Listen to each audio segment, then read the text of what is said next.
This is trophi.ai, an AI Rocket League coach, and it's absolutely crazy what you can do with this. If you've ever heard of ballchasing.com, it's a lot like that, but on steroids. You can press P and a pro demo will come up, and this is what's so cool and so unique about Trophi, is that this is not seen anywhere else, and it's just a great way to kind of show you how to do a training pack without having to side by side watch a YouTube video.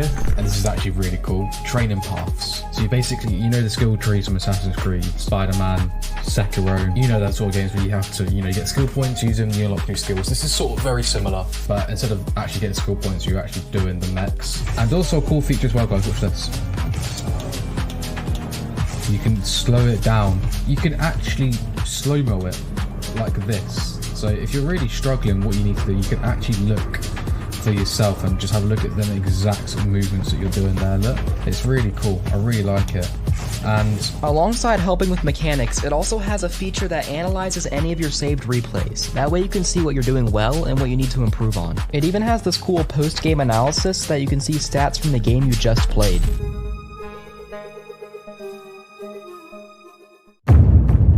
This isn't just merch, it's what teams wear when they mean business.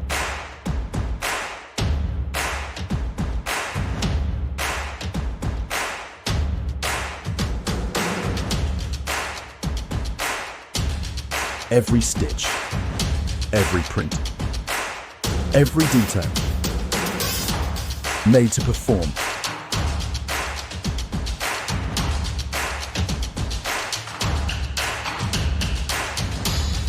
Trusted by the grind, from grassroots to championship halls.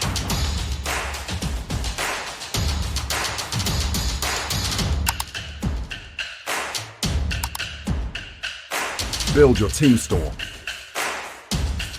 We're the brand that wins.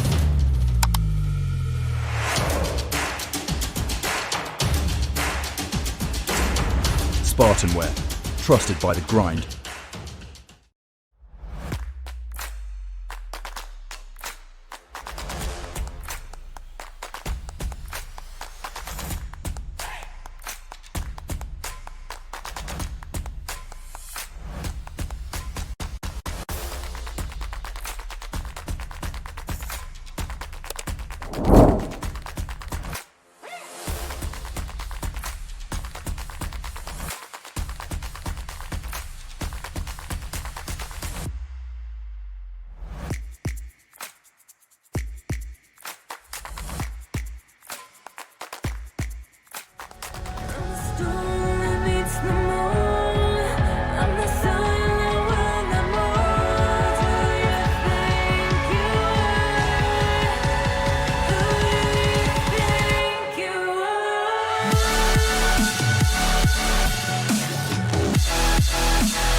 Hello everybody, and welcome to Rival Playoff Day. I'm Blaze, I'm joined by this beautiful man here, Veiled. Hope you guys are having a wonderful day. Yep, ready to get the playoffs of Rival tier started. Now we've already concluded 3 tiers, Blaze, which you probably know because you might have gotten a certain trophy yesterday, even though you didn't really do anything on that team, you can bully you a little bit. Okay. No. No, congratulations, Blaze. I'm sure it feels great to have that trophy. Thank you very much. But now we're gonna go to the rival tier, and it's a little bit higher stakes. We are gonna be starting off on this mainstream with MPB versus Chrome. If you look at this bracket, the 2 games in the lower bracket are not gonna be streamed. If you wanna follow those ones, you have to join the RSC Discord, and there should be a channel in there where there is some match admins streaming those voice chats called LR1 matchup streams, and you can join that if you want to follow along what's going on there. Here on the main stream, it was Raiju versus Marvel, and then over on the B stream, there's Vortex versus Kalido. Some exciting matchups, huh, Blaze? Absolutely. Unfortunately, you guys might get some spoilers about the B stream because that'd be Blake casting that, and he's literally in the other room, so you may hear him when I'm speaking. But that's not to take away from this one. Raiju versus Marvel is going to be a massive, massive game because both of these teams have done incredibly well so far. Yeah, first versus second, I believe, on opposite conferences, because usually in the seeding in the upper bracket is first and third from the same conference, and then the second of the opposing conference. So yeah, it'll be first from one conference and second from the other. And in PB, I'm pretty sure it's Ignis conference, if I remember correctly, and I believe, yeah, Chrome is Glacies. So, I'm looking on the stats here right now. The difference is MPB's Marvel had 2 more wins than their opponents on the other side. A little more goals scored, but also a couple more goals conceded, a couple more saves, and a lot more demos, really. So, pretty close stats, I would say, compared to what I have seen in the past. But do you think we can edge it over to Marvel, or do you think Raiju is gonna have something hidden up their sleeve going into this matchup, please? Yeah, absolutely. I think obviously if you look at this game, you think the game is going to be in favor of Marvel. Marvel doing incredibly well. They ended their season 7-3, but then you're playing against a Raiju team who were 8-2. So objectively, they did better in their conference, but it's hard to say. Marvel probably having the hot, like just based on stats alone, looks like they had the harder conference anyway. But yeah, no, it's Marvel was so close to not getting first as well. They literally they edged out Marvel, edged out Vortex, should I say, on win percentage alone from the looks of it, and it's only 6% as well. So the Ignis conference. Sorry, I'm losing my tongue at the moment. It was really close. But yeah, it's really hard to call. Yeah, looking on the player stats here. I'm just trying to see if there's anything sticking out completely to me. I mean, there is a couple players with 70 saves. On the side of Marvel, there's 2 such players, Punk and The Weeknd. On the side of Raiju, it is only Wavy. So, yeah, looking like they have 2 really defensive players on the side of Marvel, but it also looks like a couple less games on Astra and Tesso on the side of Raiju, so perhaps picking up some players midway through the season, or at least maybe one of them being Astra, I would guess. And perhaps also Cali not having that many games played on the side of Raiju. Yeah, having 3 games total. So I think there must have been a late season change for Chrome. Obviously, doesn't look like they won that game, but you know, across the board, It looks like they won that series, because I think minimum, even if you pick someone up halfway through the season, they have to play at minimum 1 series. Yeah, but it's not a 0% win percentage. Oh yeah, they just got swept then. My bad. I was thinking they swept, but I forgot the fact that they could have gotten swept as well, and that's probably happened. Yeah. But yeah, obviously, probably due to availability or something like that. Here we have our talent predictions. Now, some of the talent predictions so far across the bottom 3 tiers have been pretty tragic. Do you think it's going to improve as we get higher? I'm not sure. You know, in the past, I've done a couple of predictions. I think one of the previous seasons for the rival tier, I had no idea what was going to happen, and I asked someone who knew something about the tier, and they said it was pretty much random. So I made a coin flip. I did predictions for the whole tier with flipping a coin, and it actually got everything except for 2 teams correct. It even predicted a crazy lower bracket run by a team that no one expected to happen. So I don't know. I think we're gonna be seeing today who's gonna be the closest to guessing what happens in this tier. But yeah, I haven't been following along too much. I know this Raiju team has some skill. They played against, I believe it was Team Ember on Friday, which I was streaming, and well, Ember looked pretty good, but Raiju was able to get it in the end. So excited to see what's gonna happen here tonight. Yeah, Raiju, it's Flame. It was Brave Flame, but yeah, obviously, yeah, that was on mainstream as well. Yeah, it's going to be a really interesting one. Raiju haven't had the easiest task of getting to where they are. They had an incredibly difficult conference. We've seen, yeah, it's quite unanimous about who looks number 1 and 2. It looks like MPB definitely up there with DSQ, but yeah, it's going to be so interesting to see how this one progresses. Yeah, indeed it will. Indeed it will. So I think we got all the statistics out the way. We showed the bracket. We're already 8 minutes into the stream here, Blaze. Give me your prediction so we can get this matchup started for these fans waiting. My prediction, I had MPB doing quite well. I'm gonna go. I'm gonna say it's gonna go to. This is best of 7, right? I'm not blundering this. I'm gonna say 4-3 in favor of MPB. I think it's going the distance. Alright, well I saw Raiju, and they played against a great team on Friday. I think they're going to be playing great today as well. I think it's going to be a 4-1 in favor of Raiju. And with that said, let's get this matchup preview loaded. Let's get the hype chamber going, and then we'll get straight into this matchup. Yeah, absolutely. The players are getting a little bit impatient in chat, so you can tell that they are ready and raring to go. I've got one confirmed for ready, but here we go then. First game over on Manfield Night. As always, Marvel versus Raiju. Yep, all the players on the pitch, roaring their engines, getting ready to get straight into this matchup. And we do have kickoff. And it looks like it's gonna go towards that orange half. Astra is up for the task. Gonna follow this one. Sends Punk packing pretty early. Weekend defending alone. Does so well and Wavy. A bit of an attempt at goal, but was stopped before it got dangerous. Punk playing it dangerous in defense. The crossbar kind of built them out right there. Cutie Pie can make a save as well. And they get bailed out from something that should have certainly given a goal in favor of Raiju early on. And hold up a minute. A bit of a defensive blunder. No one was back. And it's Marvel to find a goal after almost certainly getting away with a bit of a mistake in defense right before that.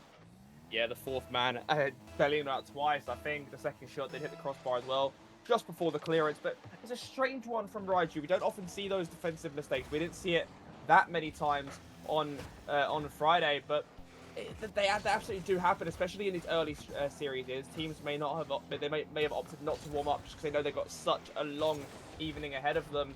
And yeah, Raiju probably should be 1-0 up, and now 1-0 down. They got to bounce back from this one. Yeah, they definitely do. Wavy looking for Tesso here off the backboard. Wavy's up for the double. Almost gets the dunk, but it's saved away by Cutie Pie. Now carrying it forward. Gets a nice flick. Looking for that pass to Weekend, and he absolutely snipes that top corner. And we have 2-0 already. Yeah, but the two nearly identical goals. Just those counter attacks from Marvel, just opening up the space, creating the opportunities for Raiju. It's so difficult to play against when you know the opposition just going to throw everything at it after your attack's finished. And Raiju have to make those attacks count, because the pressure that will come back on them, as we've seen now, is going to be hard to deal with. But now Tezo has a chance to put it in. It's a double off the crossbar. I think that's probably more luck than judgment, because that shot was sky high. I think everyone just dropped their jaw for a second there. Thought that was blundered completely. But Tesso getting back to it and gets the goal back. Now only one goal separating them once again, while the game was slowly slipping away, slipping out of the grasp of Raiju after a pretty good start from them, although couldn't convert the first chance. On the third time of asking, they do so. Astra looking for the pass to Wavy. Shot comes in. Cutie Pie cannot stop it this time, and we're all tied up once again. Once again, they're making these attacks count now. Wavy not putting this one high, and Cutie Pie just could not get the car behind it to send that one away. Massive equalizer. Indeed, massive. Punk gonna have that opportunity of himself. Ends up faking it instead. Astra getting demoed. Hold on a minute. That is an absolute atrocious own goal out of the side of Punk. What's that Weekend? Weekend, yeah. He went for the demo and just caught the ball going back towards his side. And that's a huge blunder from Marvel. To see that's done so well so far in league play. That's not something I expected.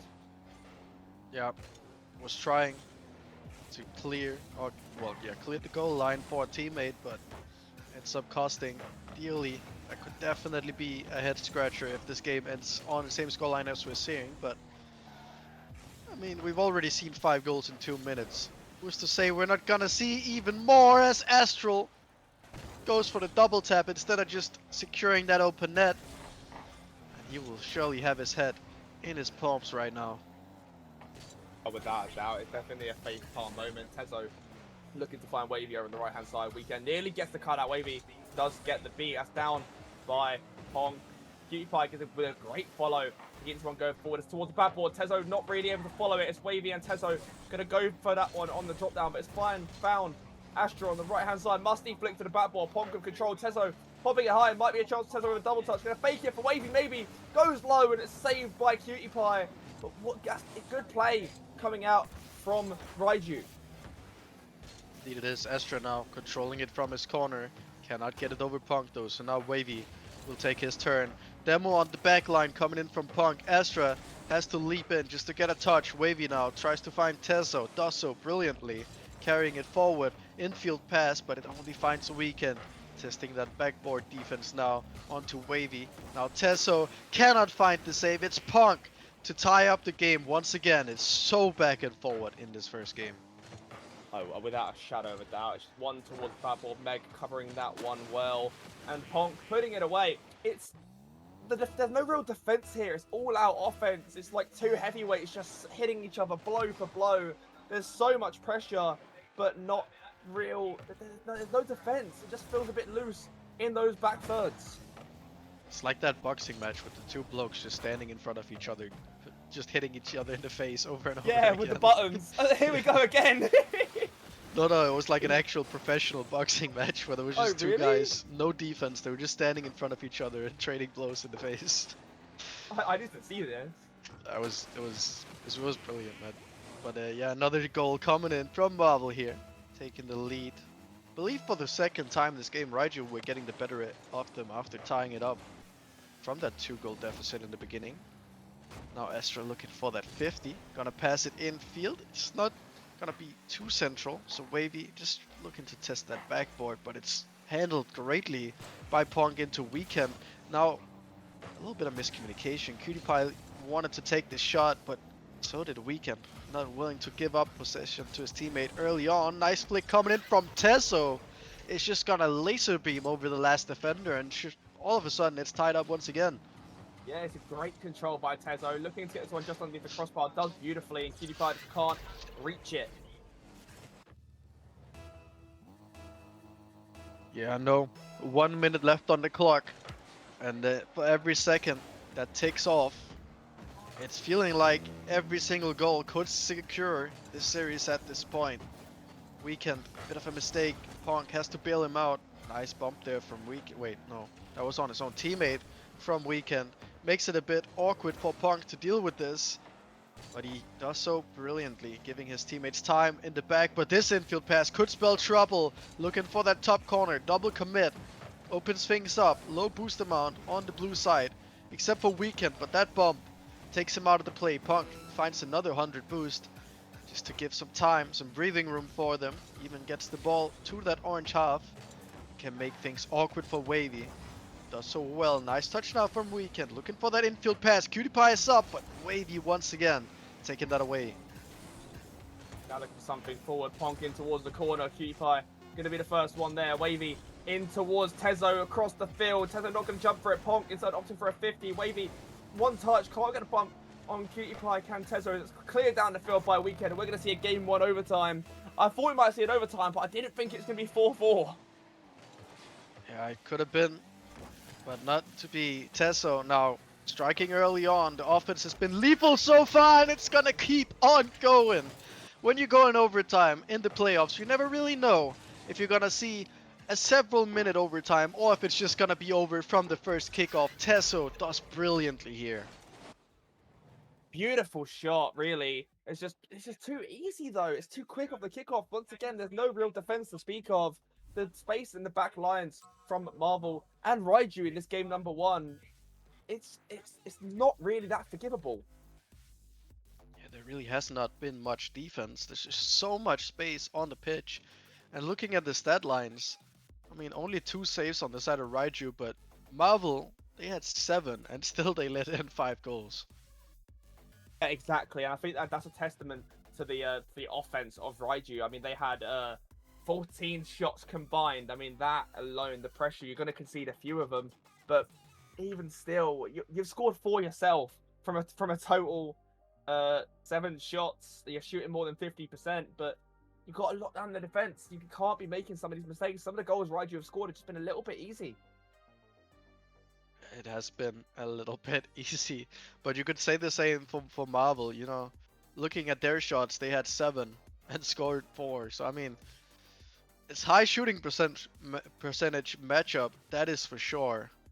But I think whichever team can unlock their defense first is gonna have a really good position in this matchup, and perhaps the confidence that it has given Raiju getting that win and immediately into the overtime as well could just give them that boost that they're looking for. Now here we go into game number 2. It's Tezo and Ponk on the kickoff. Going to fall lovely for Astral, keeping this one going forward. No reset for him. May leave it for Tezo. Weekend with the beat. That's back to Ponk. Ponk trying to find Weekend once again. Not the best time by Weekend though. Tezo still has to keep pressure. Keep by with the beat.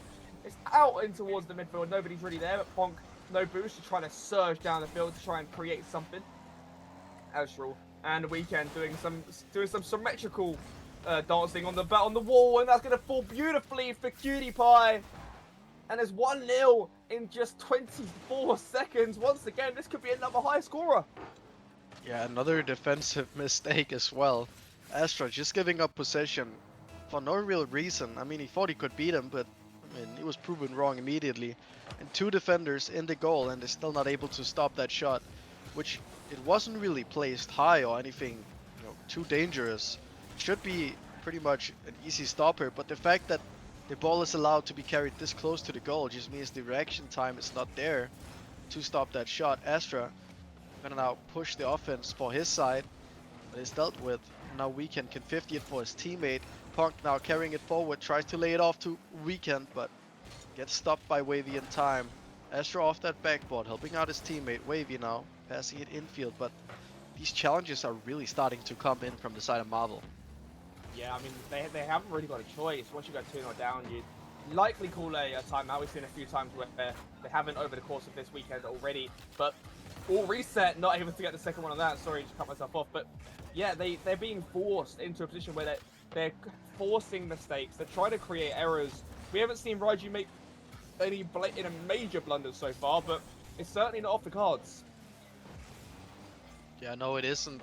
Now, attack coming in from Marvel. Punk looking for that backboard, dealt with by Tesso. Now Weekend sitting back is gonna have a bit of space, just launches it straight back into that orange half. And Astra has to spend so much boost just trying to contest that ball, but that could be a blunder, dealt with by Wavy.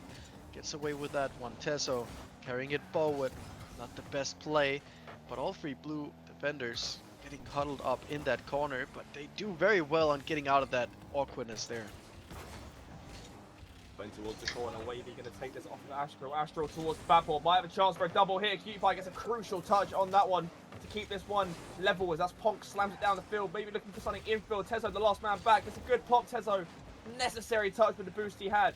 Astral back in towards the corner. Weekend keeping this one in towards the midfield. Wavy going to slam this one deep, trying to alleviate any pressure. Double commit from Raiju. Not going to be punished though, as Cutie Pie looking to follow. Tezo's there, playing it low. Ponk with the easy save. Astral going to get a bump, but it's still going to fall nicely to Weekend as that goes towards the backboard. Wavy taking control.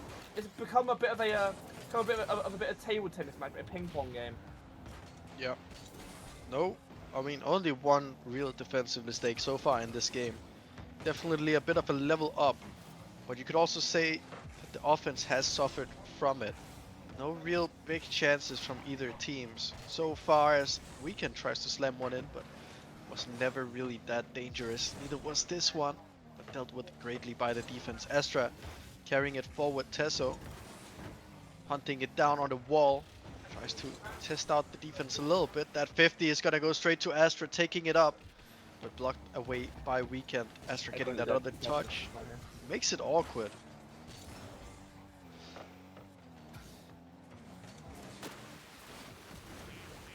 I think my co-caster's mic has gotten muted, so I'm just gonna take over for a second as Punk.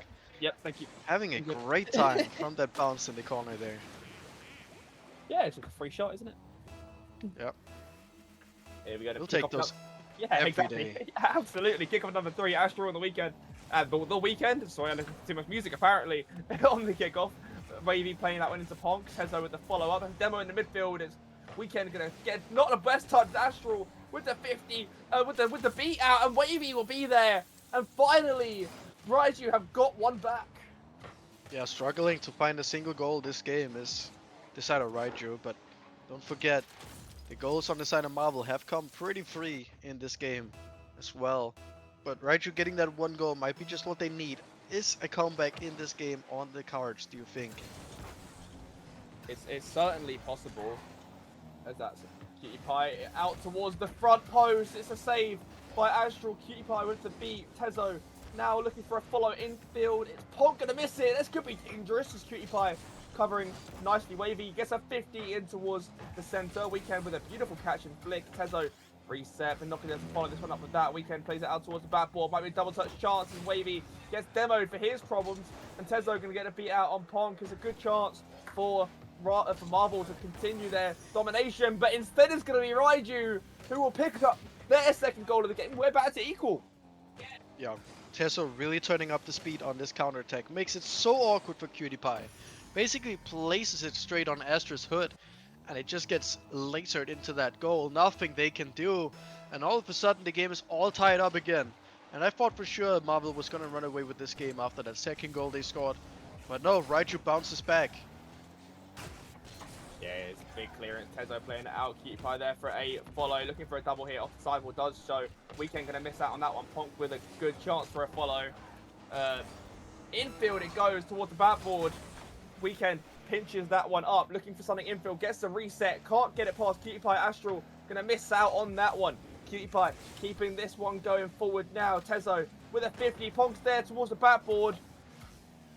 And nobody's there for the follow. Yeah, Astra tries to flick it over, but gets caught out. Now Cutie Pie getting it forward. Doink attempted by Weekend, but stopped by Teso. And he does very well on this occasion. Now the counter is on, but low booster count for the side of Raiju. But that infield pass finds Wavy, and they secure this game in regulation on that 0-second timer. Brilliant comeback, and getting it done in regulation to not give a single chance for Marvel to get back in front. Yeah, 0 seconds. You couldn't ask for a better place to finish it. But what a dangerous place for Marvel to find themselves in. You're holding a 2-0 lead, and you end up blundering it to a defensive error once again. It's real problematic for Marvel. They're looking a bit shaky.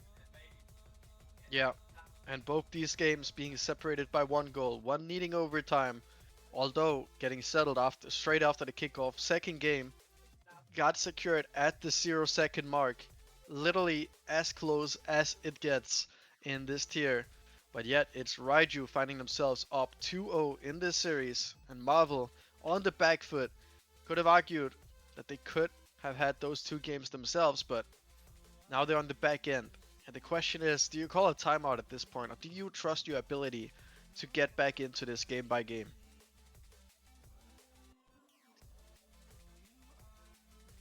Your mic is muted. If I'm their sub, I would ask to call a timeout. It's the first game that they're playing of the day. They're probably facing a case of the yips. Teams get nervous. We know that happens.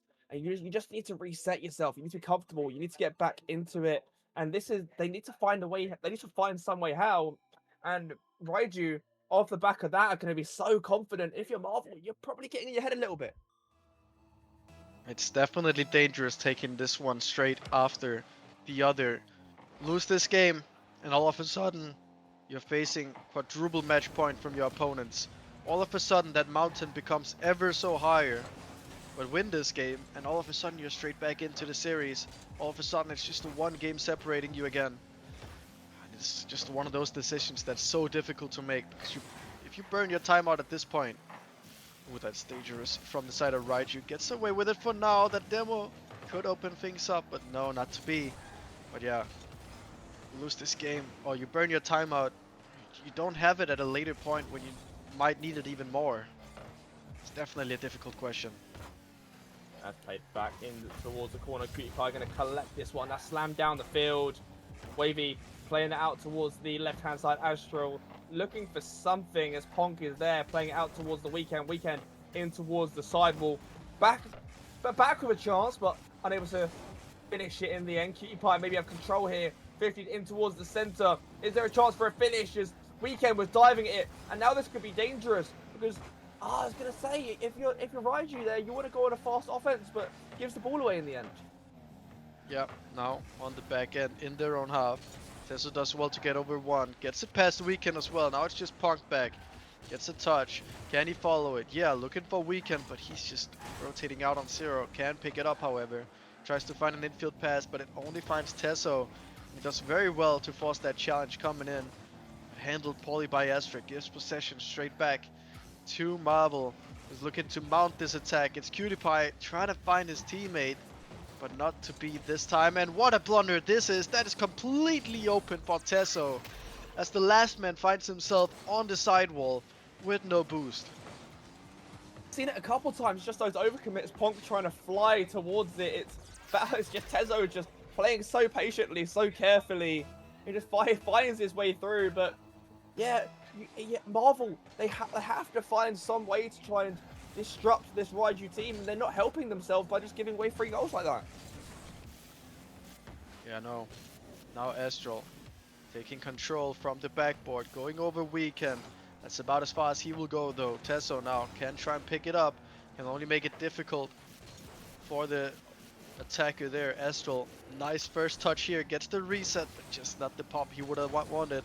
Tesso, great first touch, tries to lay it off to a teammate, but just not the power he would have liked. And now the counter's on, but a big blunder from Marvel sees them go all the way back to defense immediately. Tesso and Astral, or Astra, having a little bit of a misunderstanding in the opponent's half, but Wavy does well to bail out his teammates. Wavy now playing that one towards Tesso. It's a big challenge by Cutie Pie finding Astra. Ponk slamming this one in towards the corner where Cutie Pie is there. Cutie Pie? Yep, okay, she turned into wood. As Tesso now taking control. He's 50 by Ponk. There's a beat there on one, looking to keep this one close. It flicks him towards the center. Cutie Pie plays it out towards the left-hand side. Astra gonna try and get a beat here. 50's out down and towards the center. Marvel just feel a little bit slow right now, looking to speed it up just a little bit as Cutie Pie gonna leave this one. Astra still keeping the pressure alive. In the corner it goes. It's easy clearance by Weekend, but not enough power. Is that 50 out towards Tesso? Is 15 back in towards the corner. Somehow Marvel keeping its way from their goal, but in doing so they're not starting something. There's no offense, but I've eaten my own words as Pop finds Weekend. He does. It's a big mistake from Astra. Looking for that bomb, or that 50, but could not find anything. Demo comes in, but it's Weekend blasting that one into the back of the net. Tied up game once again. And yeah, well, if there's anything you cannot complain about, it's these games being very, very close. Even if one team looks like they start pulling away, all of a sudden it's tied up once again. This one is going to be centered for Wavy. A bit of a weak touch though. Pass towards Cutie Pie. Back to Punk. Low boost. So has to play this brilliantly to make something happen. Gets it to Weekend. Infield pass. Cutie Pie had the chance, but not the boost. So now it's a counter attack. Tesso starting it as he has done so many times before, but the fake will not work on this occasion. Astra gets a reset in towards the midfield. It's an awkward second touch, and that's the Weekend slam it down. Cutie Pie with a good block. Wavy pops it high. Ponk is there to cover the shot. Still 1-0. 45 seconds remaining. It's a miss by a few players. I think the demo created a bit of a smoke screen as Weekend now collects it. Not the best flick though. It's Astra with a free follow. Wavy slamming it deep. Ponk, no boost here. That's dangerous. Wavy will find not another free goal. How many gives do they want to give? Yeah, I mean, where's the defense? There's 2 players back. Pong flips in his place as soon as the shot is taken, and that means he's not getting back to it. Cutie Pie with a tanker boost behind.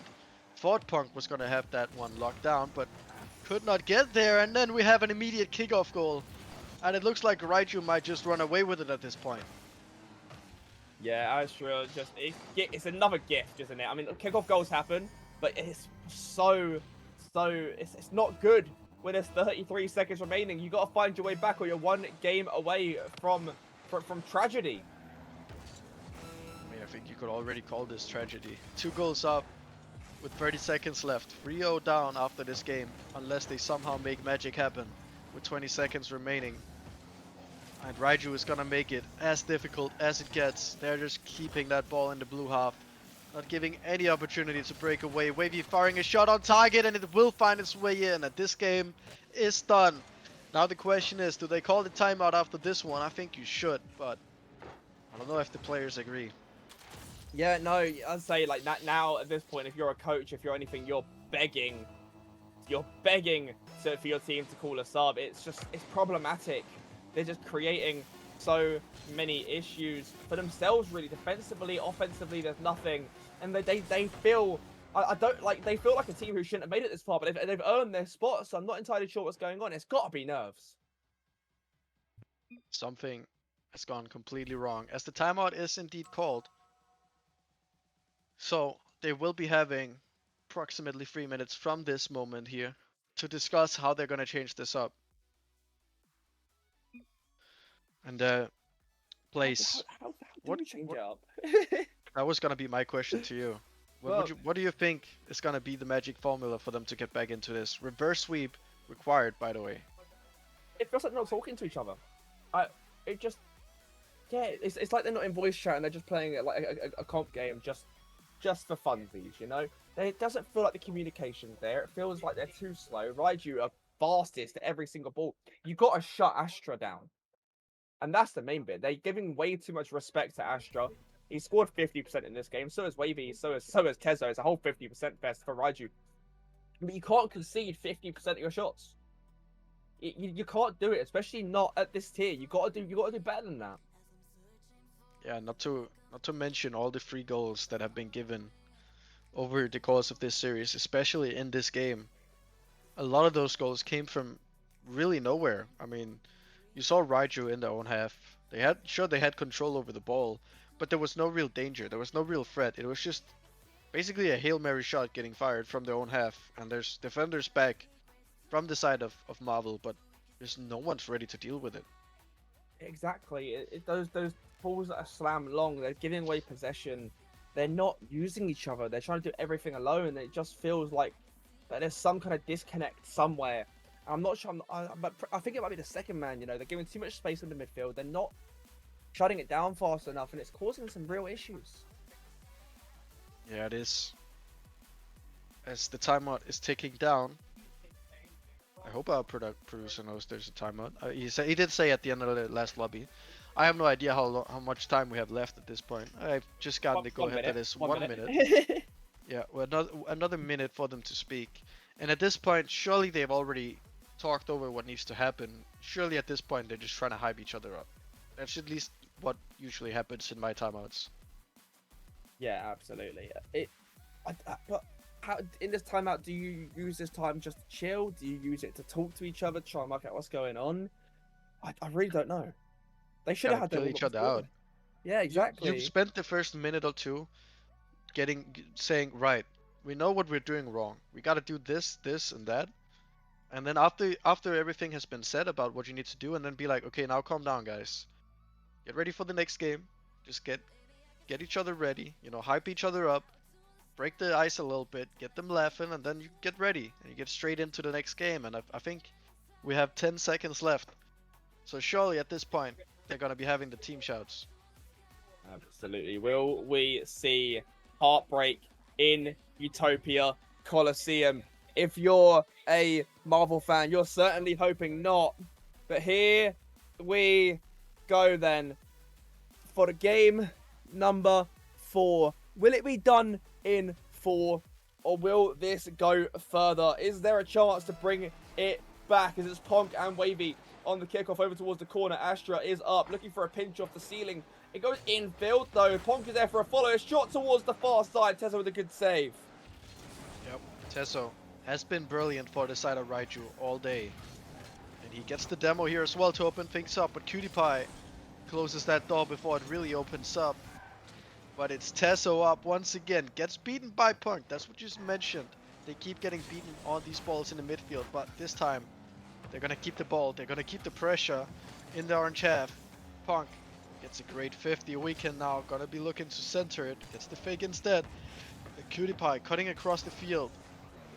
Can only really give the ball back while keeping a little bit of pressure, but now it's the orange side attacking. Wavy, shot on target, saved away by Cutie Pie. This is a bit dangerous. Punk gets the bump, but it's Astro with the 50, and now surely Tesso leaves it for Wavy. No, opts to pass it into him and gets the bump, but Tesso getting back to it. Could almost find the back of the net, but a great save from Weekend. Keeps them in this. Crucial positioning there as that goes down the field. Weekend getting some wall dashes, try and keep pressure on Astro. Wavy. That's not a good touch as Ponk's there lurking in the middle. It's going to be another free shot. And this is better from Marvel, but Raiju got to do better here. Wavy, I think, just misread it. Yep, great pass as well from Weekend. And great positioning from Punk. It's not often that you want to be this close to the goal, but when you sense an opportunity like that, it's really great to see that a team can smell blood in the water and take their chances. Punk gonna delay this as much as he can. The mind games makes it 2, and it's Punk twice on the second time of asking in this game to get his team back in it. It didn't take long for him to get his second, did it? Marvel looking a bit more reinvigorated now. And we'll see if that continues. It's Cutie Pie and Wavy on the kickoff. Weekend into the path of Tezo. Tezo going to be under pressure here from Pong because he's just lurking in the midfield. Astro with a big 50 towards the ceiling. Cutie Pie not going to get a read on this. Wavy with a free shot. And you can't blame Cutie Pie for that because those are so hard to read. That's just a bad 50 from Punk. I don't really know what he was thinking at that moment. First touch goes a bit high. He's a bit laid up for it, and yeah, there's nothing Cutie Pie can do there. But for me, it's not really the question of whose mistake this was. It's about how you answer back, because no matter how much you're in the lead, when you're making a comeback, you cannot get huddled up on the few mistakes that still happen. They are gonna happen. They've been happening all series long. It's just about minimizing the amount of mistakes you're making, and it's about how you bounce back after each separate mistake. If you get stuck up on them and you keep worrying about them, you might end up making even more mistakes. And it looks like they have figured it out, and they are keeping a somewhat tight-knit defense. Although there are chances for Raiju, they are making sure that they are doing the best they can on the offense, and that's what I'm seeing right now. Yeah, absolutely. Astro with a flip reset with a big 50. Cutie Pie waiting. This is a big flick to Tezo with good first touch. Cutie Pie getting absolutely slammed out the way. Tezo still there for a 50. Wavy, keep it high. That's a tragic landing for Cutie Pie. No, if you're Cutie Pie, you got to be so gutted. That is so unfortunate. Can you even call that a mistake? I mean, he could have boosted away to land somewhere that wasn't directly in the play, but hindsight is 2020. That's just unfortunate. Is that a fail of the week, contender? I don't really know if you can call that a fail. Maybe even a clip of the week, but Tesso finds a third one.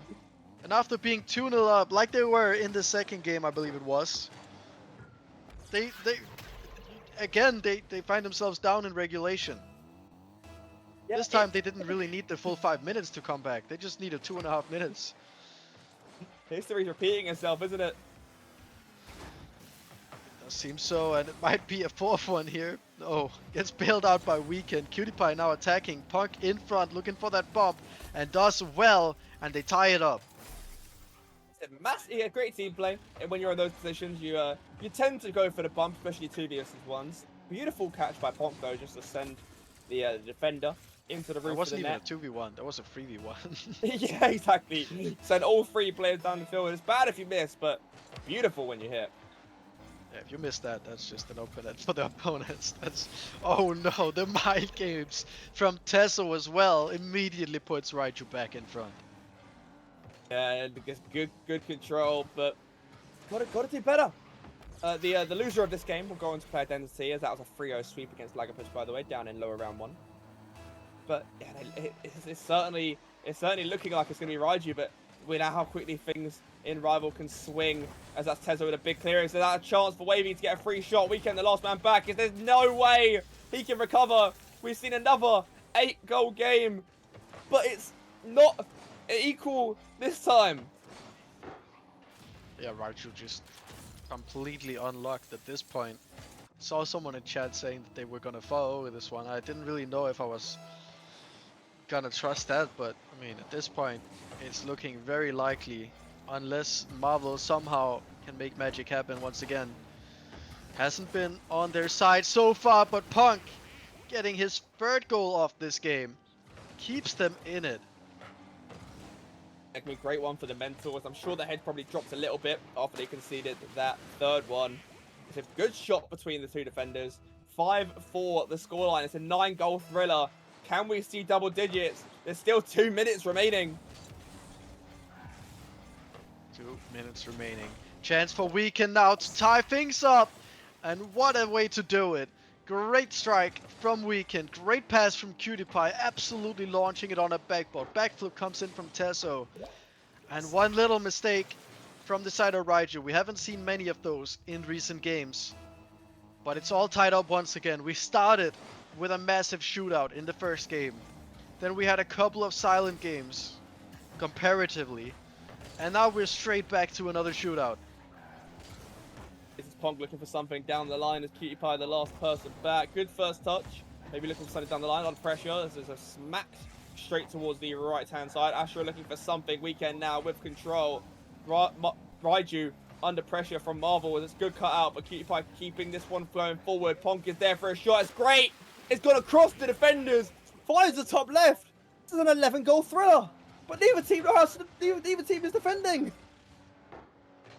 I just want to mention something real quick.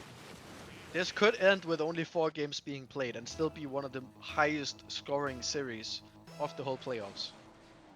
Certainly could. The way this game goes, we've still got a minute left. We still got another minute left. There's already at this point like 30 goals plus scored in this series. And now Tesso looking to make it even more. Gets another 50. Cutie Pie launching it upfield. Wavy is gonna be right there. Makes it awkward for Punk, but what a pinch that is. Tesso gets the save, but that was a brilliant pinch off his own backboard from Punk. Yeah, beautiful Ronzi touch. Just so much power. Nearly catches the defender off guard.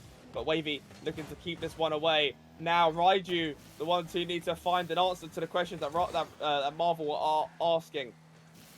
It is crazy. I mean, 2 of the Marvel players have shot for 100% so far. There's been 8 shots from Raiju. 5 of them have found their way through. This is insane numbers. Weekend keeping this one going forward. Tesso looking for something in towards the midfield. Ponk there with the beat. Astra with the miss. Wavy keeping the pressure alive. Will we find an equalizer? Tesso may have a chance to shoot. Missing out with Ponk. Faking him out a bit as Marvel keeping the defense alive. Astra looking to take this one forward. Ponk's just waiting for the boost. But I don't know what this series is, let alone this game, but it looks like if Cutie Pie can drop this one down, which he will, Marvel get 1 back, but they had to fight tooth and nail just to get 1 game. I'm scared for what we're about to see in the next 1, maybe even more games if we get there, but yeah. Massive shootout once again. We thought the first game was a complete and utter punch-up. This game has taken the cake. 11 goals. The equal amount of goals, actually. Was the first game? I think it was 6-5. Well? Yeah, it was 5-5 and then overtime 6-5. Oh yeah, that's 22 goals in 2 games. Yep. Not forgetting the 2 in between. This is ridiculous. I've never seen anything like it. It's like both teams just decided at the start of the game that defense is for quitters. We're going all out offense. We knew there'd be a bit of a glass cannon game, but because we saw the stats coming out from Marvel, obviously conceding more than Raiju, but I didn't think it was gonna be like this. I don't think anyone could have guessed that we would be seeing this amount of goals come into this matchup. Think about the score that the MVP is gonna have. I mean, yeah, that is insane. There's only 1 player that didn't get up over the 400 point in this specific game, and it was Astra. I don't even think he got 200 points in that game. So, very high points for the individual players. And I think that MVP is going to have a crazy stat line come the end of this series. We've seen a couple over 2,000. We could be breaching the 3,000. Big touch in towards the middle. Tezzo's there. Ponk getting the beat out on one. Astra down the line looking for something. Ponk maybe a chance gets one infield as a demo on Astra to try and take a defender out, but it's round.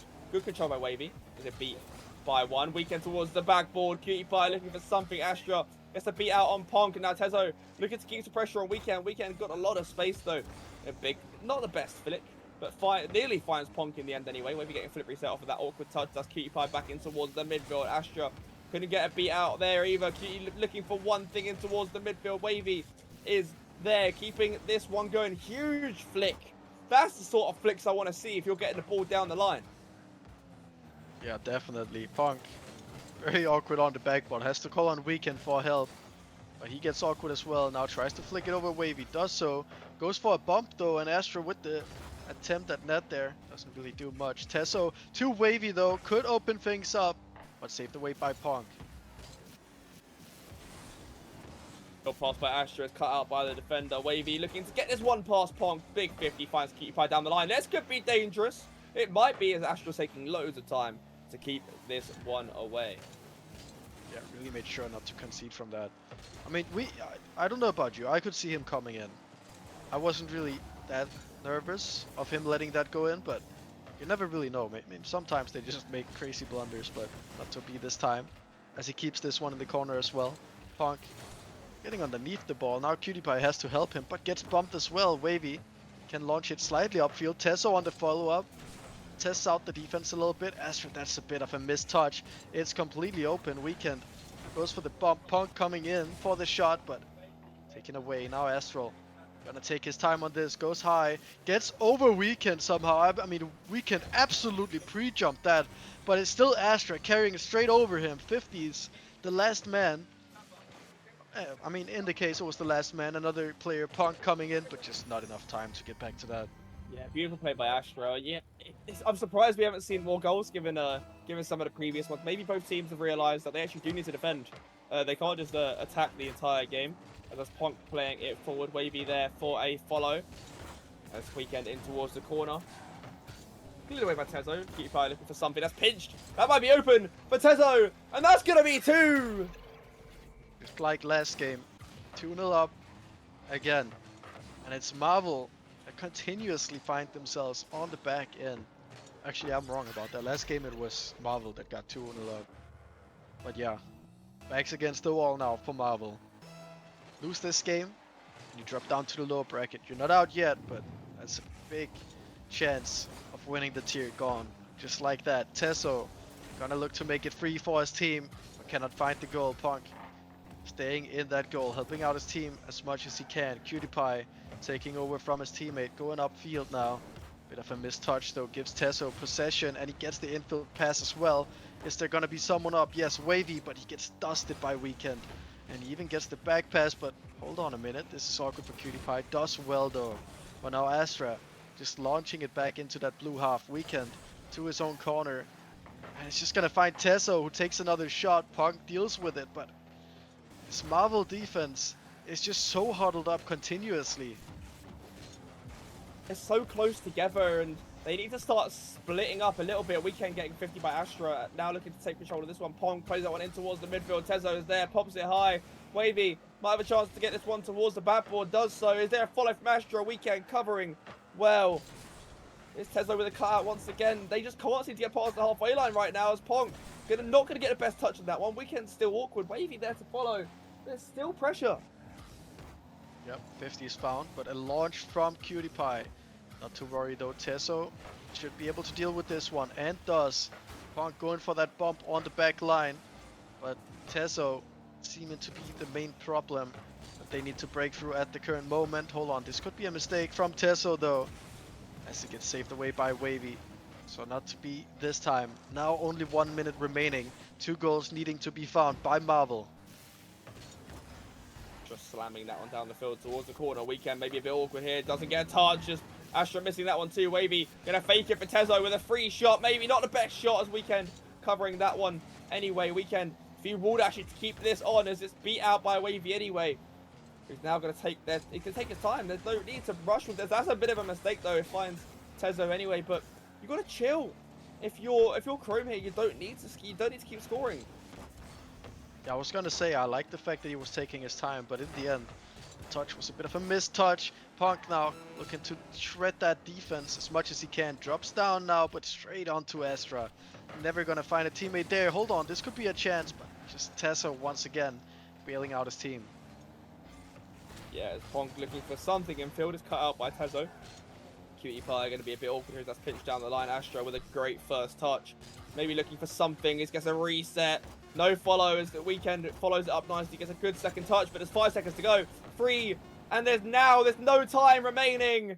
And that is Marvel down in the dumps. That gets a play identity.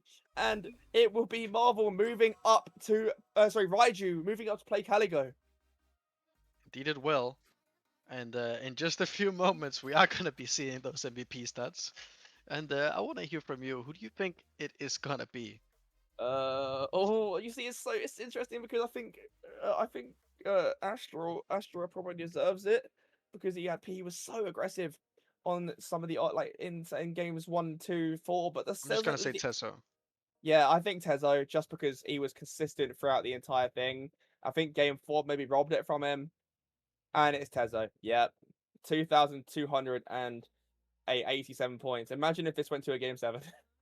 8 goals as well. He had more goals than saves. Absolutely insane.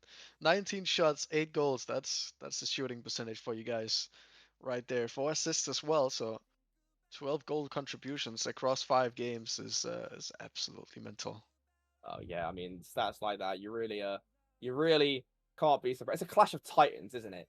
Like both of those teams, neither of them wanted to pull any punches, but they sort of did in that last game, and I think it didn't work out so well for Marvel, especially going 2-0 down with so long. They had to throw the kitchen sink here, and they just couldn't find their way through. Yeah. However, we are pretty much almost at the time where we need to start the next game, so I think we're not going to be waffling too much here. We're going to go on a break, and then we'll be right back with a bit of a lower bracket matchup, I believe we have. As there's a bit of a break before we get the upper bracket finals for you guys. So we'll be right back. So stay tuned for that. This is trophi.ai, an AI Rocket League coach, and it's absolutely crazy what you can do with this. If you've ever heard of ballchasing.com, it's a lot like that, but on steroids. You can press P and a pro demo will come up, and this is what's so cool and so unique about Trophi, is that this is not seen anywhere else, and it's just a great way to kind of show you how to do a training pack without having to side by side watch a YouTube video. And this is actually really cool. Training paths. So you basically, the skill trees from Assassin's Creed, Spider-Man, Sekiro, that sort of games where you have to, you get skill points, use them, you unlock new skills. This is sort of very similar, but instead of actually getting skill points, you're actually doing the mechs. And also a cool feature as well, guys, watch this. You can slow it down. You can actually slow-mo it like this. So if you're really struggling, what you need to do, you can actually look for yourself and just have a look at them exact sort of movements that you're doing there. Look, it's really cool. I really like it.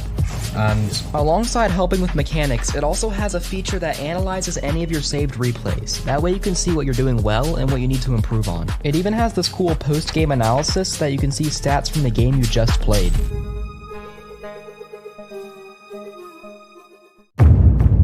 This isn't just merch. It's what teams wear when they mean business.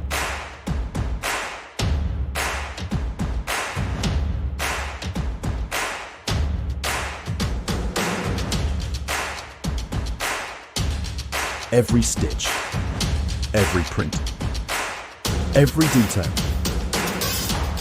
made to perform.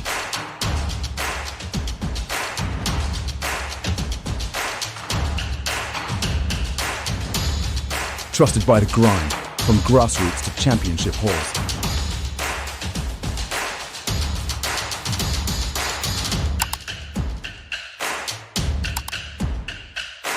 Build your team store. We're the brand that wins.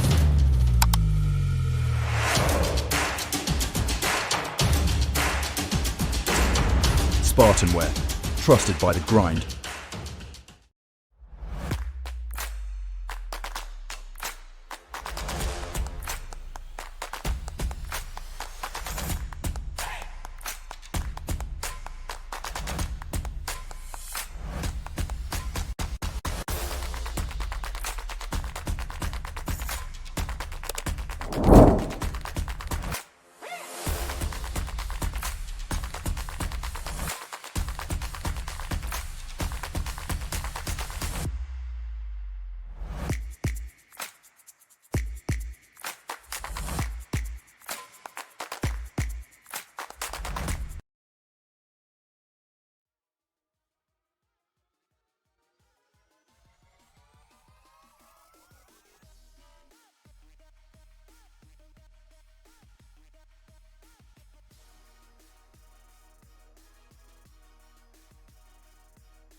Welcome back, everybody, to the Rival Playoffs. I'm here now instead of Blaze, so I hope you'll have a good time. We have 20 Rocketeers versus Deathcloud Vortex. We just saw Vortex lose in a 4-2 fashion in the B stream, and we saw the 20 Rocketeers win 3-2 versus Brave. So it's looking like a good day. How are you today, Vild? I'm doing great. I'm doing great. I just witnessed a very, very high scoring series, which was Raiju versus Marvel. So looking to see if this is gonna be more of the same here. Yeah, we'll see if it is the story. It was the same over actually with DSQ and DCE. So I'm looking forward to see how it goes this time. But hey, so far today we've had a good few games. We've gone games 5, 6, 5, and 3, I believe, if I remember correctly. Yeah. So you can see there on the bracket we've Caligo and Raiju up in that upper finals later on. And we've got Identity Marvel in the B stream, and then 20 Rocketeers Vortex on the A stream here. And hey, how do you think this one's gonna go, Build? I'm not really sure, to be honest, but we are getting into the best of fives now. I mean, we just witnessed 2 best of sevens up in the upper bracket, but from here on out, I believe it's best of fives, except for maybe the upper finals and the lower finals, actually. Upper final, lower final, and grand final are the only ones Yeah. now that are best of sevens. So Got a couple of BF5s ahead of us here. yeah, we do, and I'm very much looking forward to see how it goes, because best of fives are a whole different ball game. You have a lot less time to get used to it all, and you can see with the league play stats, these sides actually were a lot closer than you'd expect. For a second and fourth team, they both went 7-3.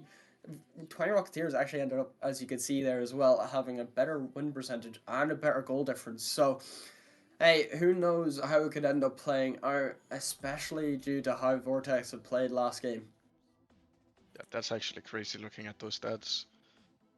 And I think I made my mind up on my predictions just from seeing that stat sheet on its own. Yeah, I don't exactly blame you. I'm the same way. I do think. Well, I'm going to assume we're going around the same side. So how about we get into the predictions now? How do you think it's gonna go? I'm gonna say 3-2 to 20 Rocketeers. I think they're gonna edge it out. But looking at Vortex, they have a pretty tight-knit win percentage. You know, when they win, they lose a lot of games. When they lose, they also tend to win a couple of games. And I think we're gonna see the same. I think it's gonna be a game 5 going the way of 20 Rocketeers here. Okay. I am going 20 Rocketeers, but I'm going the other direction. Or not the other direction. I'm going a little bit of a stronger win for 20 Rocketeers. I think it'll go 3-1. I do think 20R have a better chance with this. And especially since they have the momentum of winning the last series. Vortex did lose their last series, so I do think that'll take into account very big, like a lot. So I will have to see whether it will be the case or not. But hey, how about let's get some Rocket League going, right? We all want to see how it gets played. 20R Rocketeers, Deathcloud Vortex. Your lives are on the line now in this lower bracket. It's only a best of 5, so you have a lot less time to get into it. But how about this? Let us get this game underway. Yep, I've given the players the go-ahead. They are on the pitch. We have the countdown, and we have kickoff to see. We're getting straight into this matchup. It's gonna be Colo with the first opportunity. A bit of a missed first touch means he gets dived into by Vio. A bit of a mistake from Tank here as well. It's gonna be Kram challenging Sarge, getting this one forward. Great touch there, but it's taken away by Colo, and he will make good on that open net, giving the first goal here to 20 Rocketeers. Does very well. A good first touch, pops that ball up high and is able to get the second just about in time before View can come back. And he's able to get the first goal in this series, and a very needed one as well. Definitely very needed. Yeah, I believe he's called Cameron. He's gonna try and go forward. It's gonna be Tank picking up here. Oh, what a snipe! I thought that was hitting the backboard for sure, but absolutely hit the nail on the head right there. Yep, and 2 in quick succession now for 20 Rocketeers. Colo and Tank coming to play. They are looking forward to this series, especially after how they did in the last one, getting 3-2 against Brave Flame. And they are wanting to go all the way as Colo tries to put it on to a third. Cameron not able to get there in time, but Cram goes up high, doesn't have the boost for it, so gets dunked immediately by Colo. View, one touch, goes high, Tank a good 50, so Cameron can chase it down now. Sarge pushes it up high first. Colo to the corner. Cram is there. The 50 goes along and Tank could go down the other way now. Gets one touch. It's off the backboard. Colo, the first person auto, gets the shot. Tried to go for that upper 90, but Sarge was able to counteract it in time. And for now, it stays 2-0. Yep, now Vio getting that flip reset, but it's just too late, too delayed, so won't get anything out of it. Cram looking for that pinch in the corner. Can't get it to Sarge, but this is a big opportunity. Oh, it rolls high. Tank off the backboard here looking for the bump. Cram does well to get it out of defense. Now Sarge looking for View to the side wall. Can he follow this one up? Goes for the fake, but it just gets shot down by Colo. Now Cram looking to stall a bit of time for Sarge. Getting that touch, getting the corner boost as well, I believe. But that's a pretty poor touch. Now Cram looking for Sarge upfield. Gets the touch. Can Cameron make a save? Yes, he does. But it's blue side getting a bit of pressure, but it gets shut down almost immediately as well. Yeah, and they are keeping all the pressure to themselves. They aren't letting Vortex have any hope in going forward, as there goes a third from Cameron, and that is becoming easier and easier for 20 Rocketeers. Yep. This first game, it's looking more and more like it's already over. 20 Rocketeers won in the last round in game 5.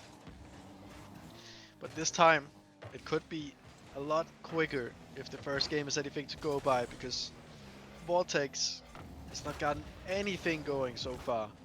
Not a single chance was looking that dangerous, and on the meanwhile, 20 Rocketeers is just completely obliterating that defense time and time again.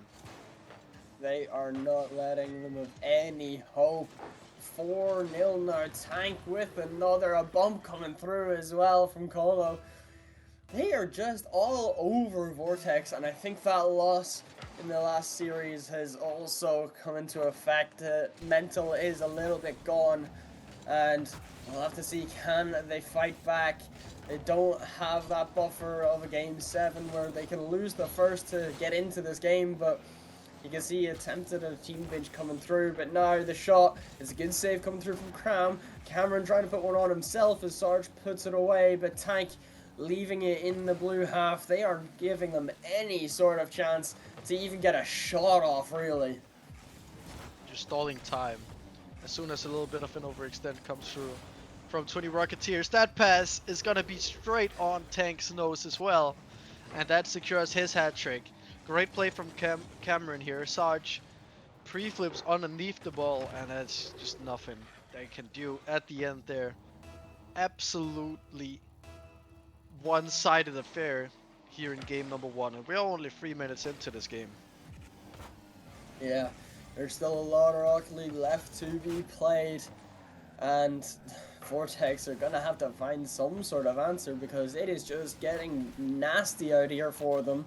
They aren't able to do anything that they've wanted, as there could be a chance for the 5th, and there it is, Cameron. Sorry, 6th, I don't know why I've said 5th. And they're able to find it once again. Cameron getting to get that last touch just in front of the defender. And 6-0 now. Vortex need to find an answer, at least to give them some sort of momentum. They're absolutely freestyling on them at this point. Did you see that redirect from Colo? Yeah, that was inches away of being goal of the season right there. I'm telling you. Yeah, it's getting ridiculous at this point. That was absolutely disrespectful from Colo going for that in a series like this. Absolutely insane. And I can't even begin to wonder what's gonna be going on in Vortex's voice chat right now after that. Yeah, I think they may just. I think the silence may be getting to them a little bit. I'd assume there's going to be a lot of silence there, especially after how the last series went.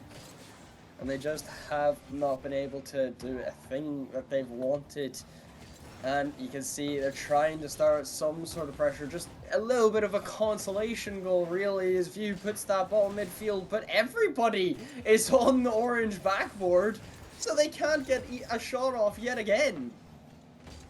Yeah, now Krem looking for that backboard here, but stalls it out a bit too much, and now it's just cleared away by Tank. 50 from Sarge will give a little bit of time on the ball for Sarge, but surely that's when it gets shut down by Colo. Looking for a teammate, but it's Krem that is there, going for the sidewall redirect, but not the connection he would have hoped for. And that means that now the path goes back home if you're on the side of Vortex. One more defense for them, perhaps an attack if they can keep this one up, but this one is done and dusted. Yep, and it was done and dusted a long time ago. There's a little bit of hope there in 0 seconds, though, as View does take one. Sarge played it off the backboard, and View was able to get back to it in time. So 6-1 is the finished scoreline, but 20 Rocketeers take game 1 in a very easy fashion. Yeah, very, very one-sided affair in game number 1. And there's still at least 2 more games to be played, and if this game is anything to go by, it might just be the quickest best of 5. Well, not the quickest best of 5 we've ever seen, because 7 goals in one game is gonna stall out a bit of time. But this one could be over before it even gets started. Yeah, it could indeed. There's a lot of issues coming through here. Deathcloud just not looking like a team that. This is going to sound harsh, but this doesn't look like a team that should be in playoffs. They just don't look like a team right now. I mean, yeah, it might be harsh, but there's just not been any team plays. Every single time they try and pass each other, it's just met with a complete beat by the opposition. There's just no beats at all, no midfield control at all. Every single counter-attack they have gets shut down before it even gets started because the players are just not using each other. I mean, you really need to start playing like a team. That's what this playoffs is about. The better you can perform as a team, the better chance you have of winning. But if you rely on your individuals solely to try and take individual games, you're just gonna get locked out in specific games like these. Yeah, it just has not been it right now, but they could get the chance for the first View is able to find it in 6 seconds, and maybe there's still hope for Deathcloud yet. Could be. Early days. A kickoff goal will help the mental a little bit on the side of Vortex though. Let's see how they take getting a first goal here, because it took them 5 minutes to be exact to get a goal in the last game, and at that point it was already too late. There was nothing to be done in that first game. Carlo here in defense, gonna be looking for Tank. It's Sarge to cut it out. Gonna leave it now for View. That takes a bit of a hard touch. 50 is gonna give him the ball back, but gets 50'd all the way back in defense where Sarge is waiting. Colo with a great touch there. Cannot beat out Krem though. This one is bouncing in front of goal. View on the backboard. Sarge with the shot, and it is good. 2-0 up is Vortex now, and it looks like they have regained at least 4 now. Yeah, they've regained some dignity, and they find a cushion in this game too. And this could be the chance that they needed to try and get the momentum going properly. A demo onto Tank from Sarge, so Cole will have to turn upfield. View around 1, trying to go himself. The Musty not strong enough, so Tank gets a free save, but does get demoed as well. Around 1, Sarge is able to keep it away from Cameron though. Gets over Tank, so Colo is last man back. The shot goes on. Cameron tried to get the save, but it wasn't good enough, and Cram makes it 3. Could this be Deathcloud finally finding their feet? Well, every single player has one on the board for the side of Vortex now. 1 goal for each in this game, and a 3-goal cushion. Only 1 minute in. I have seen leads like these being thrown away before, but we're gonna have to see 20 Rocketeers pull off something like they did in the first game to get back into this one. And I am starting to feel like Vortex has figured out how to play as a team again. And it is reflecting on the scoreline. Hopefully, because there was no team plays coming through in the last series. There was barely any in that first game. Nothing was able to be of use to them as Tank now trying to go down, trying to find one at least as 3:20 remaining on the clock. And a big whiff from Colo, a bump attempt coming through, so Tank had to jump, but now he can take it to the sky. He's trying to go himself, maybe find Colo, but the ball is just too far away. And Tank finding a bump. Colo, the 50, Tank turning onto it immediately, finds Colo as well on the side. Flick over both, and Cameron is there, and now 3-1. And that could be 20 Rocketeers finding themselves again. Yeah, and if you are wondering how team plays look, well, look no further.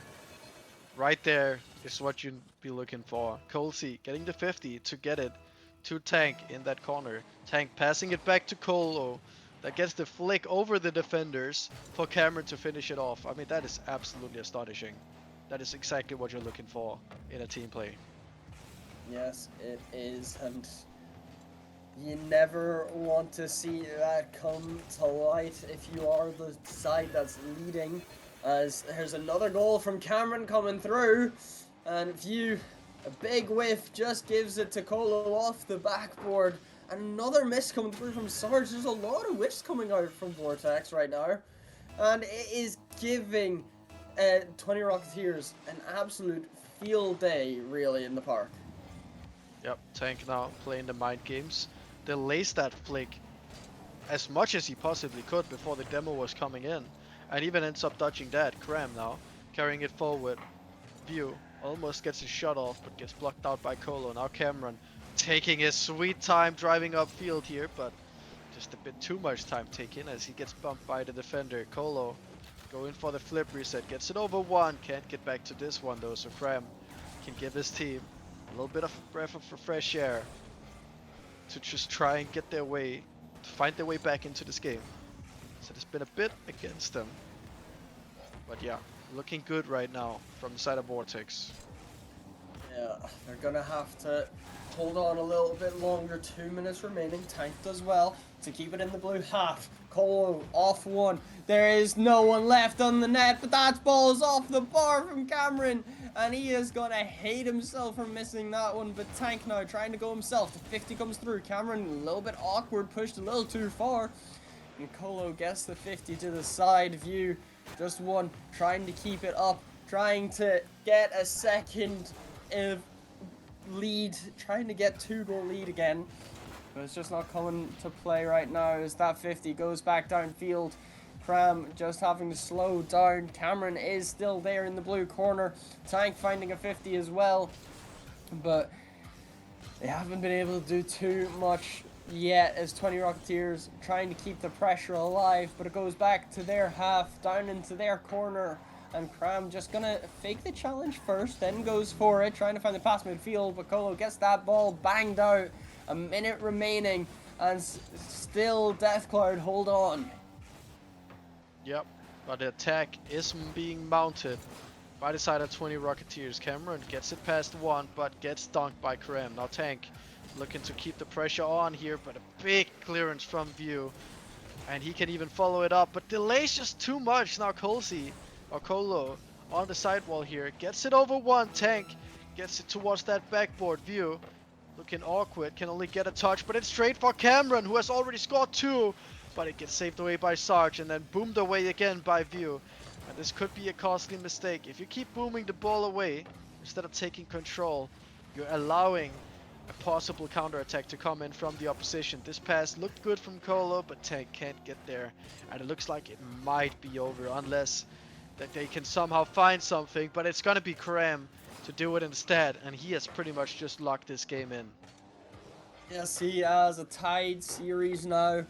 Will at minimum go to game 4, but neither side wants to go all the way.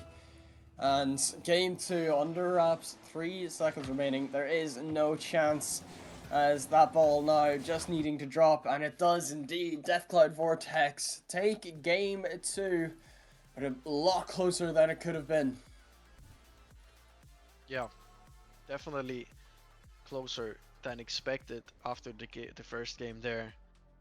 20 Rocketeers was looking dominant. I will say they were a little bit quiet in the beginning of this game, but when they found their rhythm, they were looking dangerous once again.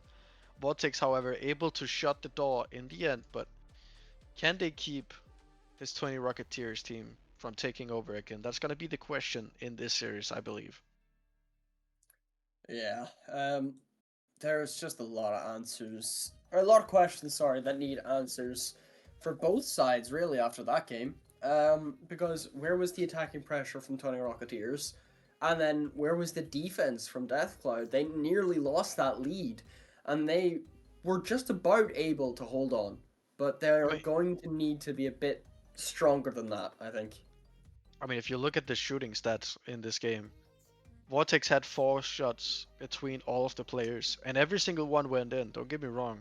20 Rocketeers, they had 10, and Cameron alone matched those 4 shots from Vortex.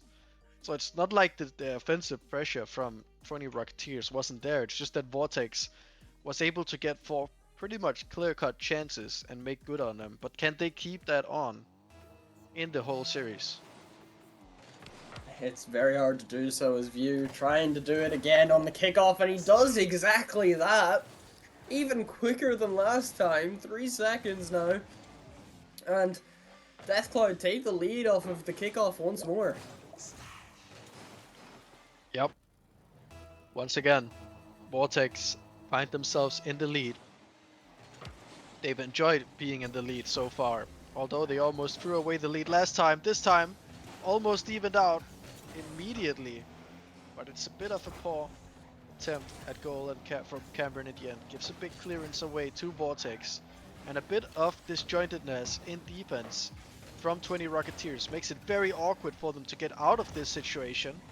As Cram gets a great 50, oh, it might actually end up hurting him as Tank was able to get on the end of that. Bit of a double commit, but the demo comes in. Actually, that is just gonna float its way in. What happened on the back line there?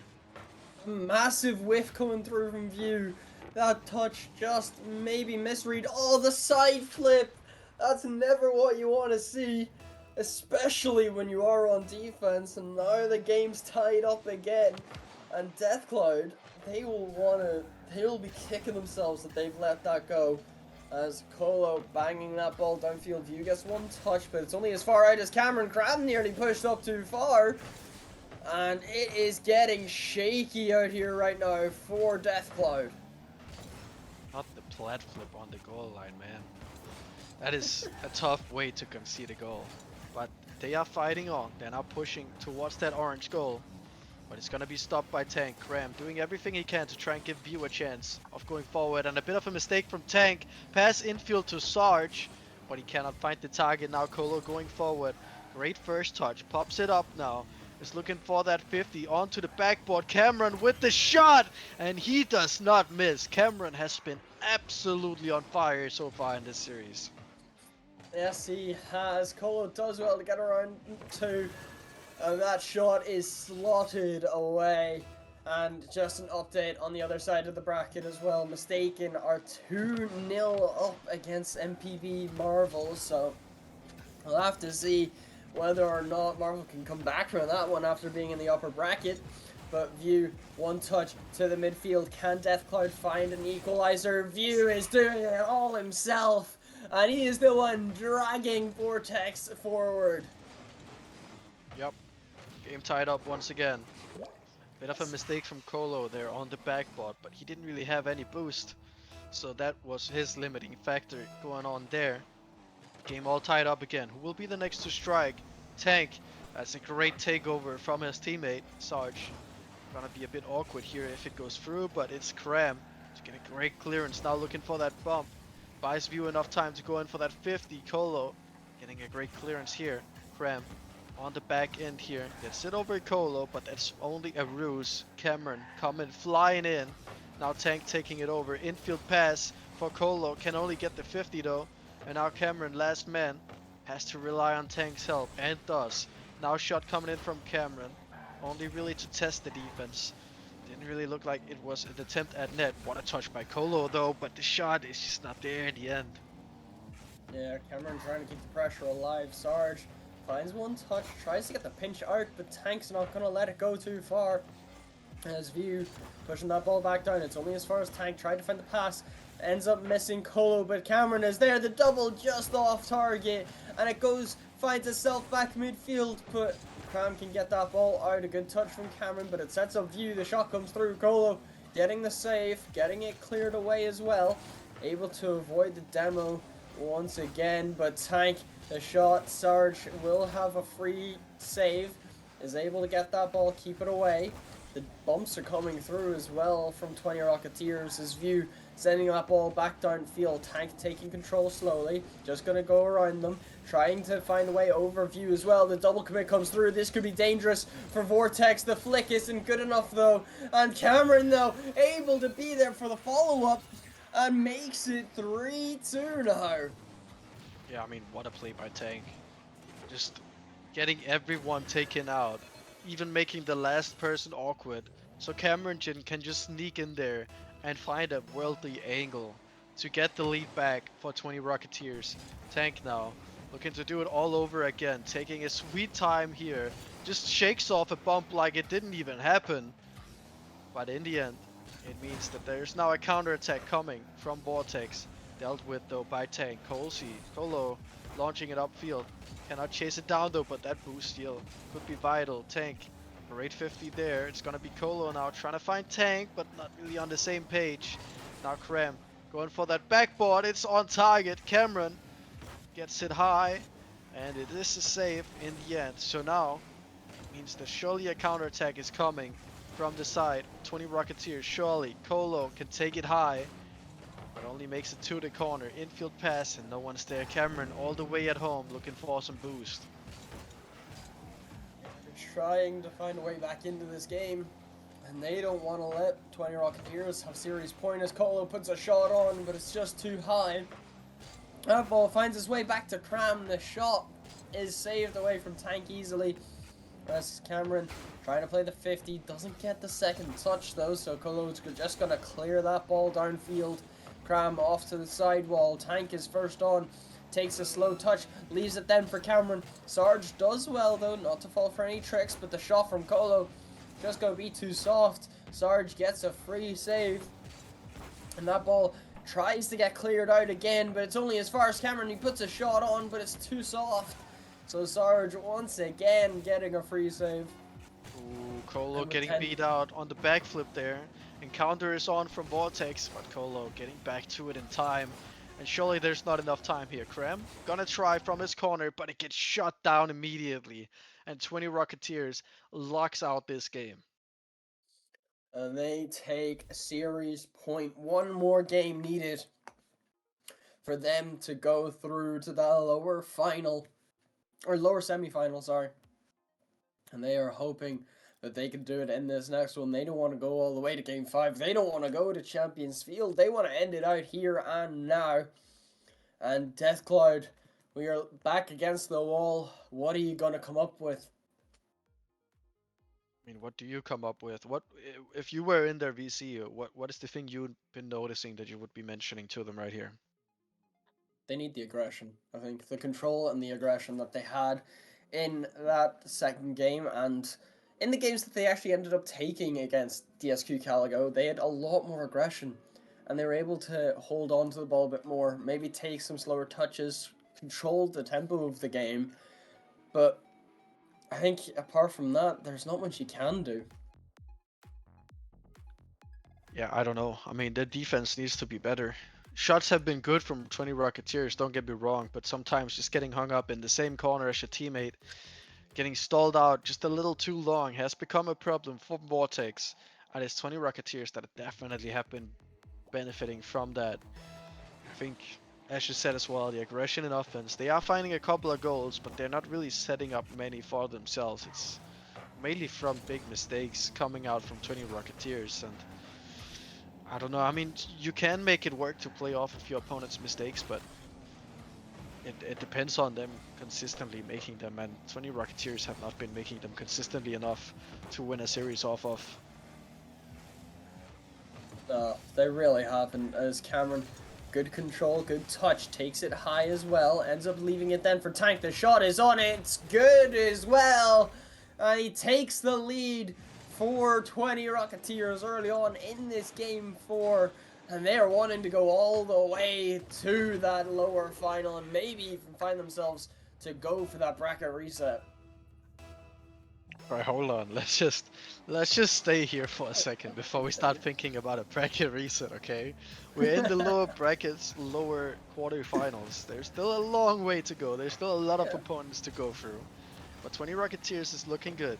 But let's not forget, they did finish 4th. They still have something to prove if they want to make it that far. Hey, no, I do know that, but they are wanting to do exactly what I just said. Just because it's still here doesn't mean they aren't wanting to. Okay, yeah, they might be wanting to, surely, but let's just take it one series at a time here, okay, Tasik? Let's not do that. Well, we'll see whether or not they can at least get around Deathcloud as they do keep this lead. Cram banging that ball down forward, trying to find an equalizer, but it's not coming just yet. There's a demo in view. Does find it, and it's that man once again. He's fully dragging Deathcloud forward, and they are trying to be able to come back from this one. Yep, trying, tied up now, and kickoff needs to go the way of Vortex. They want to get the momentum, but it doesn't. It's Colo launching it downfield and putting a shot on. 2 defenders required to stop that, but it's Cameron to laser it into the back of the net once again for his side.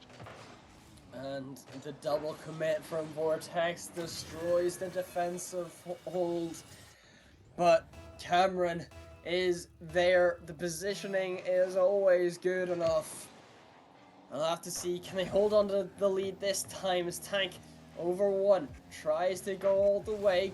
Couldn't get the 50 with Cram, but the ball does eventually escape the 3rd, but Colo puts it right back, trying to find a bump on View, but he does get that ball away for now. Cameron trying to play it into the midfield. View finding a second touch, ends up putting it back into his final 3rd as that bounces up high. It makes things awkward for the defense. It's off the backboard, but View does well.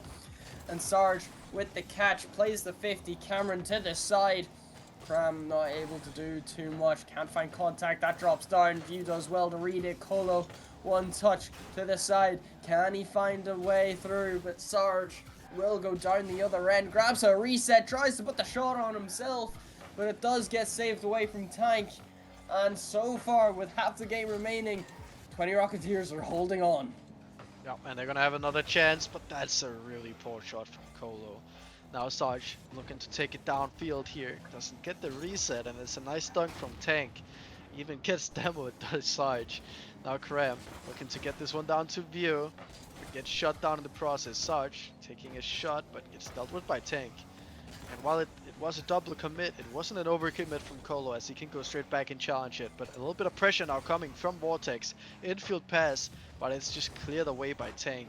And Sarge has to start all over again from his own half, and that one could just sneak its way through. Cameron even trying to get a redirect onto it, but not meant to be. Tank buying his team a lot of time here. He even fakes out his own teammate and 2 opponents at the same time.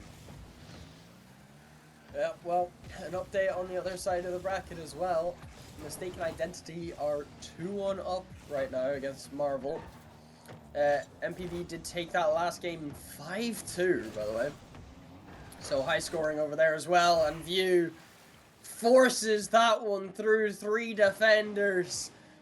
And with 1:28 remaining, we're all tied up once again. Indeed we are. And it's Vortex that strikes back, but needing to do more than that. They still need to get the lead if they want to win this game. Even if it just takes all the way into an overtime to do so. I mean, we could very well be seeing that, but pressure definitely on to Vortex as we speak. Cram looking to cram this one forward.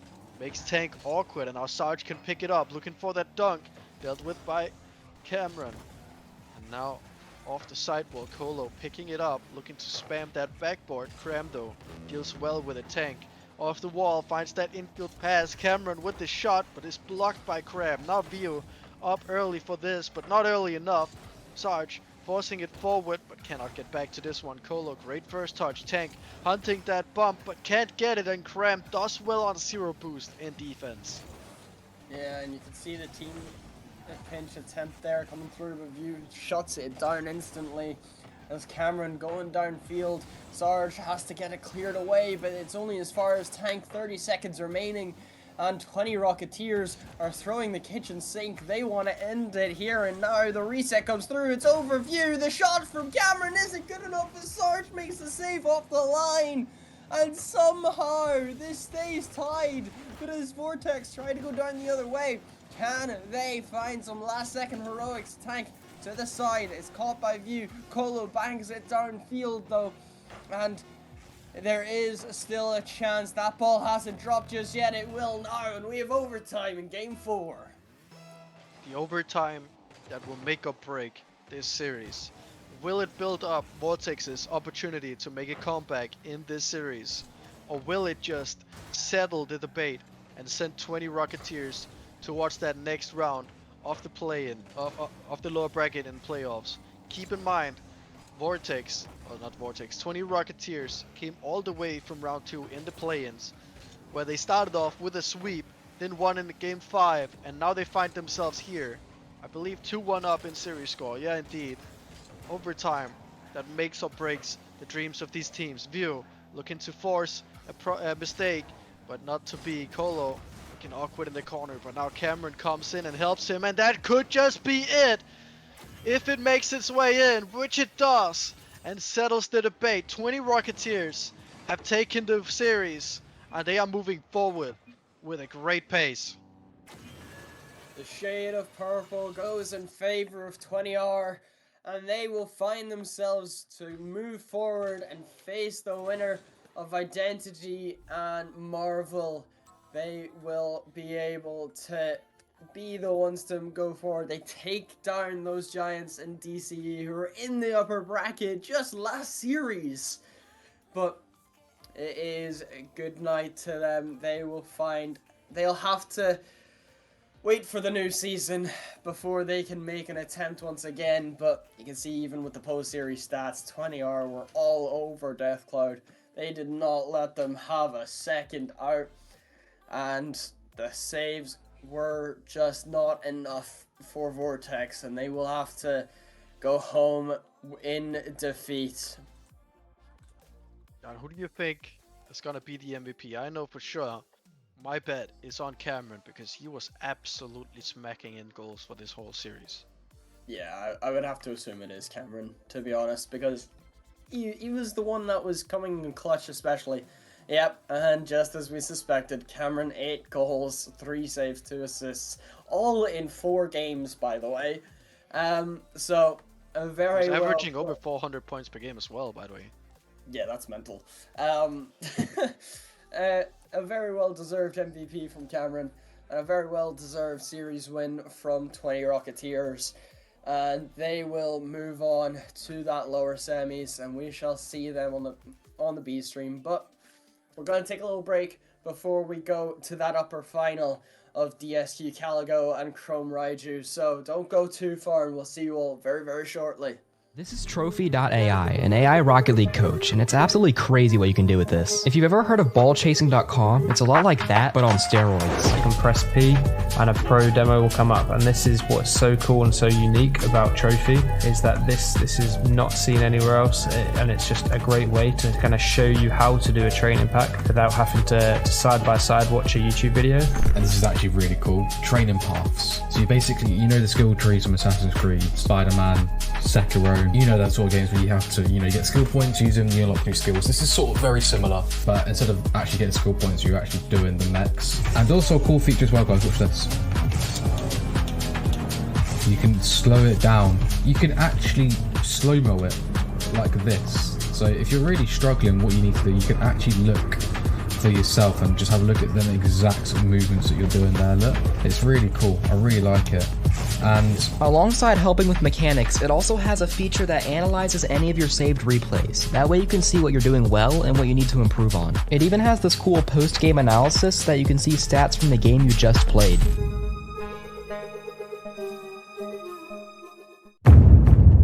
This isn't just merch, it's what teams wear when they mean business.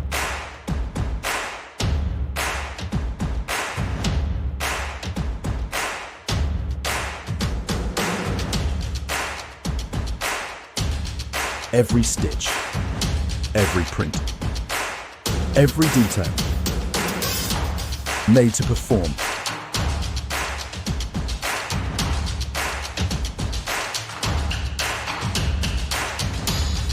Trusted by the grind, from grassroots to championship halls.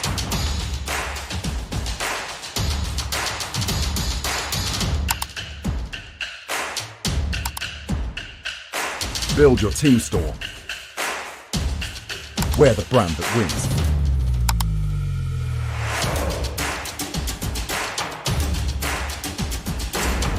SpartanWare, trusted by the grind.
This is trophi.ai, an AI Rocket League coach, and it's absolutely crazy what you can do with this. If you've ever heard of ballchasing.com, it's a lot like that, but on steroids. You can press P and a pro demo will come up, and this is what's so cool and so unique about Trophy, is that this is not seen anywhere else, and it's just a great way to kind of show you how to do a training pack without having to side by side watch a YouTube video.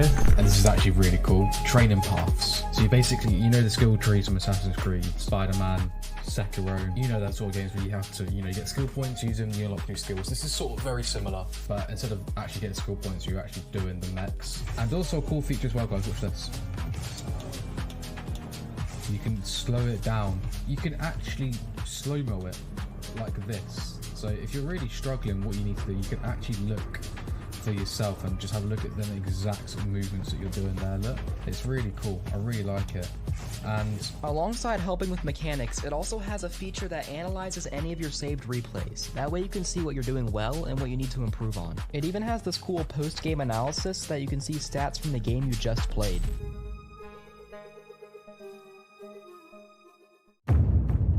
This isn't just merch, it's what teams wear when they mean business.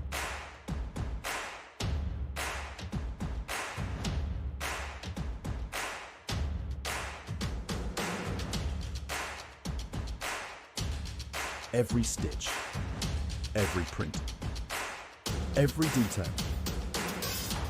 made to perform.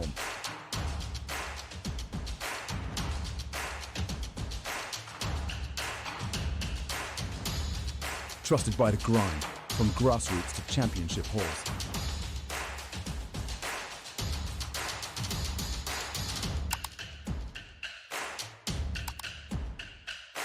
Build your team store. Wear the brand that wins.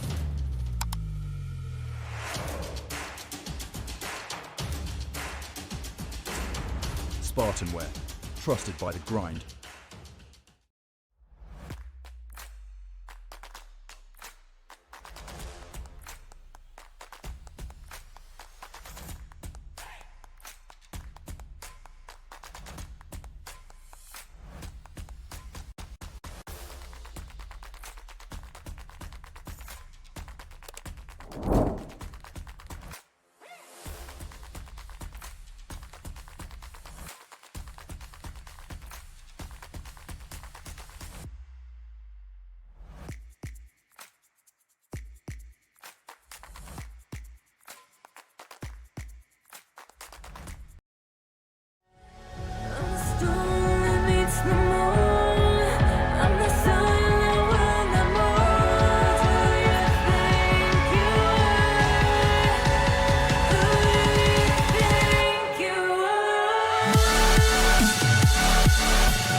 Hello everyone, welcome back to the mainstream. We are getting ready to get straight into the upper finals, and we are here in good time if you didn't notice already. I'm Veiled, and joining me again is Tasik.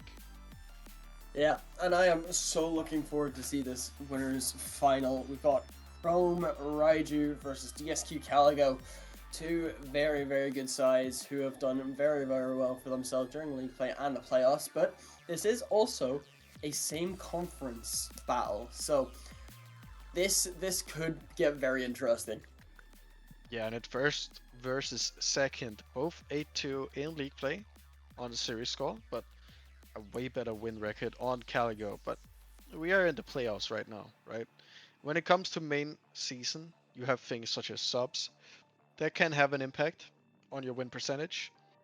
And as you see, your playoff bracket on screen right here, where Raiju was absolutely dismantling Marvel in that matchup that had over 30 goals, I believe it was.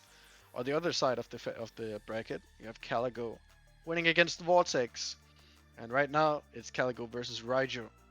if facing off against each other. On the B stream, however, it's 20 Rocketeers facing off against Identity. So make sure you'll tune into that one as well. But staying on track, you can see the season's statistics right here. Not much separating them, but right, you have a slightly worse goal differential, which probably is also explaining why their win percentage was a bit poorer. Yeah, well, and as well as that though, one thing to take into account, even though Caligo finished first in the conference, the last time these two played, Raiju actually ended up winning 3-2, so went all the way to Game 5. Granted, that is in Week 1, where everyone's getting used to each other, but hey, you never know, it could still end up being the case, so I'm wondering, I'm looking forward to see how this one goes, for sure, because both of these sides in the same conference, they're going to want to battle it out to the death, nearly, you'd have to assume, so who knows, it could go either way, and I'm wondering how you think this one's going to go in terms of your actual series score.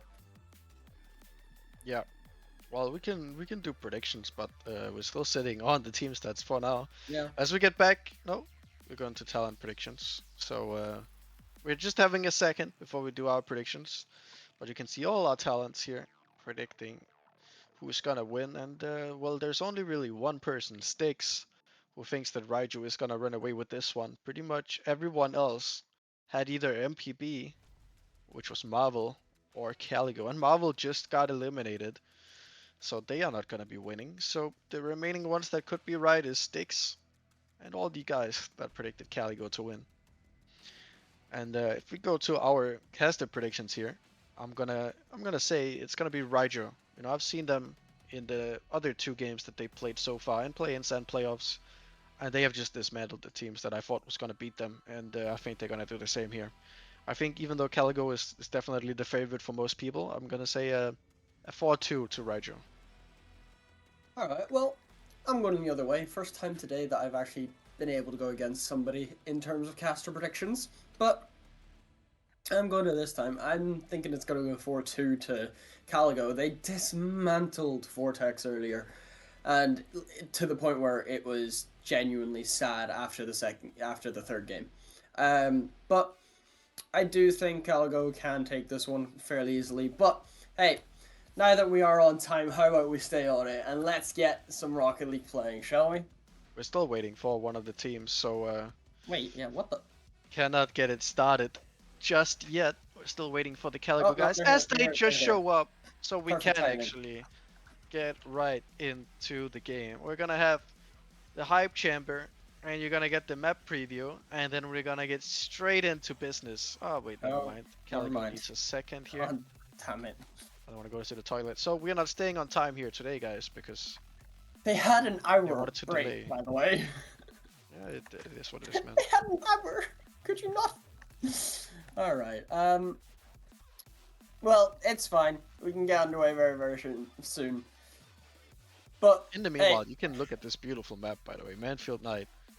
A beautiful place to play this Rocket League game.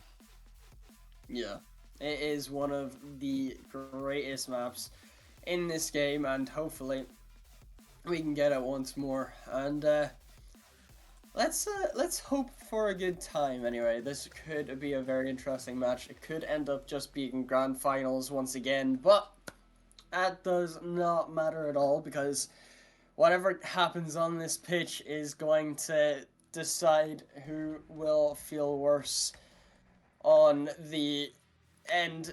Because if this ends up going 4-0 to somebody, how do you think their mental is going to handle down in the lower bracket then? Absolutely destroyed. You see this story many times.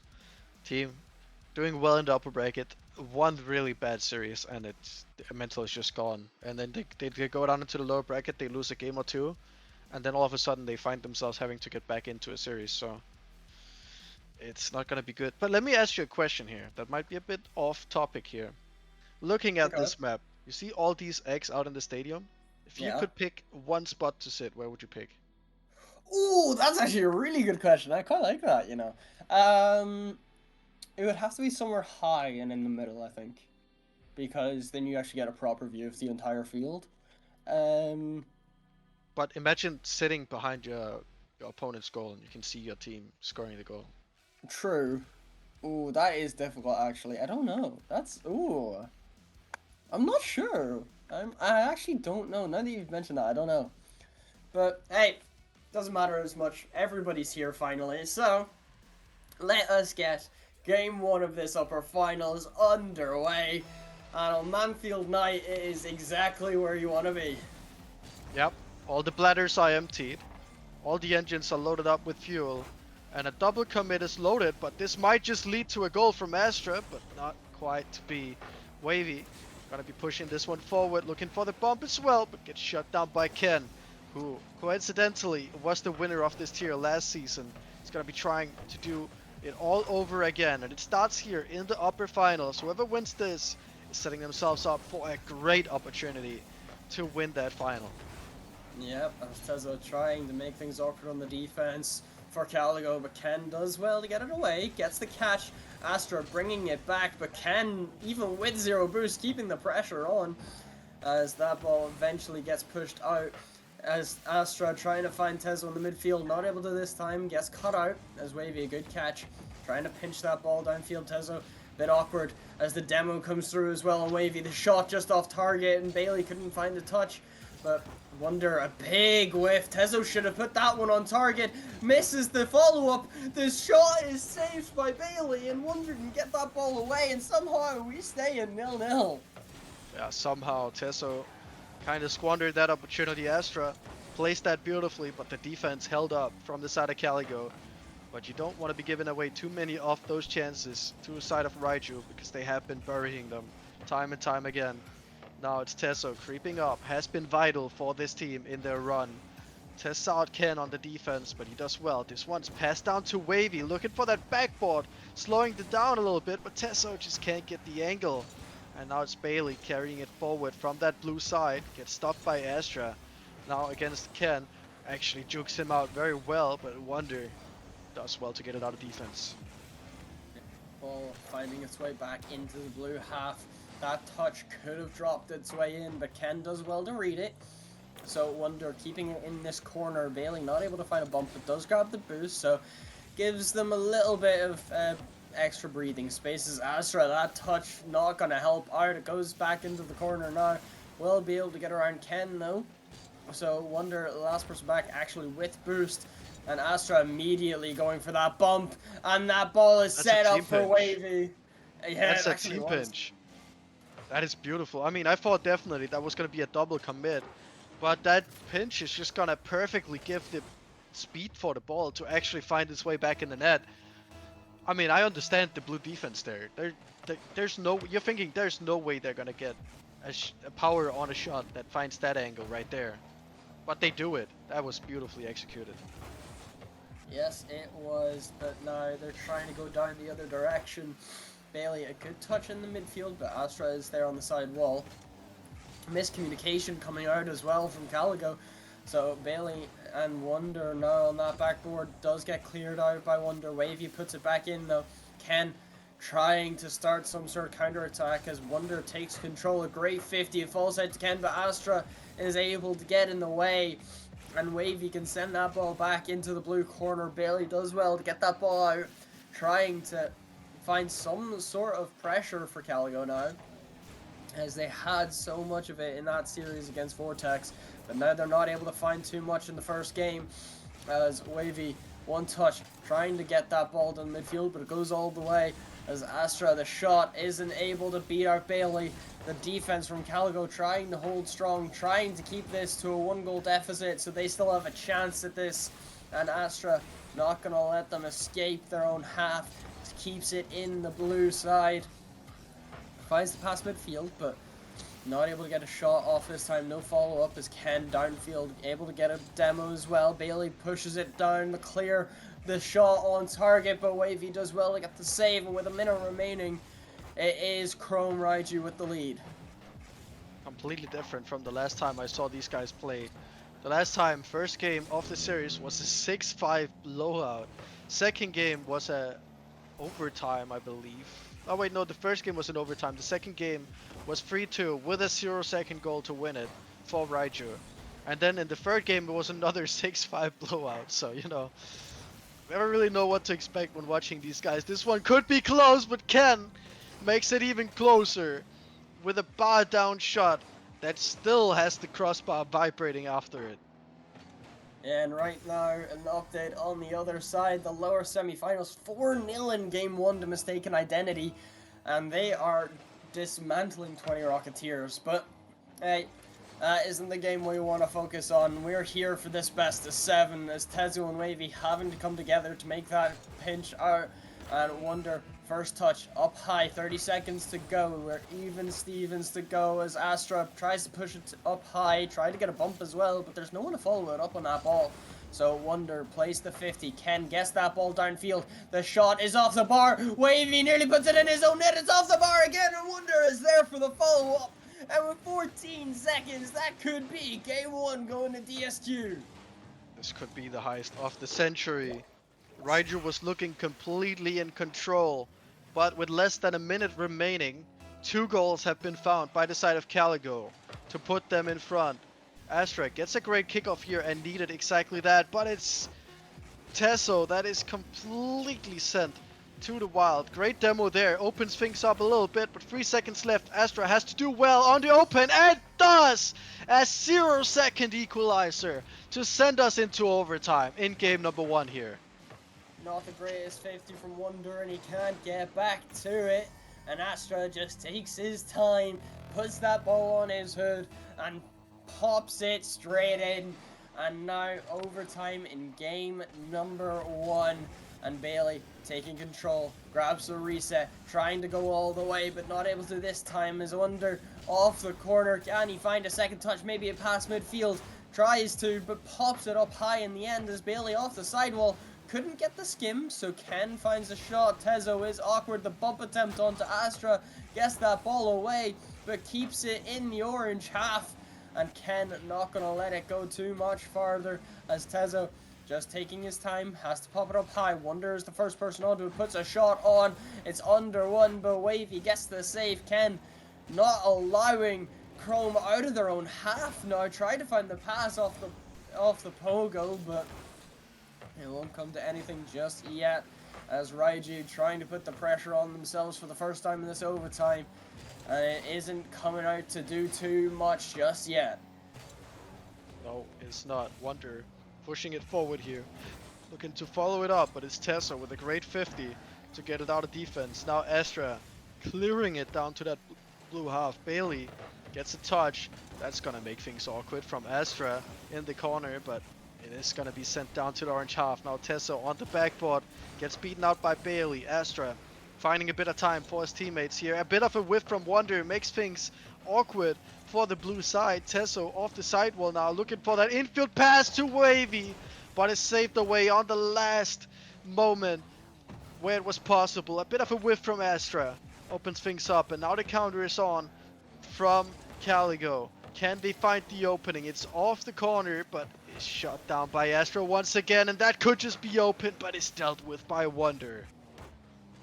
Wavy putting it to the side. It's touched away though from Wonder. Astra having to collect in his own corner, and Ken immediately putting that pressure on. Goes for the early challenge. Bailey finding one as well, and Tezo just gonna try get that one out. Bailey, one touch to the side. Wonder is there waiting. It's a 50 with Wavy, so that's going to drop down. Astra is there. A great save coming through from Ken, though. And that ball could go down the other way. Bailey takes control, tries to get the flick, but couldn't. Probably should have just gone for the direct shot. And Ken keeps it in the orange corner. Astra is a little bit awkward, so now there's a rule 1 on the sidewall as well. So now it's become a 2v2. Wavy trying to fake out Bailey, not able to this time. The 50 from Ken and Tezos dies down on the side, and Wavy just going to slow the play down. 2s is a whole other ball game, especially when you've been stuck in that 3 mindset for so long.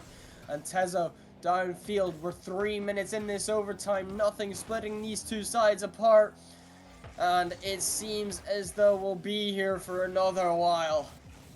This could be it. Tesso getting tested on the back line, but holds on. Wavy now getting dunked, and Tesso has to get the touch, and does. Wavy looking for the bump, not able to get it. Tesso Gonna take a bit of time here. Fakes out the first one, but can't quite get it through Bailey. Wavy now is gonna get beaten, but stays close. Tesso looking for the 50. It's gonna be Bailey forcing it through. Looking for the pass for Ken, but can't fight it. And now the counter is on. Ken looking to take time off the backboard here. First touch vital, and it looks good, but it's only good enough to find a 50 down the other end. Yeah, a demo coming through as well on the Ken. And that rule 1 still being held. They've gone from the top of the sidewall down to the ground, by the way, as Tezo finds a pass, but Wavy, the shot off target, and that could have been it. They should have been up, and the 50 from Bailey makes things awkward as Wavy had to avoid the bump, and the shot from Ken was slow as all could be, but finds the target around the defense, and you have to think, what went wrong here for Chrome Raiju? I think Wavy just trusted Tesso having the save, but he did not have the save indeed. And that means Caligo will be taking game number 1 after a very long fought overtime that even included a rule 1 starting on the sidewall that ended up pretty much in front of Raiju's goal. Yeah, Ken with a 1K game as well after that. Nearly 4-minute overtime is ridiculous, by the way, but single-handedly had more saves than all of Raiju combined as well. Wait, actually, no way. Oh my god, he did as well. That is mental. Wow, that is a ridiculous stat. Caligo do take game 1. It took a while, but they did get there in the end.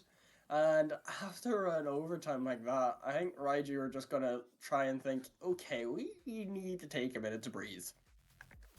That was a close fought game. And if that is anything to go from, we might be having one of the best upper finals of the modern time in RSC, because that was a great start to a series. Can only hope that it keeps being this close throughout this series.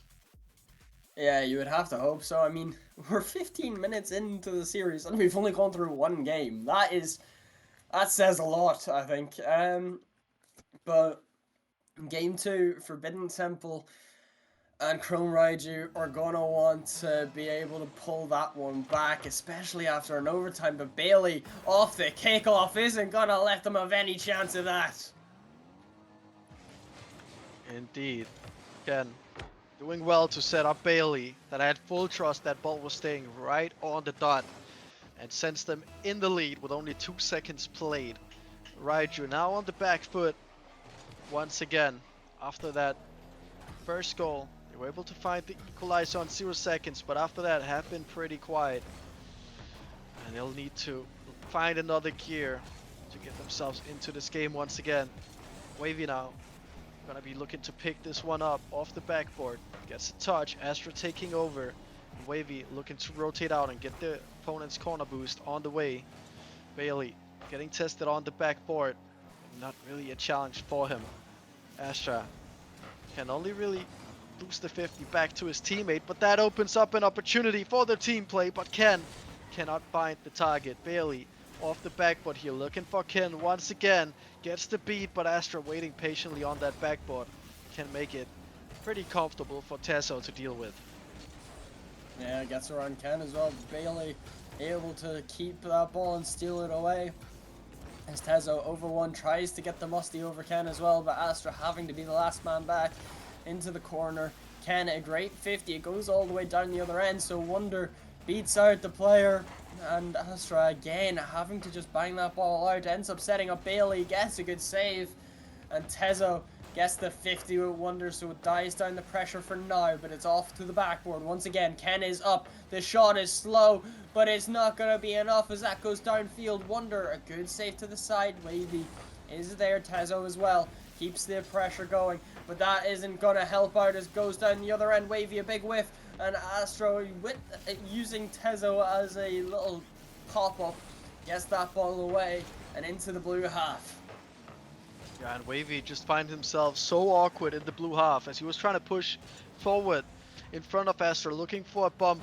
Didn't find it, and Astra went quick as well, so all of a sudden Wavy just finds himself in the middle of enemy territory. But this time, he is in the perfect spot to follow up that pass from Astra. A great pass as well, finds him in the midfield, and he's able to thread the needle between two defenders and give Chrome an equalizer when it's needed. 3 minutes remaining, we're all tied up, and we'll have to see who can come out on top in this important game too. Yeah, Wavy now looking to set up Astra on the sidewall. Gives him a great opportunity, but that 50 is not going to help things out. Tesso launching in to get anything on that one, but it stays with the blue pressure. That's a bit of a whiff from Bailey, but Wonder flying in, gets blocked by Astra. Now Ken looking to take control, but it's very awkward from him. Tesso with the shot makes Wonder a bit awkward, but that's about as far as he gets from that one. Wavy looking to take a bit of time here, makes Tesso awkward. Ken gets through off the backboard. Every orange player is up, but it's Astra that deals with it.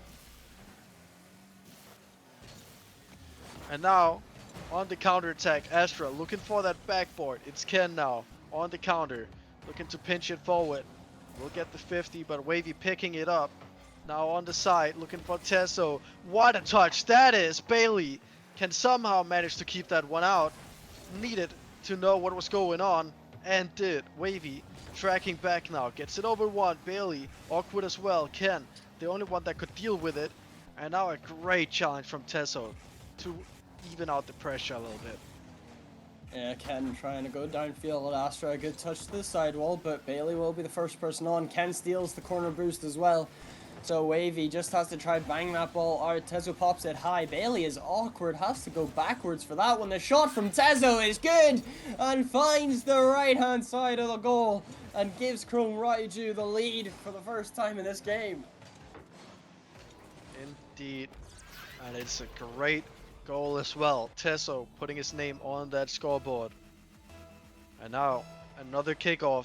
Last time it went pretty quick for Caligo to get that lead back once it was within reach. Ken looking very awkward in defense here, however, but he somehow made it through two orange players. A double commit forced as well. Astra needing to do well to get it out, and does. Wonder could not steal that boost, and you just have to wonder, is that it?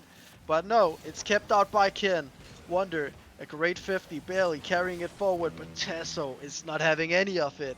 He is evening out that pressure immediately. Astra getting harassed on the back line, but Tesso helping him out. Now another double commit coming in from Raiju, but they're getting away with it for now. Yeah, Bailey going. Has to just push that ball downfield. The 50 from Tezo works wonders as Ken is there. Has to play the 50 again. Wavy the shot. A good save from Wonder this time. And will be able to follow this ball up. Takes control of it. 30 seconds remaining. They need an equalizer. Astra puts it to the side and is able to bang that ball downfield as well. A demo coming through from Wonder too. So the offense isn't going to be as strong as that ball gets pushed up high. Wavy is there. Bailey gets to it first though. Able to sneak and steal that ball from under his grasp. 10 seconds ticking down. Ken has to play it to the side. Bailey has no boost, so won't be able to go for the touch. Gets demoed. Wonder not able to get enough on it. And that ball just needs to draw for Chrome Raiju. And they will take that game and tie the series up. Yep. And when we said this could be a close series, well, it definitely is. 2 games in and pretty much just a little bit of a hair separating these teams. Well, not even, because they both have scored the same amount of goals. They both won by 1 goal in their respective games. And we're about to head into game number 3, which could be when a team could start pulling away. But your guess on who it is going to be is as good as mine at this point, because they're both looking on fire right now. Yeah, it has been extremely even. There hasn't really been much to go between these two sides. I think you'd need a razor blade to cut the difference, because it is getting ridiculous how close they are. Like, you're mentioning they've scored the same amount of goals. You wouldn't even think that either, because it's been so even. You wouldn't think either of these sides have took anything. You'd think we'd still be in that overtime in game 1, really. Because it has just been so even between them. There's been absolutely nothing to split the sides. Even their point totals are nearly the exact same. Yeah, it is very much how this has been going so far, and we're getting straight into game number 3. And yeah, let's see how this starts out. Wavy getting a good kickoff, making Bailey awkward there on the back end. I can't follow that. Astra to clear to the side. Has to go again though, as it only really made it as far as Wonder. That support touch by Kendo gives Tesso time and space to work with. Fakes out one, but that's about as far as it goes. Wavy keeping the pressure on by hitting that backboard. Ken getting demoed. Could make things tricky, but Tesso was just a bit far away. But saved a bit by the fact that Wonder took a long time to go for that ball. Ends up getting the 50, and now it's in the blue half. Astra looking to up the pressure, but none of his teammates really ready to contest with that. Tesso up early for this, gets the reset or not, and that means Ken can just take his time. Yeah, he does well to flick it over one, but Wonder able to play it off to the backboard. And Bailey was waiting on the side, but Tesso comes through and swipes it away. As Astra trying to find a pass midfield. Can anyone be there? Wavy is, but the shot is not good enough. So Wonder can get that save away. Ends up pinching the ball downfield into the orange half. They finally escape. Ken trying to go alone, but Astra just going to bang it to the side. Tesso is there.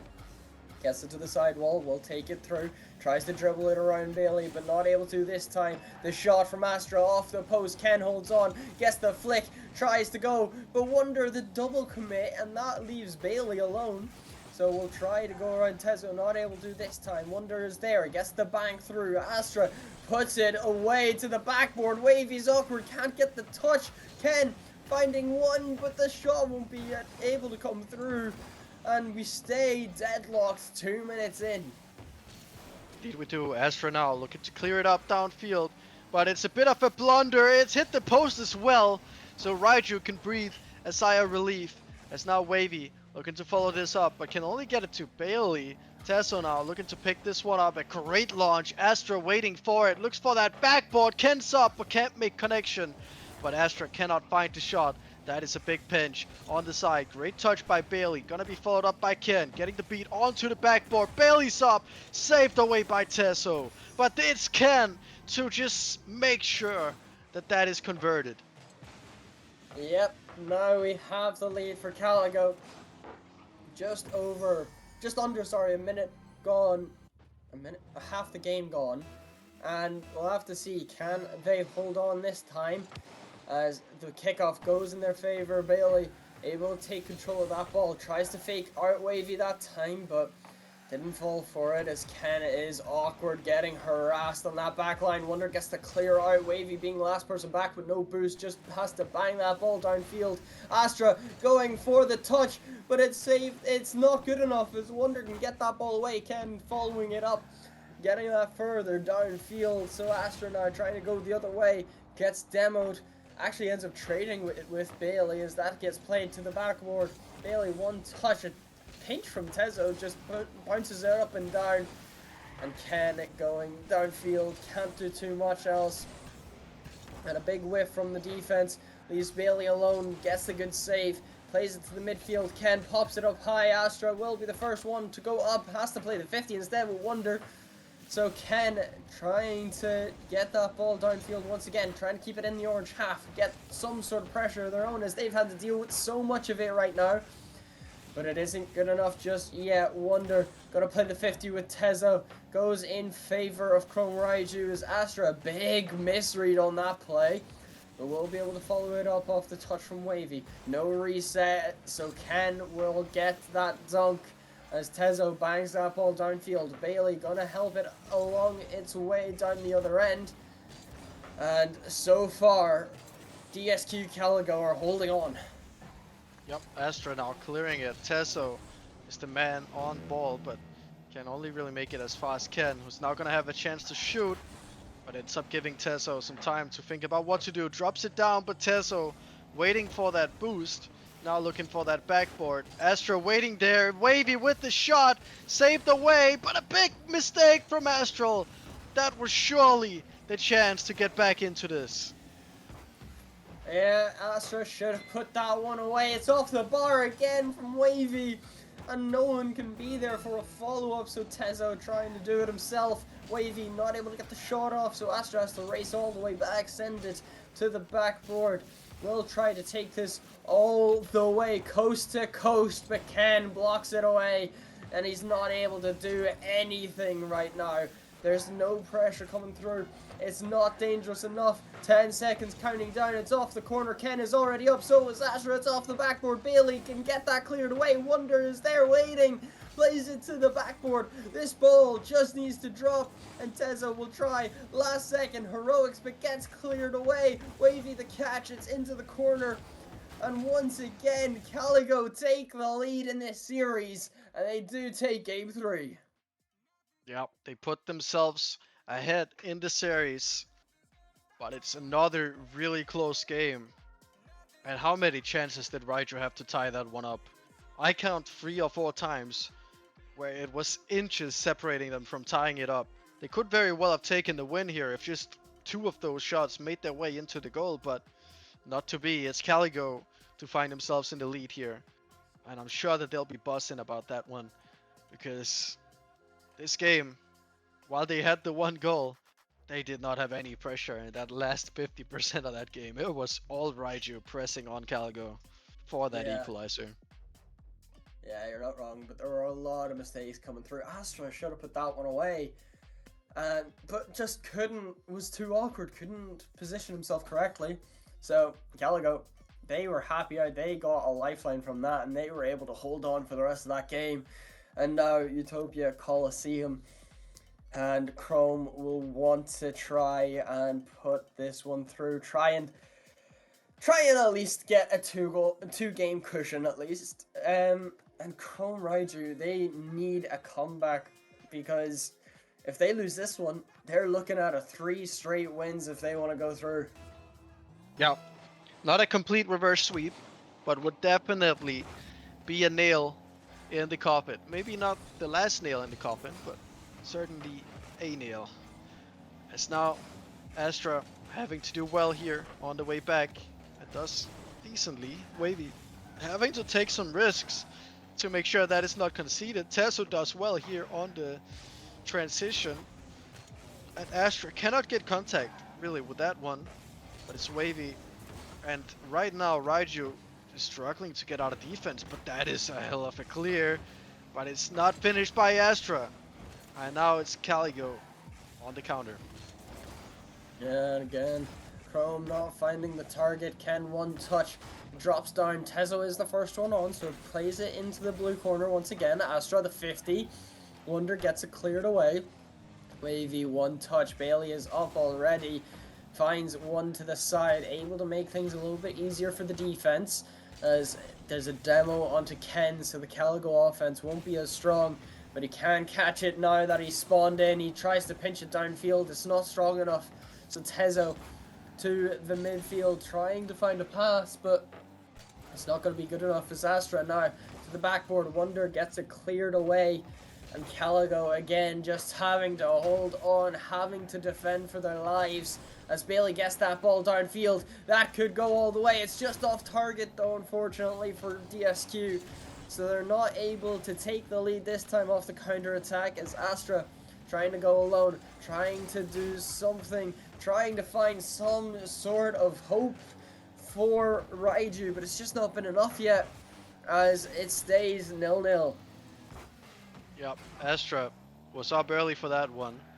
Not getting enough out of it though. Tesso here looking to pass it to Wavy, but was never really making it to him off of that pass. And now it's Tesso to try and clear it downfield. Wavy is a bit awkward, so leaves it for Astra. Looking to take space and time, but gets bumped out of the way. Wonder looking to set up his teammate, but shut down by Wavy. Yeah, it goes downfield. Wonder, good touch. Astra's there, however. Bailey can get it cleared out. Wonder already onto it, puts a shot on, and Wavy a good save. But the demo is going to make the rotations a little bit more difficult for Raiju as the double commit comes through. Bailey trying to put one on once again. Another double commit from Chrome. And Raiju look scared. They look a little bit shaky. There's another demo coming through as well. Astra having to go all the way with that one. as Wonder just tries to put it to the corner. Astra ends up deadening the momentum of it. Wonder putting it behind Tezo, making it awkward. Bailey with the flick. Wavy not able to find contact. It's off the bar, and Ken is there for the follow-up. And DSQ Caligo have the lead once again in Game 4. Yep, it's Caligo that finds the opener here. Off of Ken has been absolutely vital to this offense. Tezo needing to step up his game here. Has been crucial in the last series I saw of them. Has been relatively quiet this series. And Wavy gonna be taking a shot from way out. And it was never really meant to find the target, just test out the defense a little bit. Bailey going for the redirect. It's not good enough. Wavy can't deal with it. Astra with the 50 only makes it as far as Wonder. And now Tezo gets tested, does well though, but Wavy looking very awkward. Gets bailed out by Astra. And now Wavy and Astra actually helping each other out there. Tezo with a great beat here. Just gets rid of some of that pressure, but it still can. That is right there. And that's a poor touch from Astra. Could just be in, and it is. And it's Bailey to give the 2-0 lead to Caligo. A big mistake from Astra. Poor touch and the backflip gives a freebie for Bailey. And this could be a series point going in favor of DSQ Caligo. A minute 16 remaining, 2-goal deficit for Chrome Raiju. They need to find some sort of hope as Bailey going again, trying to find Wonder on the other side of the field, but Astra gets in the way, grabs a second touch, will try to find the pass midfield. Wavy as well, takes the catch, trying to fake out Bailey, but it's not going to be enough as the last person back able to hold strong.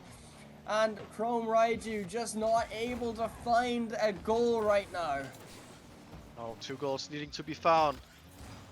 And in that game 1, it was the 0-second equalizer that was inspirational for their comeback. But this time they need to find 2. With only 40 seconds, that mistake could just make that 10 times more difficult. Astra needing a 50 here. A great one actually for Tezo. Now pushing the ball upfield. Bailey, first man to test. That's a poor touch. That's a big whiff. But it's not gonna be enough to find a goal. Astra now needing to push it forward. Time is of the essence. Wavy cannot get the beat on Bailey. Tezo can send it upfield, but there's no one waiting for it of his teammates. And that clear, it just seals the deal. The dagger in the bag. And it's Caligo to take triple match point here. Yeah, and they do indeed. That ball dropping needs to just drop, and Chrome trying to find a little bit of a consolation, but it's not going to be able to be found. And DSQ, series point. Chrome Raiju are on the chopping block as they need to find a game at minimum here. And they do indeed take their time out. And it's to be expected. They've been getting hounded by DSQ, and whenever they've had the chances, they haven't been able to find the target, so we'll have to see. Indeed we will. And let's see what Raiju can cook up in this timeout, because they need to completely change up their game a little bit. And I was gonna ask you what you wanted to see them change up going into next game, but I just want to give my own 2 takes first though, because every single series I've seen them play up to this point, they have been making a couple of mistakes, and there has been a couple of ego plays from some players, but I've seen way more team play from them in those games. And in these specific games, it looks like it's every man for themselves. In defense, there's so many double commits because there's no trust.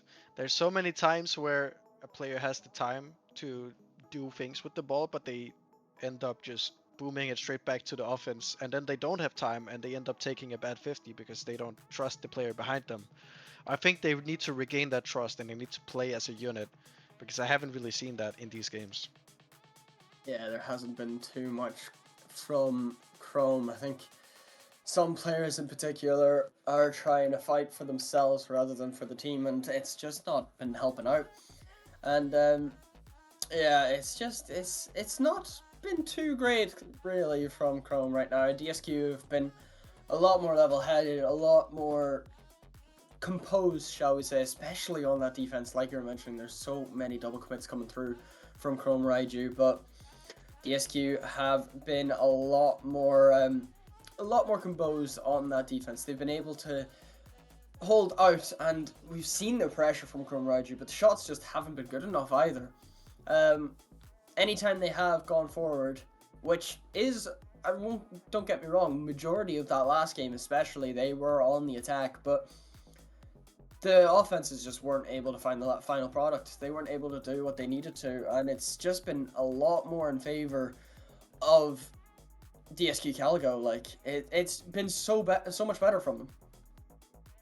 Yeah, I think Raiju, they need to change up their approach in the final third, mainly. If they can find the gap in the defense, they will give themselves so much space to work with. They will make Caligo scared, and Caligo won't just have so much time to play with, really. And I think they need to be more direct in their passing. I think that's the big one, because many times you see a player going off the sidewall, going for a flip reset, then going for the backboard, when they could just pass it straight from the sidewall down to a teammate sitting in the midfield and just take that booming shot. And we saw them do that in game 1, and that's what got them into that game. We saw them do it a couple of times in game number 2. They just could not hit the target. But if they kept doing that, and they started hitting the target, they could have very well been in this series right now. Yeah. We are getting started. Yeah. Game 5. Last chance in this upper bracket for Chrome Raiju. They need to find a lifeline. That pass isn't going to be good enough from Bailey, so Astra's just going to bang it downfield. Wonder, a good touch. Able to get it around Astra as well, and Wavy just going to have to push it into the corner. Bailey, a good bang, gets that cleared out, keeping the pressure relieved for now. Tezo banging his head off of the post, and Astra having to come in to help out. But the double commits once again still coming through from Chrome Raiju. And there's just no trust. The miscommunication just is not helping out matters, as Wonder, well done in the corner. Does well in the 50 as well. Tezo not able to get a second touch, so Wonder going to take control. Able to flick it over Wavy. Astra, the last line of defense, does well, but has to play it off the sidewall. A big whiff coming through, so Bailey gets a free touch. Another whiff from Tezo. That net is wide open if anyone can put a shot on, but Wavy spawns in. Ken off of the double commit once again. Astra going into his own net and gives Ken a free shot. And there is the lead once again for DSQ Caligo. Not the far in chat after that goal is scored. It's absolutely crazy. But it is Caligo that takes the lead. Raiju, this is a make or break moment. You're finding yourself with backs against the wall, needing to compose yourself if you want to make it back into this series. You just had the timeout to talk things over. How do you respond? It's gonna be Ken sending it downfield. Tezo needs to be composed. Gets it to the side, makes sure a goal isn't scored at least immediately. Now Wavy has a chance to take time, but just gives it straight to Ken. But the follow-up from Tezo to even out some pressure, and a great dunk from him as well. Can he get a pass to a teammate? No, it's gonna have to be Wavy. Can only fake out one. Astra to Wavy, pops it down to Astra. The shot on target, but what a save that is from Bailey. But surely we're seeing at least a little bit of teamwork now. You have to hope as that ball goes back midfield, there's bumps coming through as well, but no one's there for the follow-up, so Astra going alone, trying to leave it then for Tezo, but a great save from Wonder, and not a good enough shot coming through from Astra again. And Chrome not able to find an equalizer as that ball goes all the way to the corner. Wonder just pops it up for Ken, grabs the corner boost as well. Tezo one touch, won't be able to follow it up. A good save from Wonder once again as Bailey off the sidewall, going alone, has to just play it high, ends up faking Wavy out. Tezo has to play it to the sidewall. Ken can take control off of the ceiling, drops it down, no one's there, but Bailey finds the shot finally. But Astra does well in the 50 with Wonder. And they go downfield. Ken pops it up high, trying to find some sort of counter-attack here. Wavy off the post, had to take the risk. And they're able to hold on for now. Indeed they are. Bailey now looking for that corner. Looking to pass it off to Ken. Taking the shot. Not gonna be enough. Bailey following it up. This could be a chance for Raiju, but they're not able to get the ball forward quickly enough.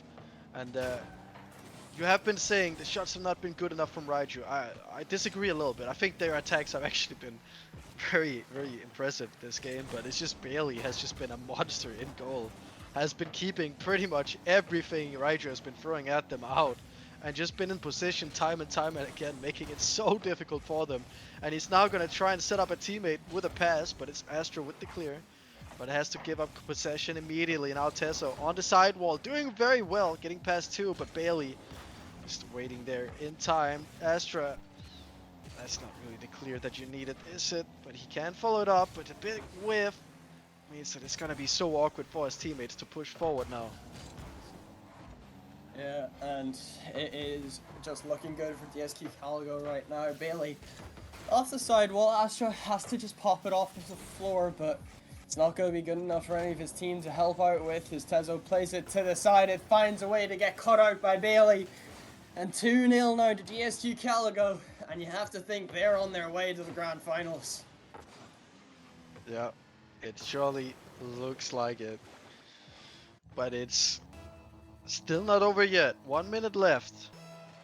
Raijo having a world of problems currently. They are not able to crack the code on how to get through this Caligo team. And kudos to them. Caligo have been playing absolutely amazing. I mean, in the first game, Ken alone had 7 saves. And it wasn't enough to get through. Or was that the second game? It might have been the second game. But either way, the defense on the side of Caligo has been so insane. I mean, the attack from Raijo just keeps coming. I'm sure they are making mistakes, but there are some of these chances we're seeing where I'm thinking there's no way they're gonna get away with getting this away from goal, and then they somehow still keep it out. Yeah, it's just not been enough from Chrome Raijo in this game. They may have done well against MPB Marvel, but since then it's just they just haven't been able to find their feet. They haven't been able to find each other, really, as the 10-second ticks down. Wonder, another great save, Ken able to bang it downfield. And this ball just needs to drop, and DSQ Caligo go on to the grand finals. Yep, Caligo, the first team to cement their place in the grand final. And I believe that the lower bracket semi-final has just concluded, as we got rated by the B-Stream, and it did go in favor of Identity. They beat out Rocketeers 3-1, ending their lower bracket run all the way from round number 2. But keep in mind, Identity has actually been on a similar run, also from round 2. Basically dismantling all their opposition, finding themselves in that lower final, where Raijo will be meeting them. And the winner of that will be facing Caligo in the grand final. So a possible rematch in the grand final. But before we get to that point, we are going to have to crown an MVP of this series. And I think, realistically, I think it has to be between Ken and Bailey. The two of them have played so well during that series. The saves especially, like they did not let a single thing go in. There was 4 goals total that entire series, and yeah, Ken, 12 saves. That's ridiculous, by the way. 7 of those were in the same game. What? Yeah, exactly. That is mental. 5 goals, 3 assists, 12 saves, 2,300 points. Ken, yeah, it is an incredibly deserved series MVP. And DSQ do find themselves in that grand finals with 2 lives. So we will see how that one goes in the end. But hey, that is it for Chrome Raijo. They will go down to the lower bracket and face Mistaken Identity, and they're gonna have to hope that they can come back for revenge, basically. Yep, and the story of Ken going for his 2nd consecutive RSC win in a row. It goes on, and he's found himself in the grand final, needing to be beaten twice to be taken out.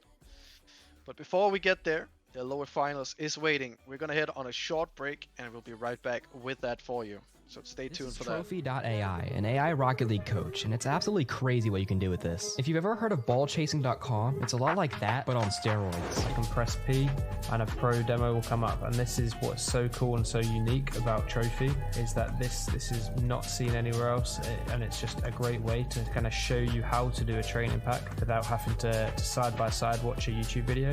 And this is actually really cool. Training paths. So you basically, you know the skill trees from Assassin's Creed, Spider-Man, Sekiro. You know that sort of games where you have to, get skill points, use them, you unlock new skills. This is sort of very similar, but instead of actually getting skill points, you're actually doing the mechs. And also a cool feature as well, guys, watch this.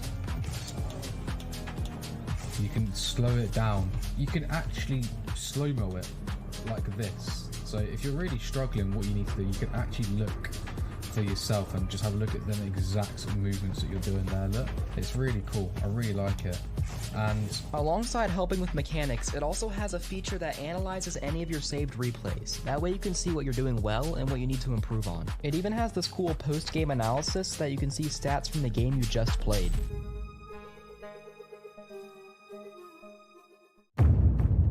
This isn't just merch, it's what teams wear when they mean business.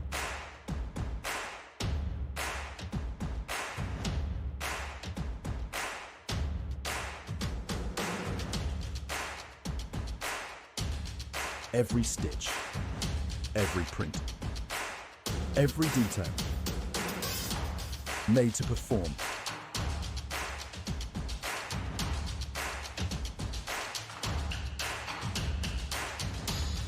Trusted by the grind, from grassroots to championship halls.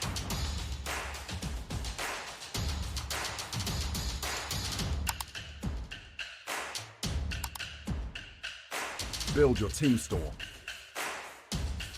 Wear the brand that wins.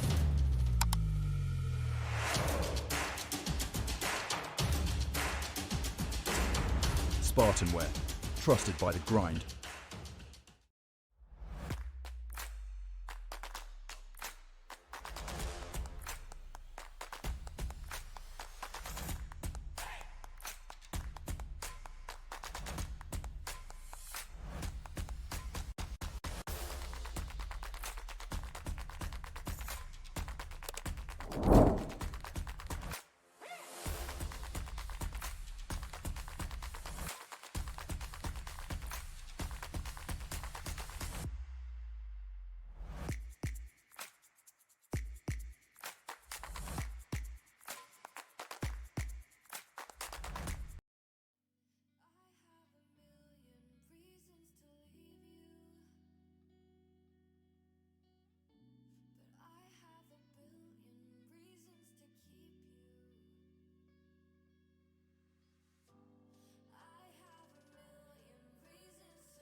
I'm over. Dying to know where you came from. We're breaking open. Feel like our future's just begun. And all I know is that we lost time. If we stay right here, we could free ourselves inside. We'll stay awake forever. We'll hide away where no one knows.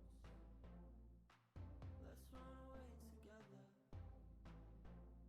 Just lead me into your world. We'll stay awake forever.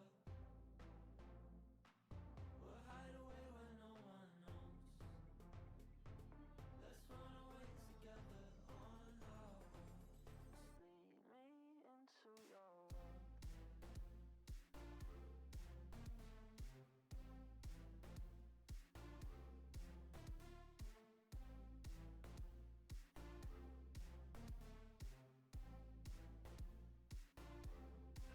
Waiting for no one.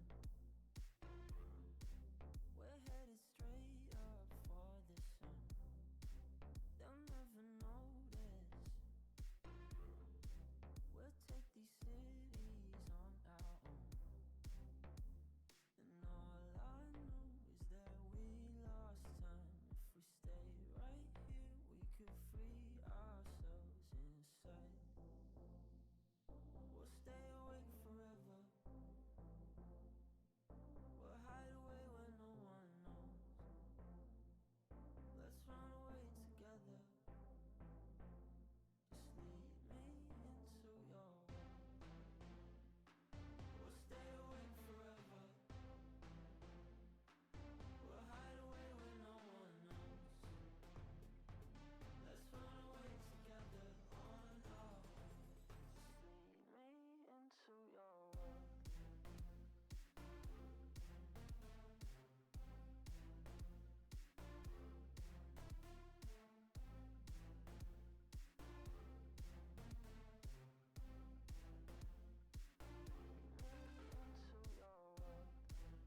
This is trophi.ai, an AI Rocket League coach, and it's absolutely crazy what you can do with this. If you've ever heard of ballchasing.com, it's a lot like that, but on steroids. You can press P and a pro demo will come up, and this is what's so cool and so unique about Trophi, is that this is not seen anywhere else, and it's just a great way to kind of show you how to do a training pack without having to side by side watch a YouTube video.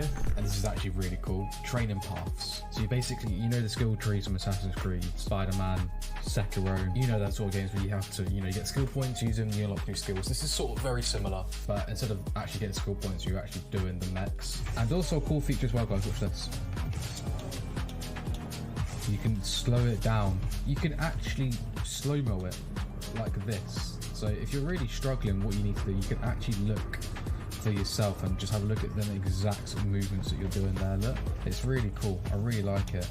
And alongside helping with mechanics, it also has a feature that analyzes any of your saved replays. That way you can see what you're doing well and what you need to improve on. It even has this cool post-game analysis that you can see stats from the game you just played.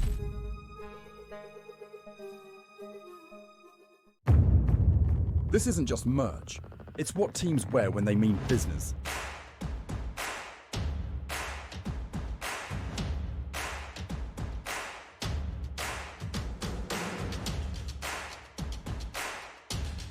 Every stitch, every print, every detail,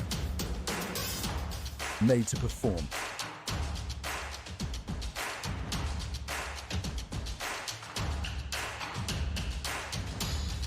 Trusted by the grind, from grassroots to championship halls.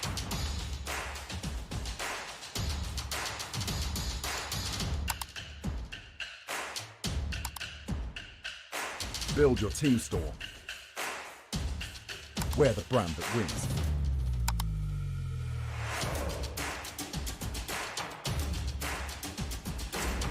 SpartanWare, trusted by the grind.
welcome back into the RSC. Rivals here, only a couple games left, only 3 teams left for that matter.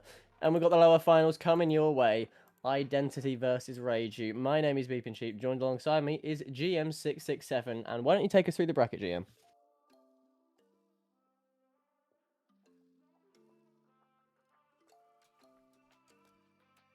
Okay, well, anyway, for those that missed it. All the teams are expected to do well, have done well, they have all the way to... Uh-oh.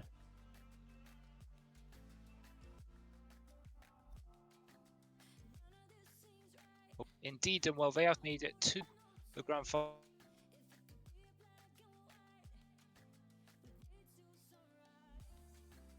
final bracket, and you'd fancy them to go on to win the whole thing, but of course, Identity or Rageu, the winner of this series, will be waiting for them. I mean, this should be a tight one. This should be a brilliant game. Identity are on that lower bracket run, and Rageu being the team to fall from the uppers. Both, of course, minimum top 3. But before we get into this, we've got one more thing to do, and that is predictions. I think this one's gonna be close.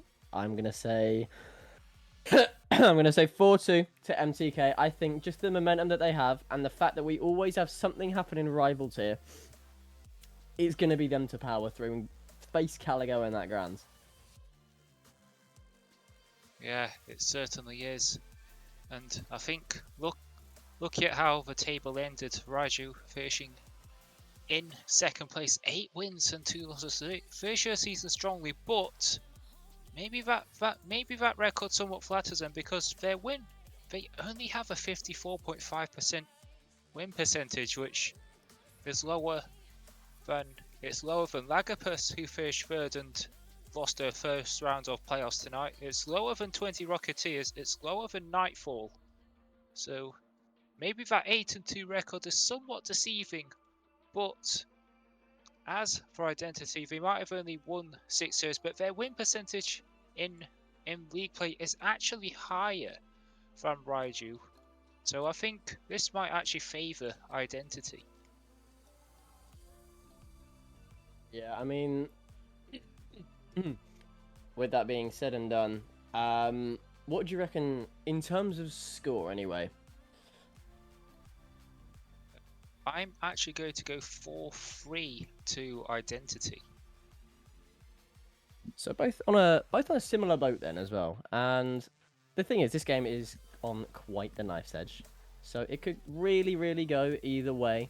And the penultimate series of the rival tier about to get underway. These two not quite new but relatively new franchises going to be doing battle. Starting on Manfield night, as always, you've got the likes of Alex, Jameso, and Jag versus Tezo, Wavy, and Astra. And this should be an absolute belter, GM. I'm looking forward to it. So why don't we get this lower finals kicked off and underway? Yeah, it certainly is. It's very stacked teams on both ends. I believe Jaguar in particular. I believe Jaguar actually won Elite either last season or the season before. It's dropping into rival and was on Rash, I believe, at the start of the season, who were tipped as pre-season tipped as one of the favourites to win the whole thing. Of course, it hasn't panned out for them, but he's somehow landed on his feet and got himself an even better team, a team that has a chance of going all the way, and he has given his team the lead after just 11 seconds. Well, a team like this as well, in MTK, you can see how dangerous they are already. That pass as well, beautiful. The shot equally so. It only took them 11 seconds to just carry on what they've been doing to every single team in the lower bracket so far. But Tezo wanted to find an answer there, who, keep in mind, has been staying with Chrome after winning it last season with their challenger team, looking to go for the back-to-back with the same franchise, but of course going to have to get past this behemoth of a team so far. Jaguar eyes up a shot, but this one the keeper will be ready for as Tezo beams it away towards Astra, who looks to get this one off into the middle. Doesn't quite get the flip that he's looking for. Makes it just a little bit awkward for him. And Wavy over to a teammate. Unfortunately for his teammate, just doesn't quite have the boost to handle this one as Alex flip tries to get it over, loses the 50 in the process, and Jaguar tries keeping that one in the blue half. well, in the orange half, I should say, but this one ends up finding deep into the blue instead, as it does seem that Reiju are fighting back as best they can to find themselves an equalizer. Brilliant composure and control there from Jaguar to not allow it. And similar to not being allowed, the lack of boost does not allow Alex to start a counter-attack there. Oh, and let's go back at Jamezo. It's on target, but Tezo was ready to make the save, and he gets it further away. It's a very good clearance from him. So Wavy puts him at 50 off the wall, but Jamezo is able to get there first. Now it feels like there's no real control from either team. It's just get the initial touch, just get there ahead of the opponent, and that's about it really. As we see Jaguar, the ball does fall kindly to him for a second touch, but he's lacking a boost. Goes into Malay, which drops straight down, and there's no one there for the follow-up. Jaguar trying to keep it alive, but Astra in the way. And now Wavy trying to link up with Tezo. Can he get there? He gets the demo, but he doesn't have the boost. Now that's a chance gone begging for Raiju. Quite a similar pattern as well that we've seen so far, where teams, both of these teams now, getting attacks going, it just doesn't seem to be that they have the boost to back themselves up, and so all these missed chances get stacked up, I suppose, because you think with boost on the table, on offer for all of them, we could have had about 3 or 4 goals already in this game. We're stuck to just the 1, as I say that, just the 2, as Jaguar adds his second to the tally for Mistaken, but the boost is certainly quite the dictator in this game. It seems that, I know it may seem obvious, but the team with more does seem to be doing better the majority of the time. Yeah, I think it's the build-up to that goal. There were 2 touches from Raiju, which should have been better. Not sure it was a clearance on the wall. Really needed more on it. And then Tezo losing the 50 at the worst possible moment. And it just set up so nicely for Jaguar. And they're trying to go again. It's Jamezo, but it's blocked by Wavy. Jaguar has to hang back. He can't commit his last man there. And he knew that. But it comes to Astra. Does get a second touch. It's all for you! Oh my goodness. Astra, you menace. What a second touch. That first one as well, just setting it up, but the second. It pixel perfect, if you will, to find that answer, to reduce the deficit to only 1, and more importantly, get Reiju on the board finally. That an absolute shell shock towards the side of a Mistaken Identity now. Did not expect, I mean, we didn't expect it either, but that's some way to kick off your lower finals, I suppose. It's not to say that they haven't tried. It's just Identity. They've been so comfortable defensively. They've always had someone there to make the save, to save any shot that has come their way. So it drops down as Wavy trying to get a second touch. How he does. It's actually a team bump. It could set up, but Jaguar doesn't get the right sort of touch. And Alex goes in for a 50. Comes back out to the middle of it, but no one's there to follow up for Identity. So it comes to Wavy, but it's a good block by Jaguar. Alex sending it to the backboard, but Tezo doesn't get there. But again, there's no follow-up. And started to see a few demos coming out from Raiju. I think they're starting to think that maybe that's their best chance of getting an equaliser. But they need to clear this out. And no one makes contact, but it actually works out for Raiju. Yeah, we're starting to see similar game plans from either of these two sides. We've seen the demos coming from Raiju, similarly for Identity not too long ago, and as well, some other thing to mix is the team plays. But this one, not so much a team play, it just happens to be, it finds its way into the middle after a slightly dodgy clear from Astra. James are just dunking him, and Alex there to pick up the pieces and put that in the net for 3-1 Mistaken. Raiju as well, after they really sent themselves for about 20 seconds there, and they will be absolutely kicking themselves knowing that it all ended up being for naught, as Jamezo nearly added another one, but Alex may do exactly that off the post as well, looking for their shooting boost, but it doesn't matter because they're 2 in the lead with 30 seconds to go, and Raiju right now have not got too much on the table.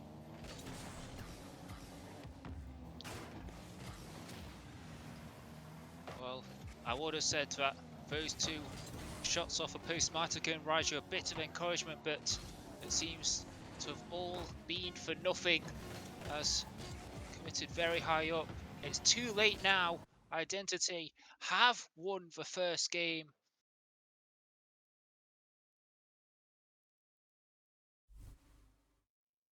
Yeah, it was quite, well, quite the performance. They If have deserved it.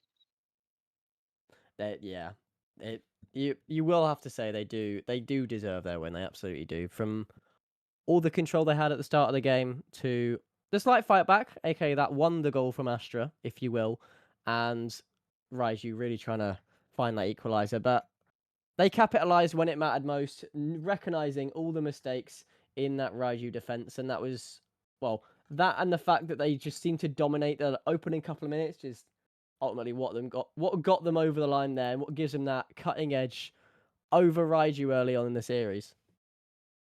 Yeah, it certainly does, and I think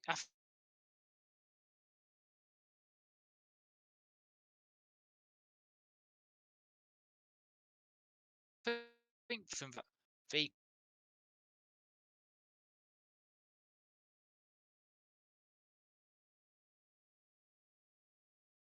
could their belief about how they could go to the grand final, but as for Raiju, it's not the worst game in the world. I think it's just Identity were that bit better. Yeah, I mean, they both had similar game plans. It just happened to be that one team did it better than the other one. I know that may sound that may sound quite obvious to some, but they're doing it again already. Only 3 seconds this time in early game, and by the time I allow a single cough, that's all it takes for Alex to score a kickoff goal and put Mistaken Identity right back where they left off.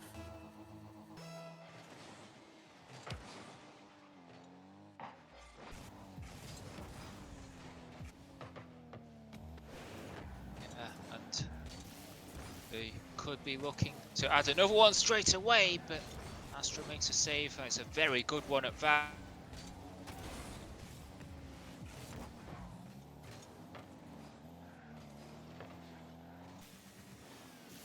Sends it down the other end.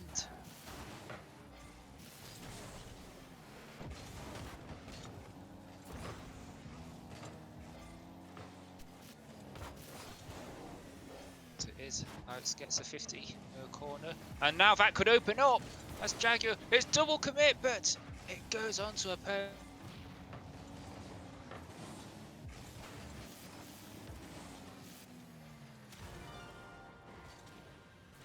Alex trying for a fake, doesn't quite work out.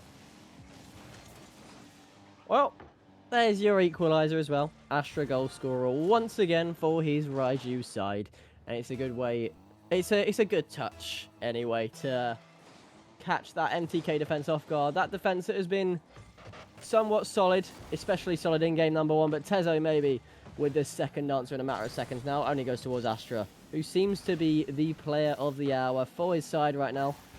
Wavy wants to keep control of it, but Jamezo just has that little bit more boost for him than him to clear that all the way down deep into orange. And these demos coming in now, looking for that counter attack, if you will, but Jaguar one touch. Astra towards the net once again, forced out a save, and Jamezo goes into the middle now. Does Astra gets demoed in the process as well. Team plays looking to be coming in now from Mistaken Identity, and it's good patience from them as well. Alex especially with that little bit of nerve, if you will, to let the players come to you. You don't see many of those, and the players that do that, they do seem to just have that little cut above the rest more often than not. But now Jaguar off the wall goes towards Tezo, beats him on the 50 as well. Jamezo looking for the follow-up off the back wall as well. That's a miss, goes towards Alex. Alex one touch. Astra tries to get that one away, but Wavy can't get what he wants. This could go straight back towards Alex, and it does. Jamezo there with the finish, and it's 2-1 Mistaken. A well-deserved lead. Yeah, and I was about to say, Jamezo, we haven't mentioned that he's actually won this tier. I think it was either last season or the season before. And, well, he's clearly using that experience to his advantage. And I also wanted to make sure that Identity, their defense has been very good. Of course, it was that outstanding sidewall read. That was the only shot they let in prior to Raju's equaliser earlier. This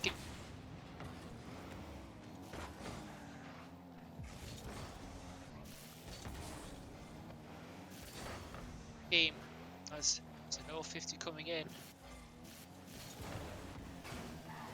Oh, pass middle there from Jamezo as well there. Almost found the man. But now Jaguar over. Tries to guard that defense now. Jamezo far, far away. Forces out quite the clear and quite the commit back from a low boost Astra. That being said, now this entire Raiju side does have a lot of boost. However, so does Jaguar. Can't make the touch count. Goes back towards halfway now. Astra just booming that away. Not quite the idea you're looking for if there's just no teammate there, because it just ended up giving a bit of possession back to Mistaken Identity, who have the lead as well. Just a reminder to this Raiju side. Astra one touch as well. That's better control from him. Finds the reset, looking for one more, gets the beat as well. This could find its way middle. Tazo tried to find the finish, but couldn't get it this time. Now Wavy into the middle. 50s goes only as far as Alex. Alex off of his own ceiling. Beats one, but Tezo is there to pick up the remaining pieces there of that play, if you will. Jaguar to Jamezo, over into that orange half. Wavy stays on it, gets the boost as well while he's at it. This one finds its way into the middle, but no one's going to be there. Alex towards Jamezo, Wavy away.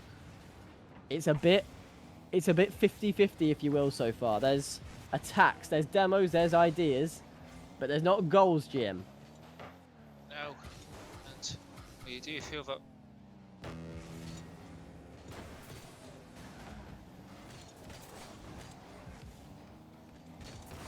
right, only one there and the follow-up.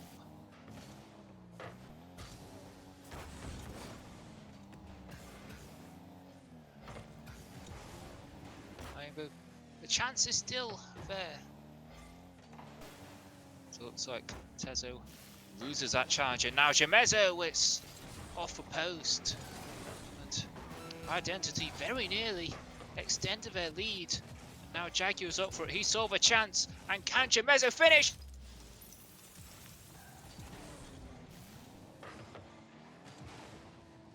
Short answer. Yes, he can. Jet. Jamezo, perfect touch into the net there.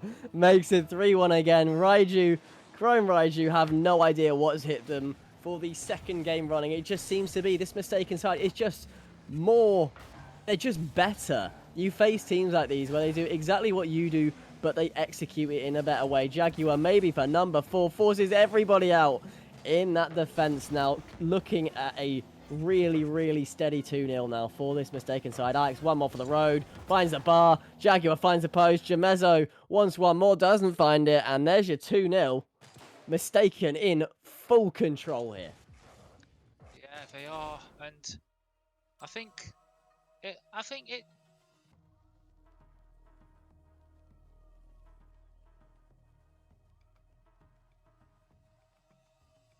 They've just been that bit better. I mean, the stats tell the whole story. 13 shots to just 4 from Raiju.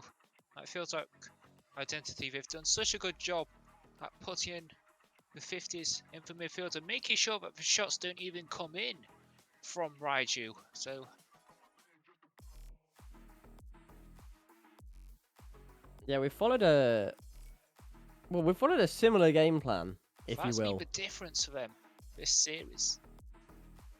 Yeah, we've followed a similar game plan in each of the games so far. That being that Mistaken are just that team so far where everybody gets involved, everybody eats, everybody assists. We saw this in that last game. Everybody got at least one assist there. Same with game 1, I believe. At least that or everybody scored. Either way, they know exactly how to play as a team. And the only thing in their way right now is Astra scoring a goal, which has also happened in both games so far. So it may be the case that, although he does seem to be Raiju's star player, it may just be the case of the other two having to turn that one on to turn this more into a 3-on-3 in terms of everybody having a go, everybody eating in that opposition net. Astra gets absolutely dusted there by Jamezo. Wavy away, Alex towards as well. This one staying as it was as well. Don't forget, we've had 2 early goals so far. Can they make this one 3? It looks to almost be the case there. Wavy forced into an early save, but Jameza now looks to go into the box, takes a bit of control. Rival winner in the past as well, mind you, with 20R in RSC 16, looking to get his second trophy in 3 seasons now. Can't find it though. Gets a 50. Outwards. Jaguar, one touch. Wavy and Astra both in their own corner. Astra decides to take the ball instead. Just taking a little bit of control now. Beats Alex with it, but Jameza with full boost is more than enough to bat that one away, if you will. Tezo looking for control as well. Bumps one. Wavy there. Not quite enough though. Astra towards net. Tezo maybe one more. I like the ideas, but Alex just is too strong. Yeah, and now Astra try. And we saw him trying.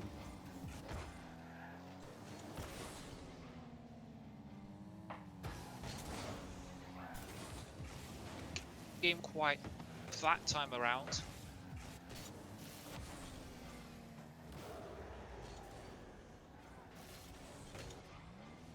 Alex, that is absurd. That is insane. In terms of the redirect, what is that? Top shelf, top bins, top into bottom, whatever you want to call it. It's mistaken with the lead. Alex responsible for it. The guy who everybody should know by now as that mechanical guy on his side here. Stays on the ball as well. Once again, beats 1, beats 2, could find the net once again. This Alex can do no wrong right now. Jaguar there this time to pick that one up. And it's just another moment of magic. A 3-on-1, if you will, albeit a bit of a panic defense there. But nonetheless, it's mistaken running riot. It's Chrome Raiju really far behind in terms of game plan right now. They've not even taken their time out, bear in mind. They absolutely should after this game, because this could turn into an embarrassment if they're not careful. Jameza looking for a backwards psycho, if you will. Looking for a Drali type play. Can't find it though. Can't even find the touch off, but doesn't matter anyway. Jaguar gets that one clear. They're just having fun at the moment. Are mistaken as Alex puts this one above the goal, way out of danger. At least enough so for any of the wannabe strikers to find a goal back. But he clears that one further away now. Astra as well. Very, very awkward. On his own back wall. Wants a bit of control, but Jaguar's just a bit too quick. The chasing is coming in as well. This game plan really starting to frustrate Chrome Raiju. It's now the 3rd game in a row where they've not had breathing space, if you will. They've been trying as they might to get an escape.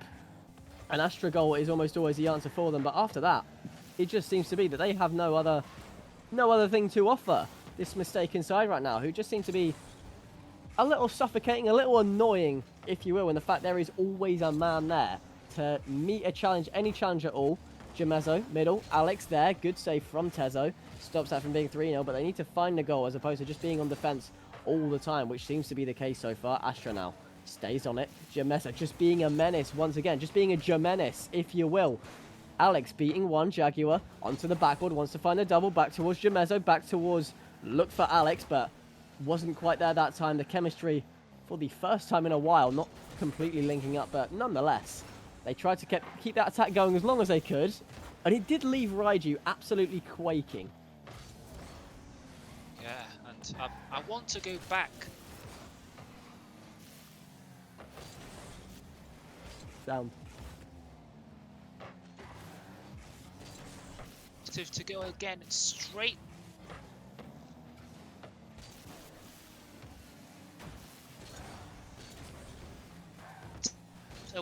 So the net was open.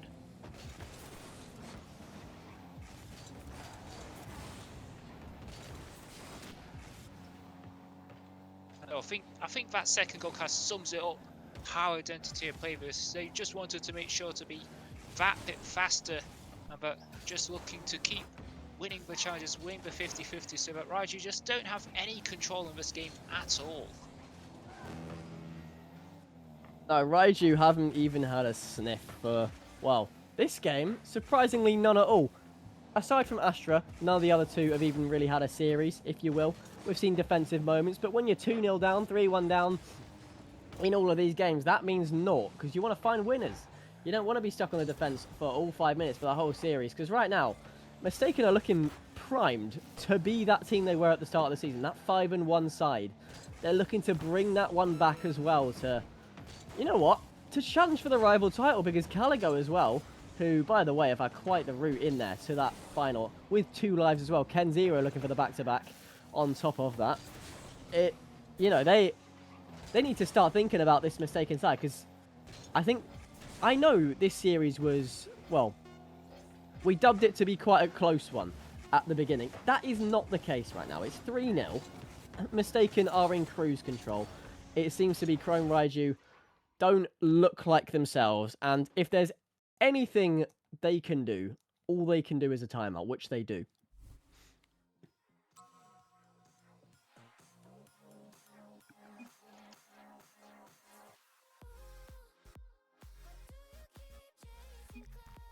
Bez.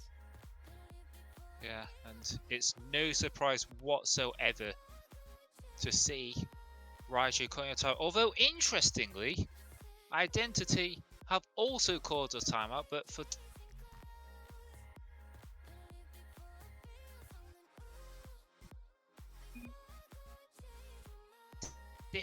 the 5-minute timeout to fix whatever's going on. For Identity, it looks like we've just had news that it will be the 5-minute timeout, so wait, so this is, it's quite a confusing one, because time to work out what's gone wrong for them so far. the fact is, right, we've had a tactical timeout from Chrome Raiju, but a technical from Mistaken. But in that sense, if we have the technical, does it count? As in, would that mean that Chrome Raiju still has a tactical timeout, or is that both of them being used technically at the same time? Because I don't think we've had this one before. If it's Identity that called the technical timeout, it's a technical timeout that's been given, so I'd assume like Raiju still have their timeout, even though they called for it. Okay. It's quite a unique situation as well, to be honest. You don't get... Okay. Tezo in the chat as well. Need to win them all regardless. That is true. That is very true. Lock in as well. Whatever you're doing with Jamezo's frames, just keep doing the same thing. And unless I'm bugging out as well, chat, it is in fact Jamezo from an old name where it was JA-MEZO. I can't remember if we used it in NSE or something else. And by the way, for anyone familiar with all of NSE, Jaguar, both Jaguar and Jamezo are names to be familiar of. One, I believe Hallam, the other one, I believe Keel as well. Yeah. So a couple for the uni scene there. That is correct. I don't think I recognise any of the others though. No. None I can think of, unless Alex is somewhere. But I know, to be fair, Tezo might be, just not in NSE. Wavy, I don't know. Astra similarly. But this is quite a situation in terms of the tech and the tactical, because it's all getting explained a little bit in chat right now. But I mean, Tezo's already clarified they wouldn't end up using their tactical anyway, even if they do still have it. Just from the fact that they're 3-0 down now, they require a reverse sweep to make the grand finals. They require a full mental reset, 4 games of primed Rocket League, and an entire change game plan, if you will. Yeah, it certainly will. I think that's the only way forward for them, because Raiju, they're getting outplayed. Its Identity have pretty much all the control, and Raiju have basically 0 control in the game. So I think when you're in that position where the opponents are outspeeding you, outplaying you, I think there's one of 2 options. You either just accept that you're going to be outplayed and just hope for them to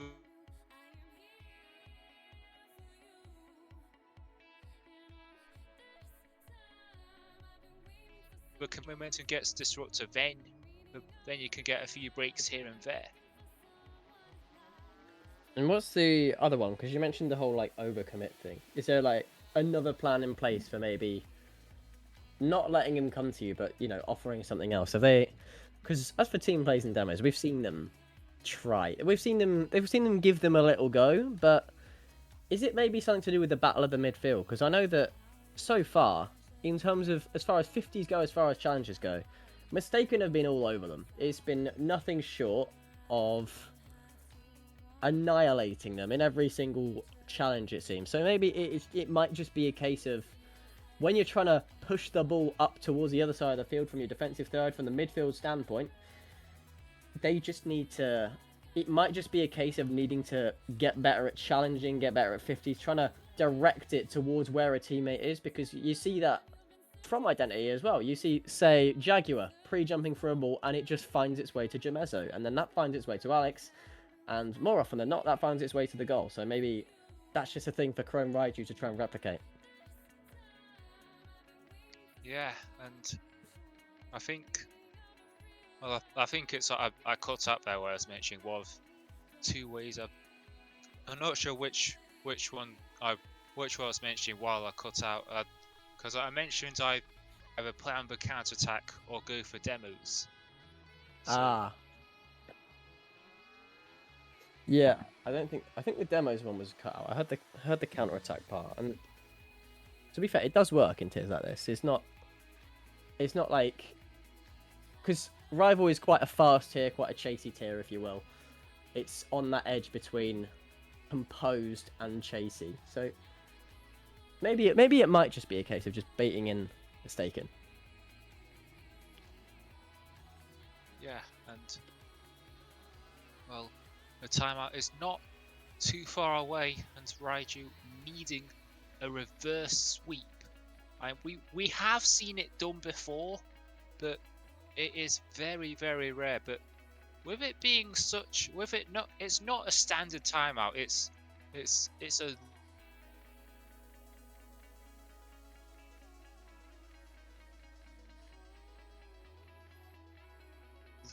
come to a halt here.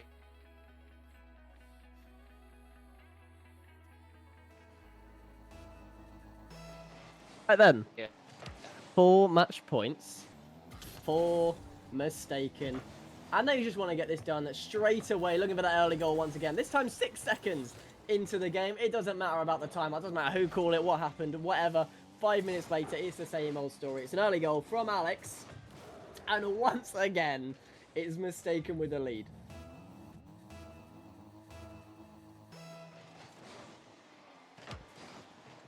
Hang on.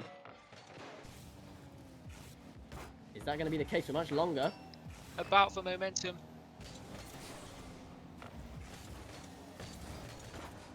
As I was saying, any worries about the momentum coming to a halt from Identity have been very much squashed there. Although this could be loose for Tezo to Wavy, and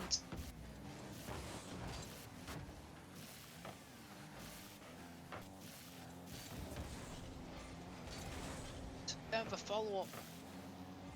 Instead, it's Jamezu to make it 2-0. Now, look, they sent themselves, to be fair to them. They tried other things. Hezo and Wavy tried linking up. Astra tried doing a little solo play. But when the dust all settled, it was Jamezo poking another goal into an empty net. Maybe the kickoff strat, though, is where they will shine. That might be the difference. The one set-up play, the one set piece in Rocket League falls straight to Wavy. There's your goal back. And all of a sudden, it's a complete reset to about 10 seconds ago now. And maybe this is where we find Chrome Raiju back into the game. Yeah, I mean, it's all about those marginal gains. Oh, that could have been an excellent pass from Alex, but maybe Jaguar wasn't expecting it. And now Tezo just doesn't get there at all. And now Astra has a race to a ball, which he does win, but Jamezo gets a bump. That could be in, but Tezo is there to make sure it isn't. But he keeps going. Tries to take control, gets it past Jaguar, tries to find a pass to the middle to Wavy, and Jamezo can't get there, and Raiju equalise. This looks like a new team all of a sudden. Since they went 2-0 down, Tezo and Wavy have been linking up perfectly. All of a sudden, Raiju have another gear in them that we haven't seen all series. coming back from an early 2-goal deficit right now off the kickoff as well, trying some more strategies, if you will. That could have been dangerous as well, but not quite on target this time. Jaguar away. No boost to work with, though. Still finds a win on the 50, though. And this just beats everybody. Wavy, awkward on the line. Alex swatted away by Astra as Jaguar wants to find his one back into the middle now. Tezo going to be ready for it. Goes towards Jamezo. There's the goal again. And it's just another leaky defensive play. Unfortunate from after that fight back. Immediately mistaken find an answer. Yeah, it's just such a poor touch by Tezo. He could have just played it into the corner, but just went forwards, and maybe he didn't realise that Jamezo was lurking. And here is Jamezo again, but it's saved by Astra. He is turning into the danger man for Identity, as it's saved onto post, but back out to Jaguar. And now the follow-ups are there for Identity. Even if the first shot doesn't go in, there's always someone there to pick up the pieces, and all 3 players are on the score sheet now. They just know what to do. I know it may seem like, well, yeah, they should. That's their job. But they just know what to do.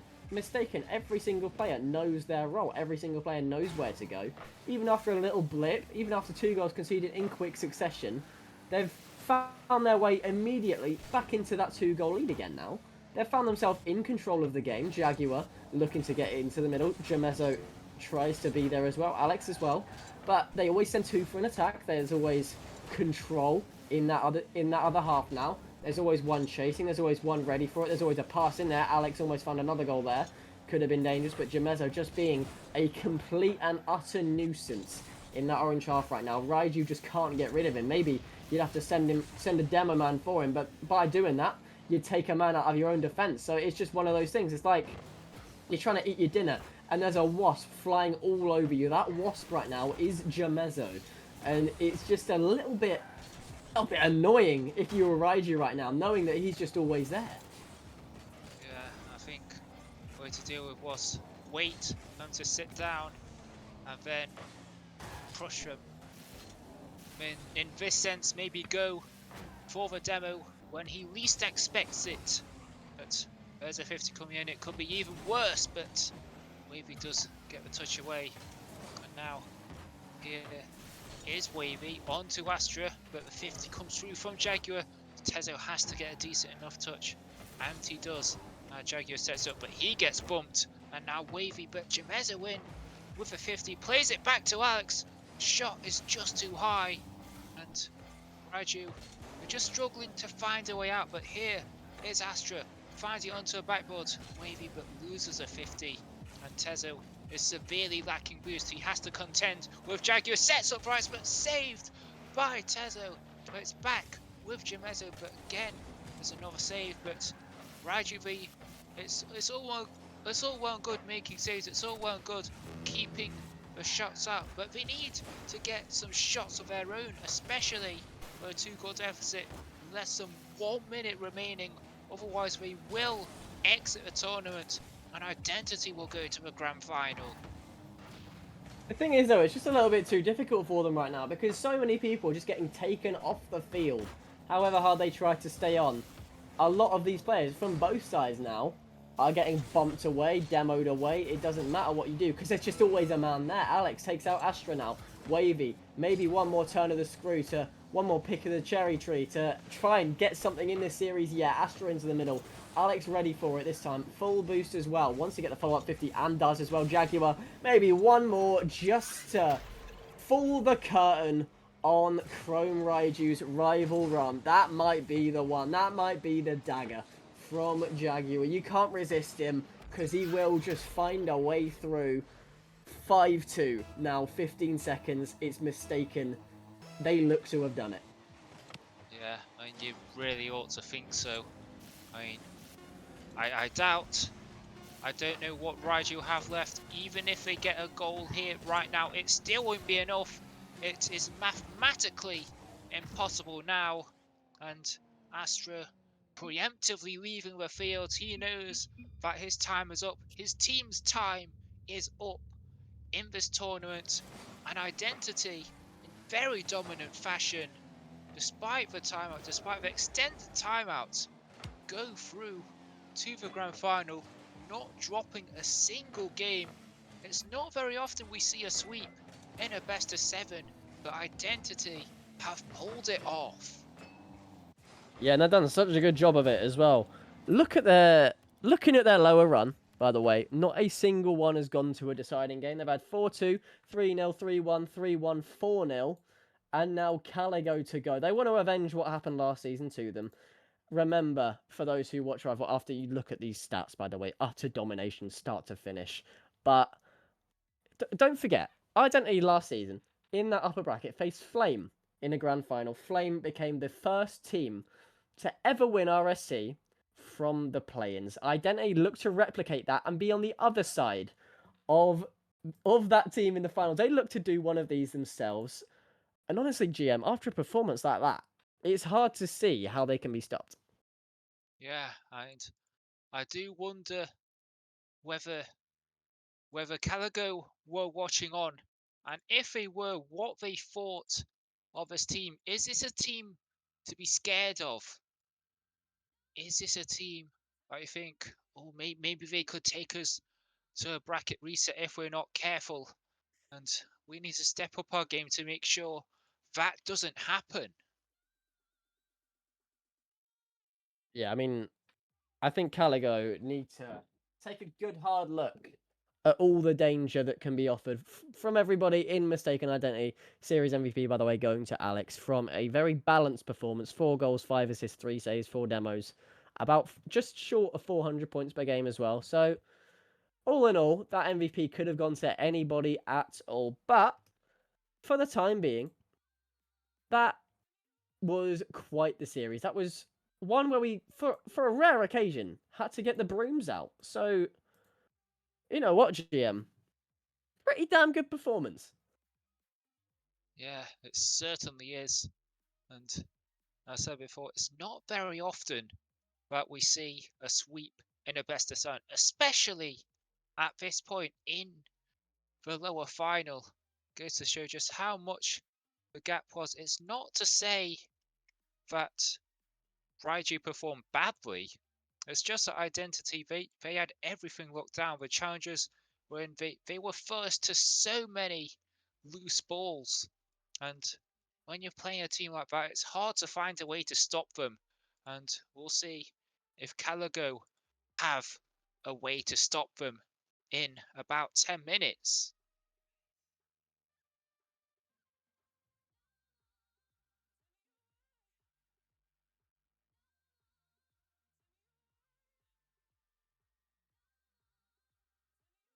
This is trophi.ai, an AI Rocket League coach, and it's absolutely crazy what you can do with this. If you've ever heard of ballchasing.com, it's a lot like that, but on steroids. You can press P and a pro demo will come up, and this is what's so cool and so unique about Trophi, is that this is not seen anywhere else, and it's just a great way to kind of show you how to do a training pack without having to side by side watch a YouTube video.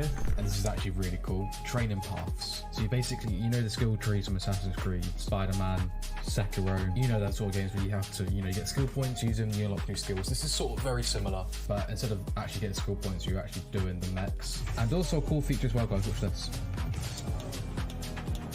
You can slow it down. You can actually slow-mo it like this. So if you're really struggling, what you need to do, you can actually look for yourself and just have a look at them exact movements that you're doing there. Look, it's really cool. I really like it. And alongside helping with mechanics, it also has a feature that analyzes any of your saved replays. That way you can see what you're doing well and what you need to improve on. It even has this cool post-game analysis that you can see stats from the game you just played.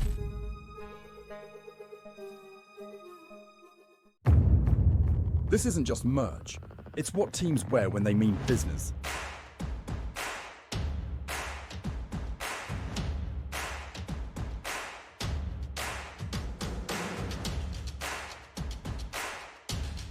Every stitch, every print, every detail, made to perform.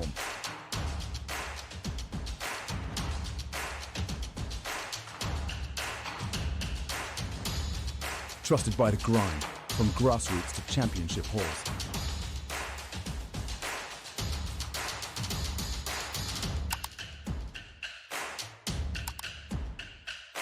Build your team store. We're the brand that wins.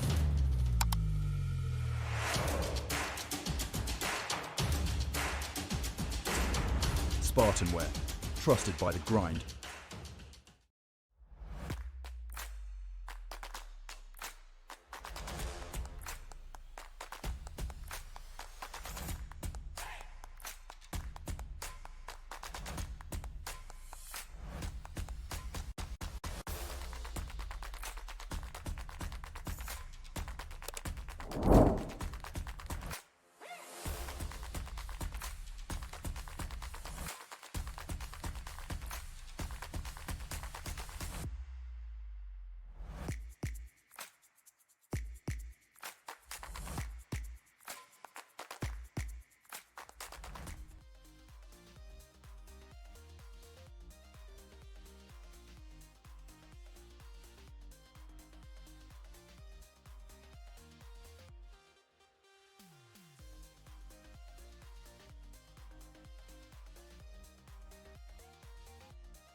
This is trophi.ai, an AI Rocket League coach, and it's absolutely crazy what you can do with this. If you've ever heard of ballchasing.com, it's a lot like that, but on steroids. You can press P and a pro demo will come up, and this is what's so cool and so unique about Trophy, is that this is not seen anywhere else, and it's just a great way to kind of show you how to do a training pack without having to side by side watch a YouTube video.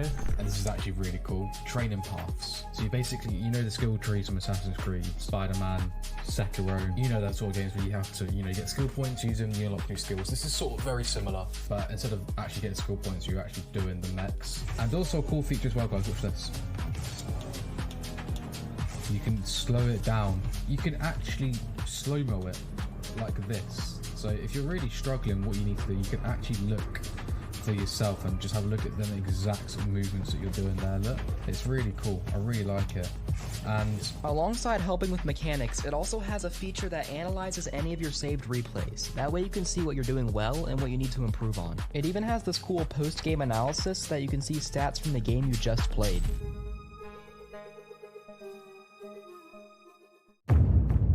This isn't just merch. It's what teams wear when they mean business.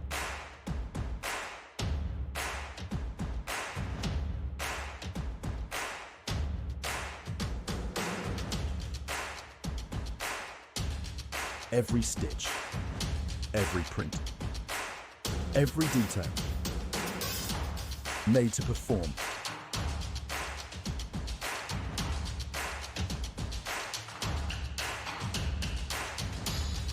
Trusted by the grind, from grassroots to championship halls.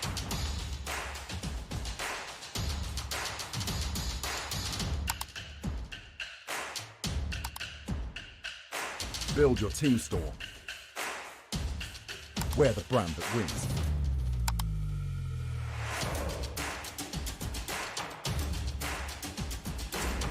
SpartanWare, trusted by the grind.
Welcome back everybody to the A stream, and we now have our rival grand finals. We've got DSQ Caligo, Mistaken Identity, and I'm joined with Weaving Sheep, so you know there's going to be a whole bunch of chaos. How you doing today? You know exactly how it's going to unfold, don't you? Every single time we're on the same series, there's always at least one event that makes you scratch your head and go, what? Yeah, we're the curse, realistically, of this entire league, really. Anytime we're casting, something goes wrong. So, shall we see if it happens again today? We've got the grand finals. We're in the first series anyway, so if it all depends on how Mistaken play on if we go to a prestigious bracket reset. And honestly, I'm hoping we do. It could be a bit more fun that way. And I'm loving the friendliness between the players as well. There's a lot going on in chat, a lot of friendly conversation between, Wonder and everybody on the other side, it feels like. So while them lot are just going off and catching up with one another, let's have a little look at the playoff bracket. Let's see how we got here to the last series in Rival. What unfolded today, Tezit? Yeah, there was a lot of action today. We started off in the upper bracket with Caligo and Vortex, went 4-2 in favor of the SQ. Raiju, Marvel, 4-1 in favor of Chrome. And then we had off stream as well, Identity Lagopus. It went in favor of Identity, who started, by the way, in play-ins round 2. So they have made a ridiculous lower bracket run to get here. But as well, we had Rocketeers and Flame, 3-2 to favor of 20R. And throughout that time, it has just been go, go, go, go, go. No one has had the chance to stop, apart from Caligo have had a few times that they have just been able to take an hour break. They have been happy out about it. And now they face this mistaken Identity side who have just gone and swept Vulpus Lagopus, 3-1 Marvel, 3-1 20 Rocketeers, and swept Chrome Raiju. So you have to think they're in a good run. They are, and this matchup is just the composed versus the express train. So you got Caligo. They've had plenty of rest today. They've had an hour between the upper semis and the upper final, and likewise an hour between the upper final and the grand final to just reset themselves and just go again, keep everything that they have and regain all sorts of composure. Identity, on the other hand, have been all gas, no brakes for the entire day. 3-0, 3-1, 3-1, 4-0, as you said. There is no break in between that. A 10-minute one, if that, just because to let everyone actually live in a sense of just get a drink, toilet break, whatever you want to call it. But in a sense of the bracket, they've not had a rest at all. So this one is very much skill versus skill and momentum, if you will, between these two. So comparison then, of course, Caligo finished first in their conference, Identity fourth in the opposing one. But how did these teams do throughout the season? Yeah, well, look at the team stats here. You can see not actually too much difference, to be honest. I mean, yes, Caligo went 8-2 and Identity went 6-4, but with actual game wins to losses, there really isn't much splitting them. There's what, 3 games total? That is and goal all. difference. Yeah, like that's all that separates them. Even the goal difference is 1 goal different. Which just goes to show that both of these sides, even though Mistaken Identity came 4th and Caligo came 1st, there really isn't much to separate them. And the thing is, I know GM pointed this out, the last series, Raiju, in a way, had a bit of a, well, they had a 54% win rate with an 8-2 record, and you compare that, Mistaken had a higher win rate with a lower overall record. So a lot of these, the stats being this similar really shows you that these two teams, despite Caligo's 65.8% win rate, which is absurd, by the way, despite that, they are very similar all in all. Mistaken, of course, starting the season off 5-1 before losing 3 of their last 4 league games, but have decided to turn it on playoff day, and Caligo have just been on all season. Ken0 looking for his back-to-back rival titles, and Bailey, Wonder, and Yo-Yo all looking to join him in a Title 4 this season. They've got 2 lives as well to do so, and the only team in their way is the roster of Alex, Jamezo, Jaguar, and Biko, who all the chemistry as well, it just seems to be there for them. Looking at these player stats as well, I'll tell you what, there's a couple of standouts here. We'll start with Alex on the side of Mistaken there. All across the board. Just seems to be about 1 a game at least of everything. Jaguar's goal participation as well is absurd. And from that other side, Ken0 and Wonder, and Bailey for that matter, everybody just seems to be doing their part. So, in a way, it's going to be everybody fighting everybody. Yeah, and it's just been a ridiculous season for everyone in these two teams, sorry. And I can't wait to see who can actually pull it together on the day that it matters, especially on the grand finals, and whether or not we will end up seeing that bracket reset, because there is so much on the line now. But shall we see who are the talent anyway? So the casters, the broadcasters, stuff like that. Who got the most accurate predictions? Because right as it stands, I think everyone's kind of all over the place. I'll tell you what, neither of us got anywhere close. if you wanna No, put it we that way. really didn't. Yeah, we were a little bit off. Mistaken as well, by the way, for everybody, even the likes of me and Chai, who had him as high as 4th, have gone under the radar for every single person on the talent team right now. Most of them falling within 5th and 6th or 7th and 8th, a couple of 4ths in there. DSQ, in contrast, the lowest predictions for them were 3rd, which, funnily enough, were the two of us, and they have very much proved that wrong, minimum top 2, but as most of it goes, as a lot of this goes, as you'll see in yesterday's stream, in last week's Academy and Prospect, as talent, we're just not very good at predicting this sort of thing. Hey, whoa, hold on. I'm putting my 20 cents out there, or whatever you want to call it. I got, what was it? 6 out of 8 in Prospect, so Oh. screw you. I did For the most pretty part. good. But I mean, it's been a little bit of a difference since then. But we don't need to talk about that. So how about this? Let's get into the predictions for this first series of the grand finals. How do you think it'll go? I'm sorry, Caligo. I love how you're playing. I love what you have. I love your chemistry. You know, your shooting, your defending, everything you've got. But I also love storylines. So we're going to start this one off with a 4-2 to Mistaken to force us a bracket reset. Okay, this is gonna look so bad. Because I've also got Mistaken 4-2. We love a This good is- storyline here. Oh no. We may have just cursed them on a downfall. But hopefully not. Hopefully that's not the case. And hopefully the caster curse won't come to bite us in the butt, basically. Let's But look in hey, the chat. actually, you know, that's a good question. Oh, it's heavy.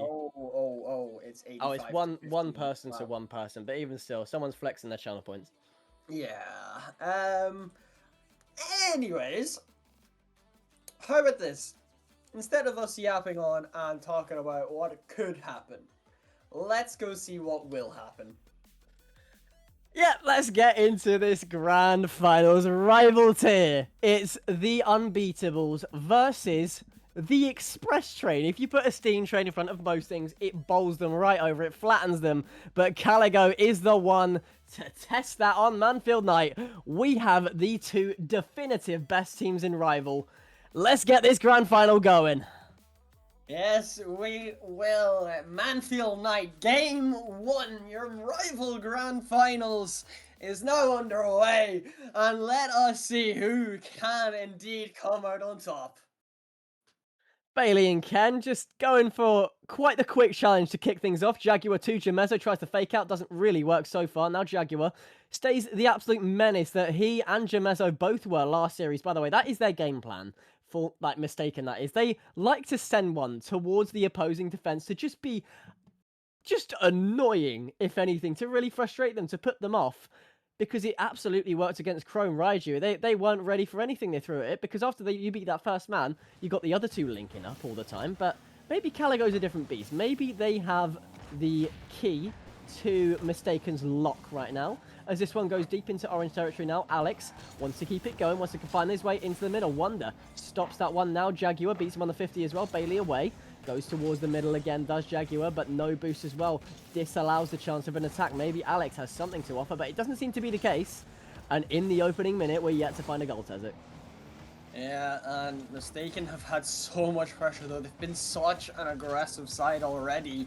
As Wonder having to play the 50. Alex does better, so it sets up Jaguar, who can play it to the corner, tries to find the pass midfield, but Ken will get in the way of it. Alex, a good 50. Jamazo, one touch, trying to get the redirect, but Wonder able to play it into the corner so Bailey can go down the other end.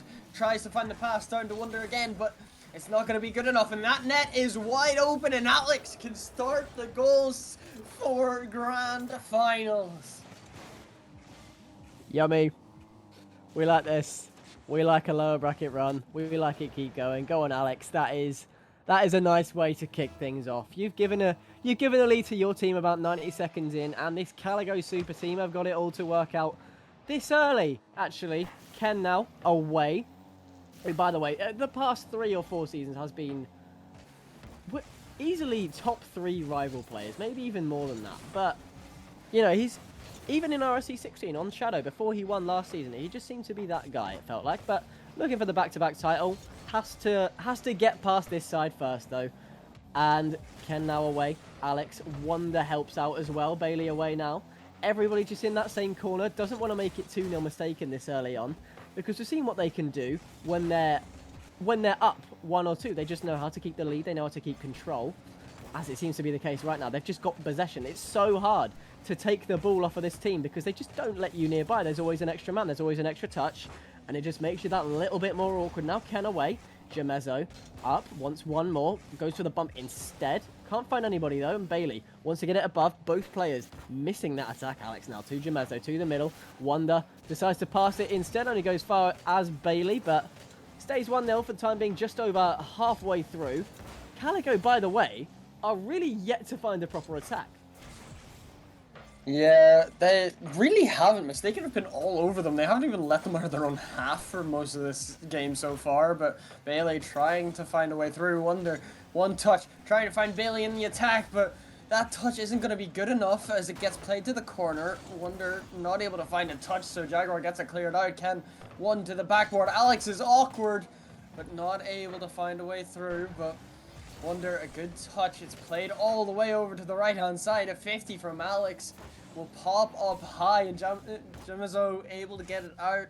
Wonder, no real threat on danger just yet, so it seems as though DSQ are still struggling to find an answer.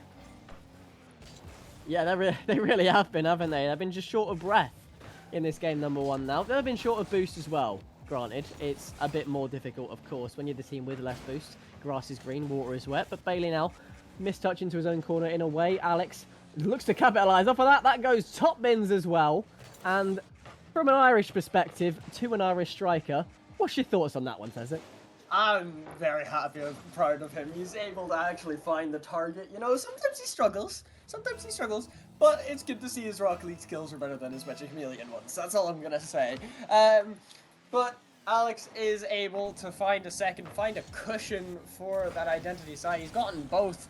And we'll have to see, can he keep that up as he has to track back Ken up to the skies, grabs a reset, trying to go all alone, but Alex can cut it out, plays it to the side wall, tries to get the pass as well, but it's not going to be good enough as Wonder gets to cut it out. A second touch from Bailey is not a good one, so Jaguar keeping it in that orange half. Ken is up immediately, grabs the reset, decides to use it early, and Jamezo is able to get it out.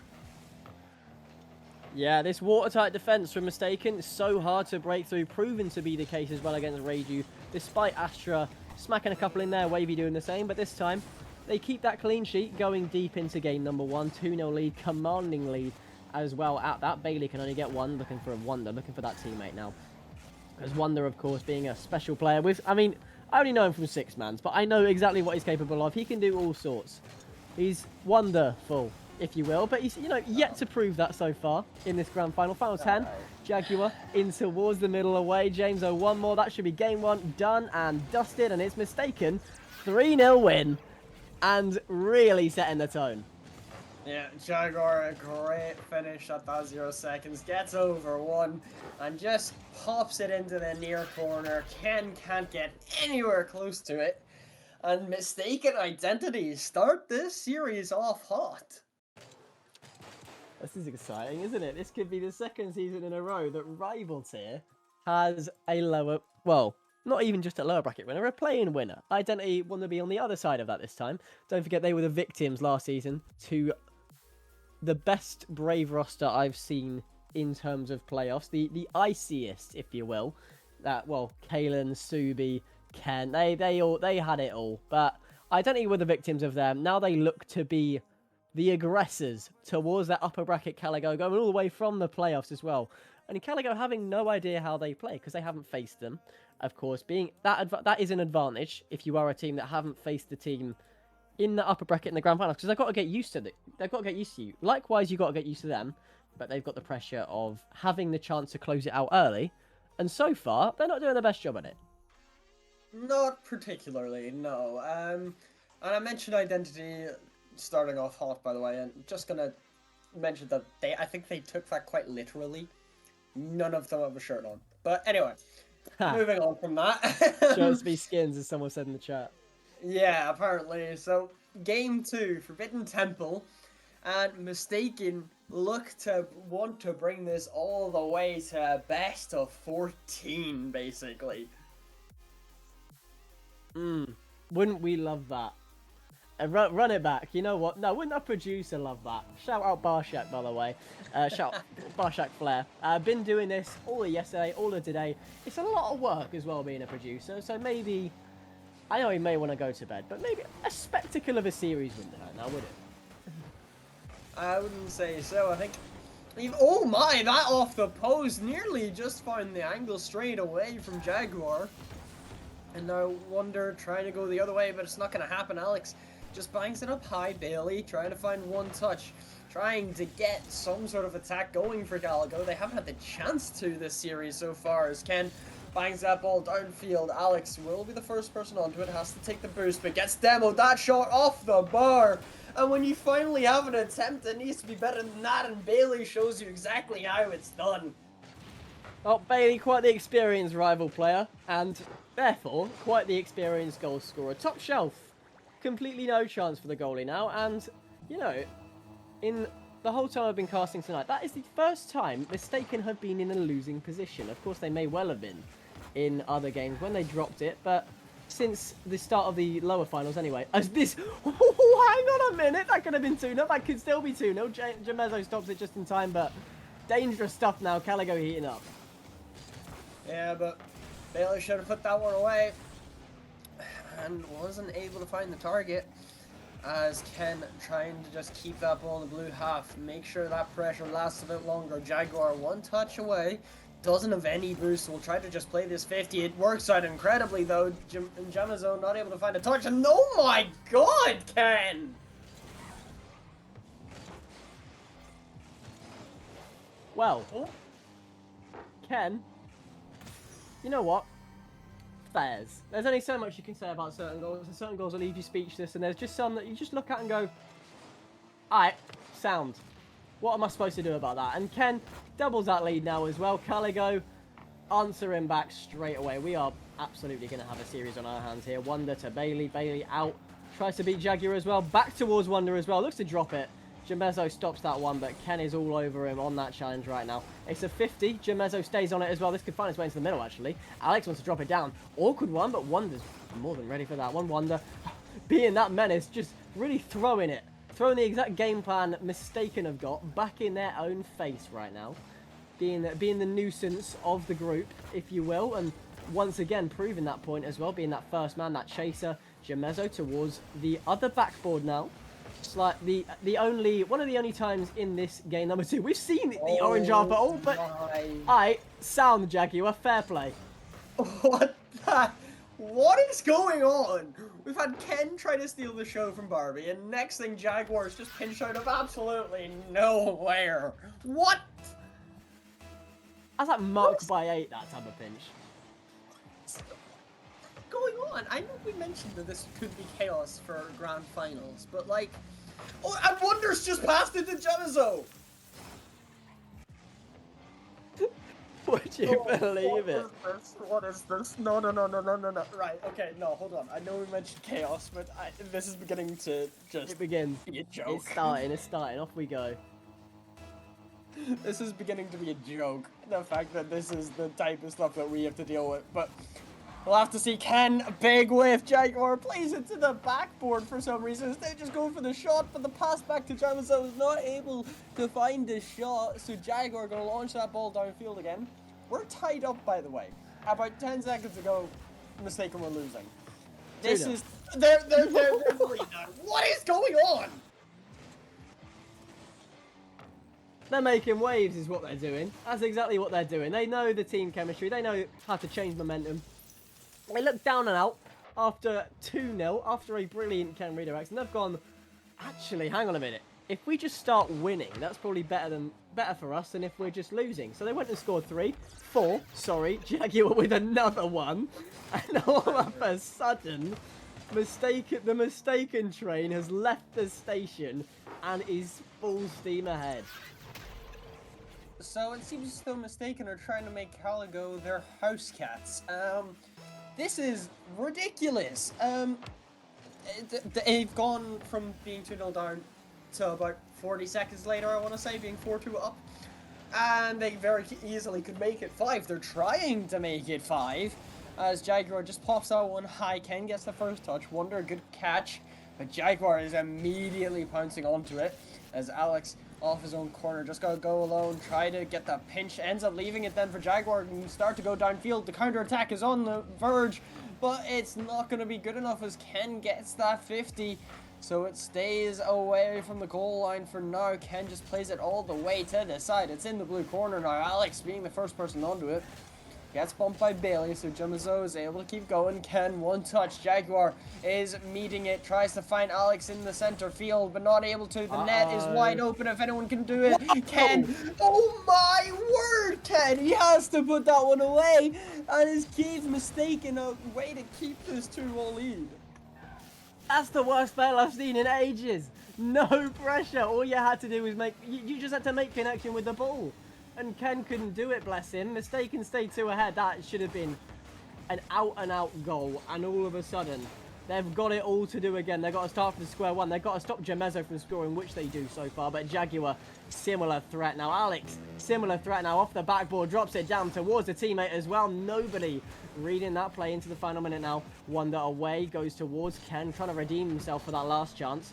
Gets it into the middle, but Alex is just too strong for Wonder. Bailey back into halfway, wants one more touch to make that defense awkward, make that MTK defense just completely not ready. Ken is in the middle, back towards Bailey, bar down, one more from Wonder.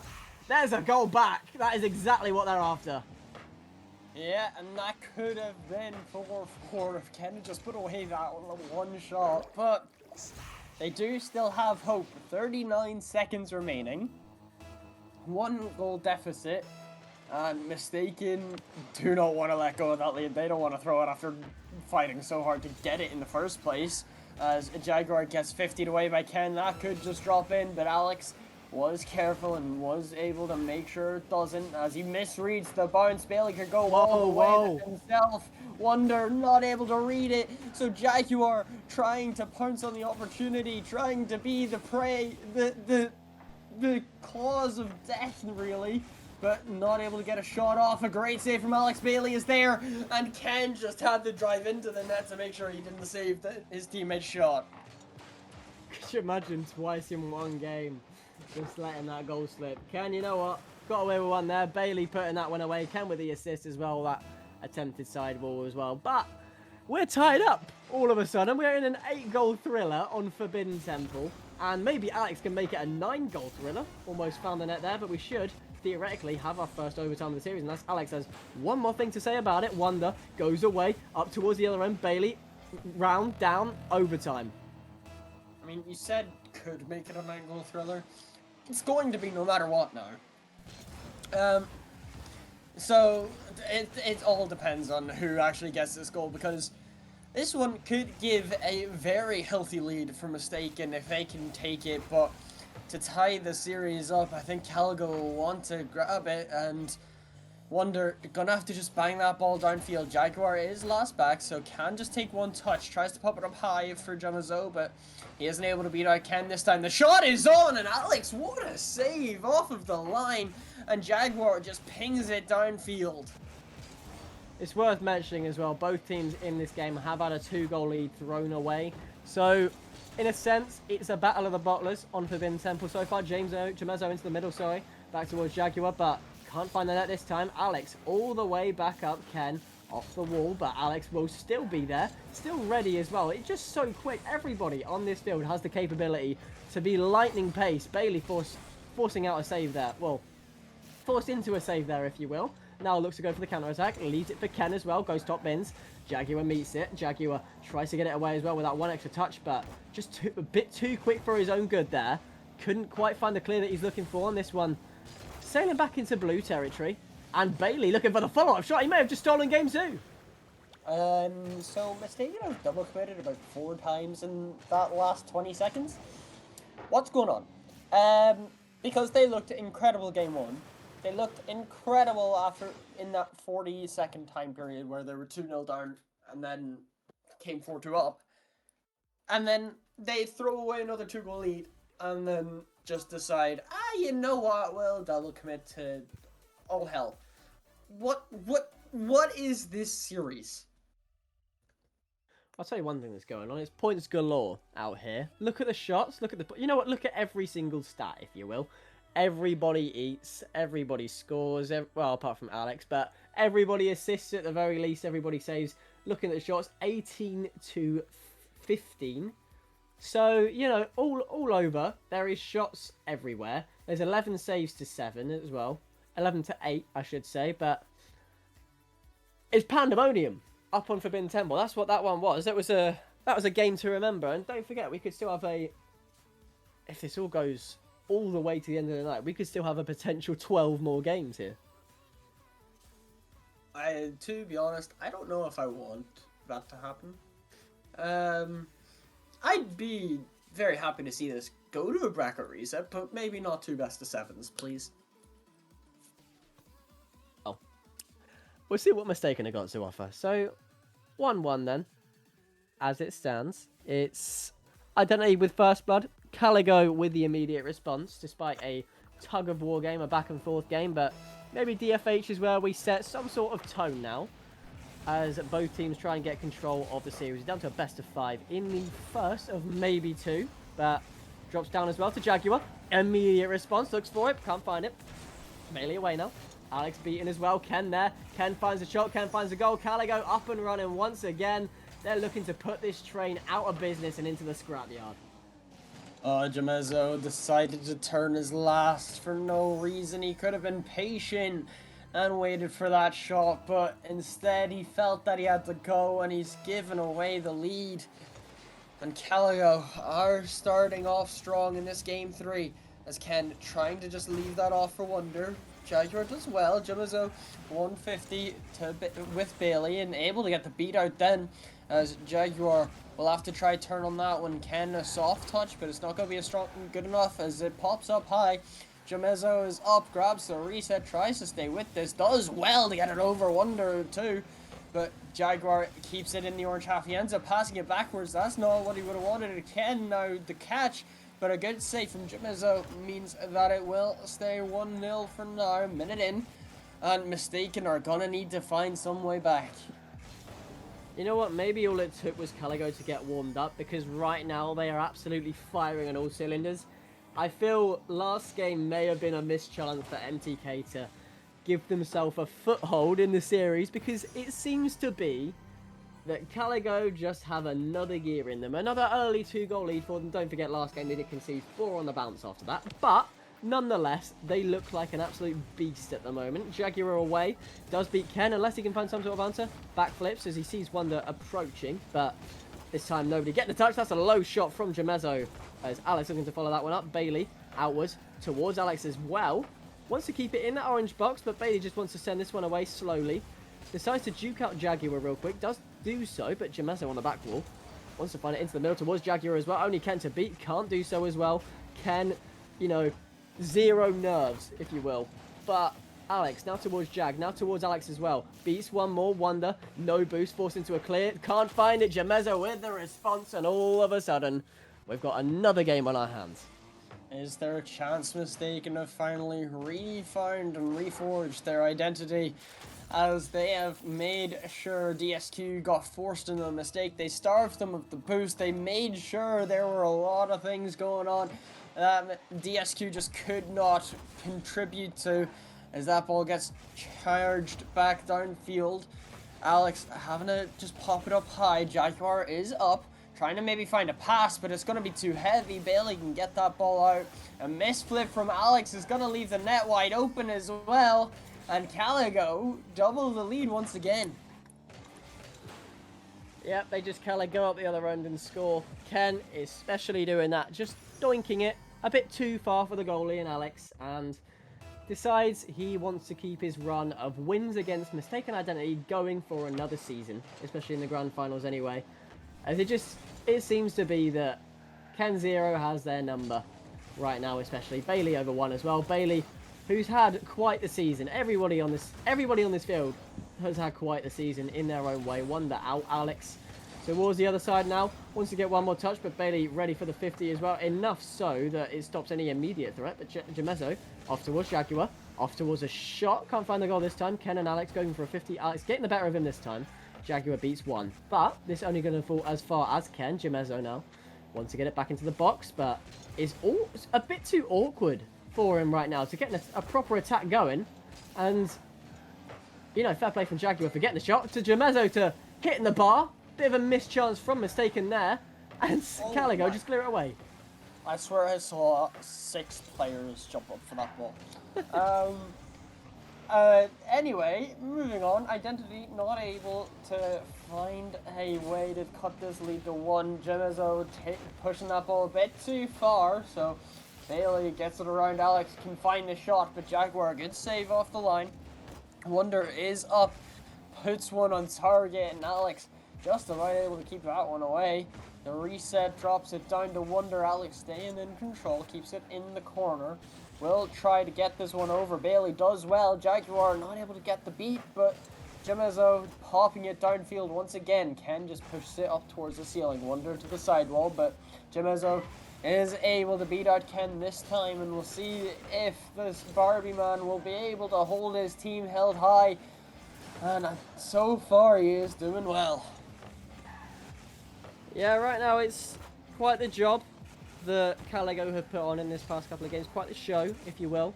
And it's forcing some sort of response from MTK, but they can't do anything so far. A bit of a mix-up there. As Bailey just takes the ball now. Goes over everyone, however. Wonder now clears it away into the corner. Jamezo just going to be there. Just taking his time for a little bit. Wants to get this one back into the box. But Wonder being the nuisance that he is, and Bailey and Ken being the demo men that they are, all of a sudden the attack is long gone. As you thought, actually. Jamezo may have just found a response. Hang on. Yes, he has. As has Jaguar. And complete caster curse has let Mistaken Identity back into the game. Yeah, very big misread from Bailey. And Wonder not able to get that ball away.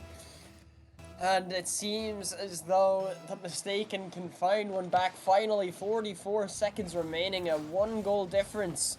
And Jamezo trying to get that cut down to 0 as quick as possible. Grabs a bump off Wonder. Alex not able to find contact for the shot though. So Jaguar will go this time, 30 seconds left. And there are some bumps coming through from Caligo that are making things so much more difficult for Identity. And Ken makes it 4-2. And they're able to keep pushing forward. He's got the sauce, hasn't he, Ken? He's just got the sauce. You were really trying to set that one up, weren't you? I haven't got the sauce anymore, it's downstairs. Anyway, Mistaken, they're looking like on the back foot. They'll be down in this series as Bailey gets that flick over Alex as well. It could go all the way, but Jaguar does well. Gets bumped though, so Jamezo trying to find a way outside of his own half, but with 5 seconds remaining, that is gonna be game number 3. And Ken nearly put another one through. Caligo go up in the series, and Mistaken need an answer. Well, they're trying to make it. They've called their timeout early on. I mean, it wasn't like the other time when they called it after a single game, which I'm still baffled by. But, same. By the way, standout performance from Ken. 1,052 points. Oh my word! Wonder barely crossing 100 for Contra. 6 saves and 4 goals.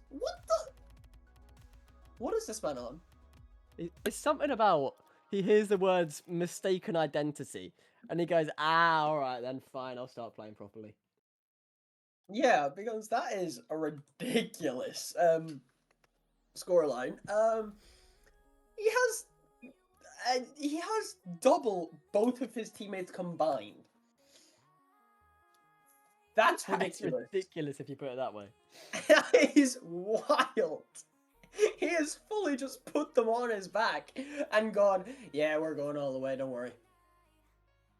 Yeah, I mean, you'd believe it as well. This is just the rival player right now. He's just him. He's just Ken. I just realized what you all right, okay, anyway. Yeah, he's fully just said to them, sit tight, be pretty, you don't need to do anything. Like, what is going on with this man? How is he just absolutely shredded identity completely? I think he's gone because last season as well. I remember we saw in that grand final was Kalen especially just decided to completely peak. The whole team decided to peak as well, but I remember specifically Kalen had a performance of a lifetime, and Ken's gone, I'm gonna copy that. Actually, I want to do the same thing, and now he's going to do the same thing against the same team. They had 2 games away from a title, mistaken 3 away from only a bracket reset, mind you, and they've. You know what? With their timeout as well, we're about halfway through the time right now. If you were mistaken, Tazek, what would you change? What would you stop? What would you do more of? Do less of? You know, what would you do? Just do what you did in game 1. Bully them. Bully the defense.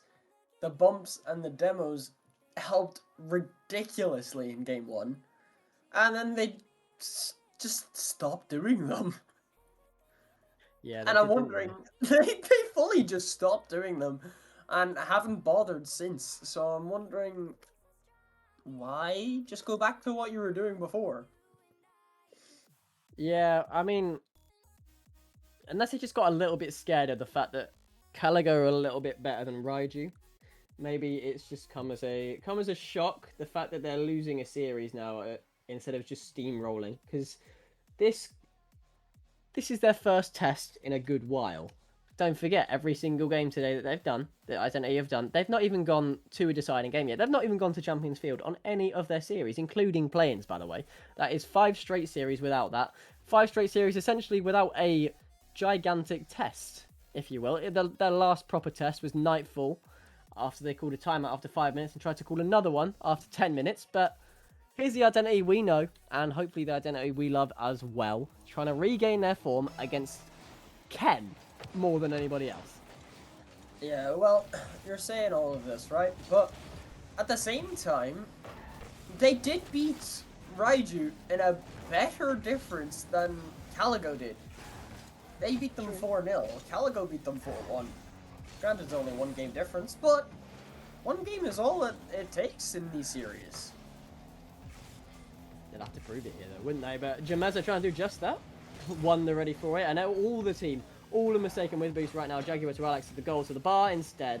Just takes a slight detour. Jameza now towards Jaguar once again. It's just a little bit too difficult, but all of a sudden they're up and running as well. Early attack, early threat, early danger from MTK right now, looking to pick up what they did in game 1. There's no bumps coming from them just yet, but they're just starting off with what they know best, and that is constant pressure. They're trying to keep this one in the orange half as long as physically possible, make it awkward for them, you know, throw a couple of passes to other teammates as well. Jamezo off the ceiling now, off the backboard as well. One more touch, goes towards Alex Bailey. Too quick though.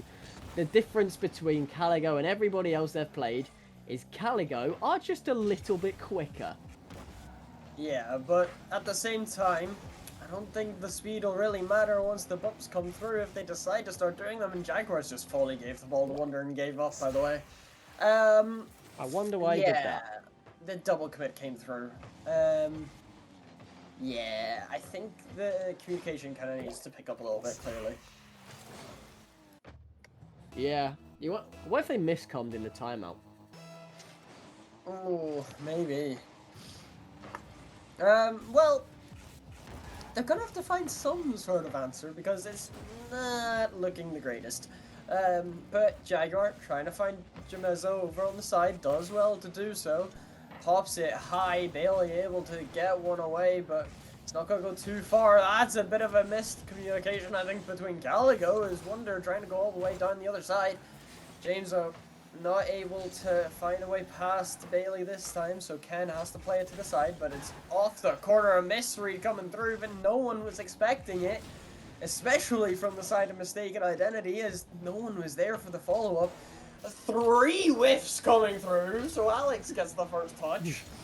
It's off to the backboard, but Ken does well. The pass back midfield. Jaguar's there, but doesn't find the target. This has been the issue the last 2 games with mistaken identity. They haven't found the target when they've had the pressure, and they need to do so now rather than later, just like so. Alex finally putting one in the back of the net. That's a sigh of relief for them. After maybe double digits of missed chances and almost a wonder save from Bailey there, they finally found the net. Mistaken identity. It's just going, phew, we can score. And hopefully we can do more of that right now. Alex away now. He tries to go for the follow-up as well, but the bounce is just a bit too far for him as well. He's just not quick enough, or the ball's too quick, if you will. And Bailey as well is equally too quick with no boost as well. It doesn't matter right now because Bailey just seems to be the counter for a lot of the stuff offered. And then once he's done with that and Wonder's done with it, they just let Ken run riot. Of course, this game has not been as such happening in that sense, but Jamezo versus Bailey. Bailey wins that exchange. Bailey may even win the goal, but Jamezo clears it away last minute. Oh my word. I don't know how he's got back to that. Sorry to cut you off, by the way, but oh my word. How has he actually got back to that? As Alex is able to push that ball downfield as well. Tries to cut it out past Ken, but it's not going to come to anything just yet. Jaguar is up first, does well. Wonder just going to take control. It's another 50 coming through from Jaguar. Bailey having to bang that ball downfield. Jamezo, one touch, sets up Alex, but no shot comes through. And I said it before and I'll say it again. This is the issue that they're dealing with. They aren't getting any good shots. No, well, no, they've had one all game and they've scored from it. And there you go. That's basically the testament to exactly what's happened. They pepper the backboard. They like the post, they like the bar, the backboard, the box, but what they don't like is the goal itself. And the thing is, you don't count post hits, you don't count bar hits. All you count is finding that big juicy net. And they've only done that once so far. Jamezo looking for a second, but won't manage to find it. Alex now up into the middle. A demo comes through as well. Is that the key? Is that the way through? It will not be this time. As we enter the final minute, it's going to be Wonder on the ball. Looking to go all the way down the field by himself with no boost, but Jamezo will put a stop to that one ever so quickly. Goes towards in the middle himself. Makes it a little bit awkward, but Wonder does well to get that one away. Bailey versus Alex. Nobody winning that 50. Likewise for Ken versus Jack, but Demo's now coming in. And the attack is thwarted once again by Caligo. Yeah, Jamezo just slows the play down. A great fake. Able to get around one, but Bailey is there to stop it as that pass back again. Alex, the shot, but Wonder, another good save coming through. They are able to stop whatever comes their way. 10 seconds ticking down.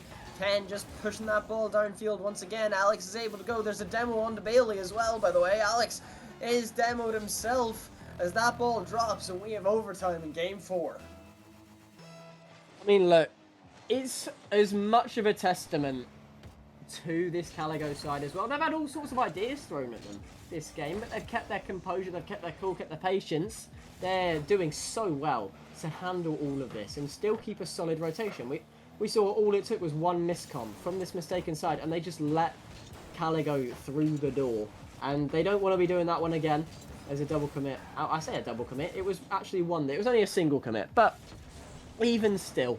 Now, maybe it's Caligo's turn to find an attack, to get the play going, to keep it out of their half for just a couple of moments. But this is going to drop all the way down to Jamezo, who's going to leave this one to a teammate. Alex maybe a bit further away than he thought, as it only goes as far back as Bailey. Wonder, no touch. Doesn't even try and chase it because he knows it's just not his place to go. Sometimes there are just places where it's more sensible to leave it.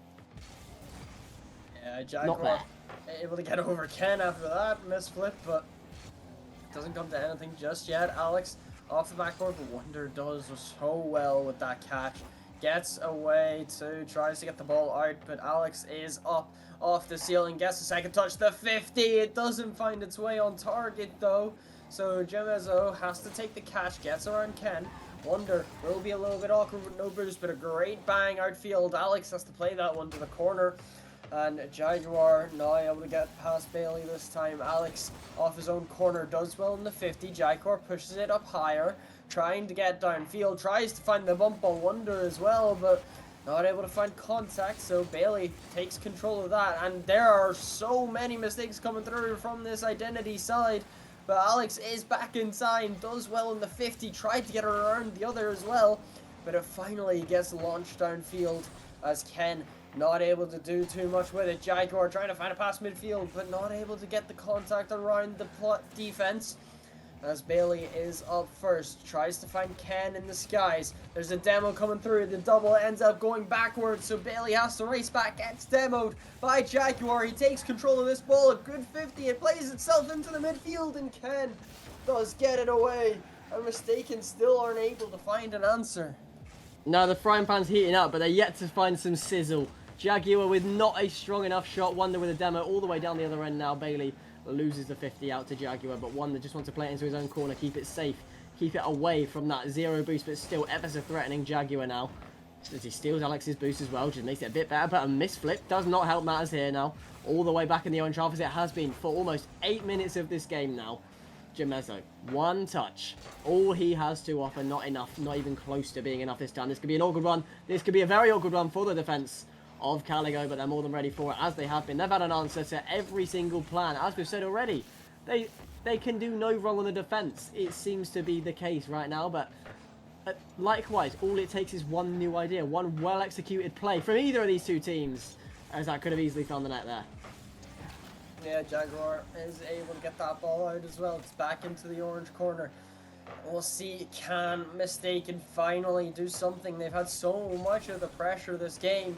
They just haven't been able to find the final product, as Jaguar just tries to pop it high, misses the boost, so he can't stay with it. Alex does well, keeps it in that corner. Jimazo, the 50 with Can, goes all the way to the other side. Bailey not able to get a touch. Jaguar finds one, but it's only out to Wonder, so Alex tries to play the catch, stays with this, gets around Ken, trying to get around Bailey, but that 50 goes all the way over to the other side.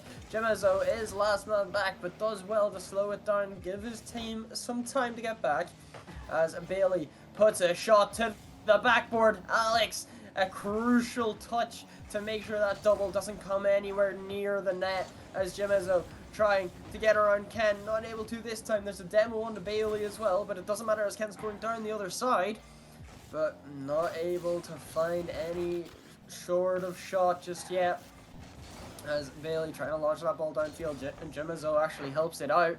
Bailey all the way over to the other corner, and Alex just trying to get the clear away. Big overtime, big overtime this one. Approaching the 5-minute mark now as well. It's so important for either of these two teams to win this game. For DSQ Caligo, it could be the way to win. It puts them on triple match point, but likewise, hang on a minute, it's Wonder! DSQ Caligo are one win away from getting that title, and they just want to end this here and now rather than later. Mistaken Identity are on the back foot. That's the second 1,000-point game we've seen. This time it wasn't Ken. Oh my god. This time it's Wonder instead. There's something about these Caligo players. They have something. What? I don't know if they had their Weetabix in between the upper final and the grand final, but they're taking it in turns to play the game of their life. I don't know if we're going to see Bailey just styling on this game, but I mean, look, Mistaken tried everything. They threw everything they had. They had 19 shots to 7. But that defense from Caligo, granted, Identity didn't quite have the shooting skills a lot of the time, but when they did, the defense was just it was just too strong for them. Yeah, I mean, this is the same thing that I've said. They need to get the aggression back. They've done very little in terms of demos and bumps and anything to make that defense awkward. They haven't even... Whenever they did finally get that goal, by the way, that was off of a demo, off of stealing the boost, off of making the defense awkward. They haven't done that, and they need to. They do. Maybe... Or it may not be... We know it's not fright. They're not scared because they're willing to send the house. It's just they're not willing to send the house in that way. And like you said, that may in fact just be the key. The way to turn this round for them, get a game back, get 2 games back. Because it just seems to be, when there's all 3 men there in that Caligo net, it's just unbreakable. There's no way they can get through. It's a fortress. That's exactly what they want to make it. That's exactly what they have been making it. And over this next 5 minutes, Mistaken are gonna have to conjure up even more than they offered in the last game if they want any hope of even getting to the bracket reset.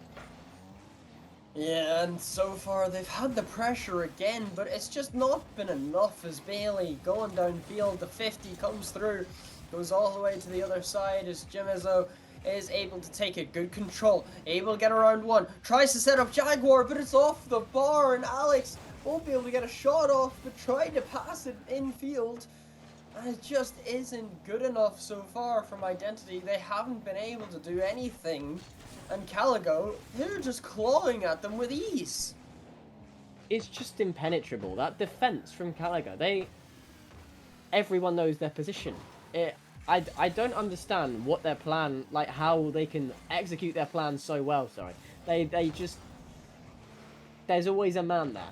There's always a man there for Mistaken as well, but I'm talking about in the defense, you can beat 2, you can even beat 3, but by the time you're beating the 3rd, the first is just back up and ready again to swat it away. They sometimes send 2. That does the job as well. Wonder now booms that one out. It's worked for them last game as well. They let all the shots come to them. They played 2 counter-attacks. Wonder, ironically, with a Wonder goal to end the game as well. But Jamezo, teammate is Demo, so the pass cannot come through properly. Jaguar only gets 1 touch, gets 2 as well. Maybe that's a goal. It's off the post. It's just a bit too off target. And that has been the story of Mistaken's final so far.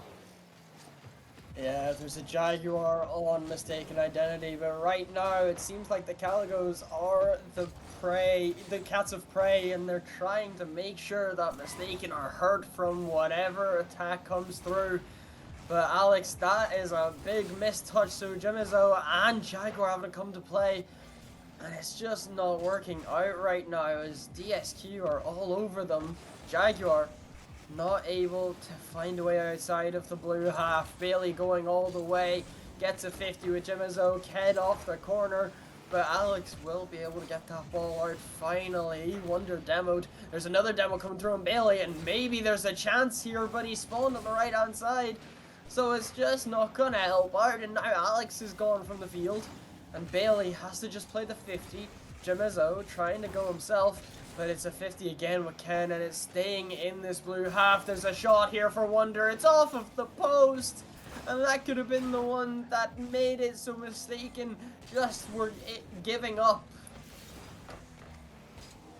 They've really thrown everything. They threw that idea. They got 2 demos, but they just weren't quick enough with it. The attack just wasn't quick enough. They need to up the pace a little bit. They need to do all of this speed of light if it's going to find its way past Caligo, because you can demo 2 people. The 3rd is going to stall just enough for those other 2 to respawn. Now Alex 1 touch, goes towards Jimizo. Ken wants to just clear that fully away, does so as well. Alex only 1 touch as well. Low boost, Jaguar tries to win the 50, but Bailey now looking to style on, looking for the pinch as well, looking for the final touch. Bounces off the back wall, Wonder tries to out the shot, but can't find it as well. That corner boost there for Alex to pick up. Wants to win the 50 as well in the follow-up, but Ken towards Wonder, could be towards a goal as well. Not with the touch though this time. That may have been quite an escape route, because if Wonder connected there, I think he could have pretty easily found the net. Yeah, realistically he would have, and with a minute remaining, both of these sides are deadlocked in game 5, but Wonder just gonna bang that ball downfield. There's a demo from Jaguar, tries to find the pass, but it's not good enough as Wonder is able to cut it out quickly. Ken getting to that ball first as well. Wonder, the flick, it's over, but Alex does well to keep it out, and the 50 from Bailey goes in favor of the SQ as Jimizo just about getting back in time for that one. Just over 30 to go in this game. And TSQ are now the ones on the attack. They are making the pressure stick. They are the ones that are putting the life away from Mistaken Identity as Ken launches that ball upfield, tries to set up one of his teammates, but it's not going to come through this time. Alex, the shot isn't good enough. The seconds tick down. Jimizo having to race all the way back, bring it to his own back line, and we'll see. Do we go to overtime in game 5? Alex putting it into the corner. Will this drop down? Yes, it will. And we have overtime once again. This could be where rival of RSC 18 ends. Caligo 1 goal away, 3 lives still, 3-1 up in the series. All they need is that final touch of the net. Bailey composure. Can't find it, but because Jaguar is just the answer for the defense this time. It's going to be mistaken. The one's tested early on this overtime now. Plays it away. Does Jamezo, but Alex with the follow as well. Only goes as far as Bailey with full boost. Such a dangerous sight if you're a rival player at all. Tries to wear up a demo, but Jaguar going to be there. Wonder off the sidewalk. Can he find a second touch? Definitely looking for it. Can he find it? Yes, he can. It is a wonderful play. And that's Caligo, champions of the rival tier. Yes, it is. rsc-18 rival has been decided on Beckwith Park. And DSQ Caligo are your top cats. They are the ones who will be able to take home that title and are the ones that will be able to take all of the bragging rights. But what a run from Mistaken Identity. I just want to point out, they came from playing round 2 all the way to the grand finals and put up a fight, even though the scoreline doesn't exactly suggest it off of the series, but they still put up a very good fight. Yeah, they really did, didn't they? I mean, look, game 1, they had. Game 2, they arguably should have had. But after that, after Caligo took that game 2, there was no looking back at all. It just felt like, even though they let Mistaken have all of these shots, they're just a little too good, Caligo. They're a cut above the rest, and not just a cut. They're a fillet above the rest is what they are. They're the best cut of all.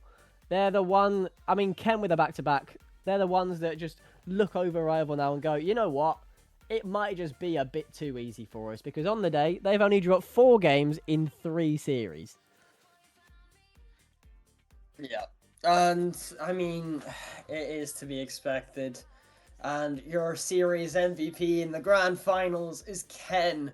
12 saves, 5 goals, 2 assists, 2.3 thousand points in just a matter of 5 games. And yeah, I mean, I'm very, very not shocked. I don't know about you.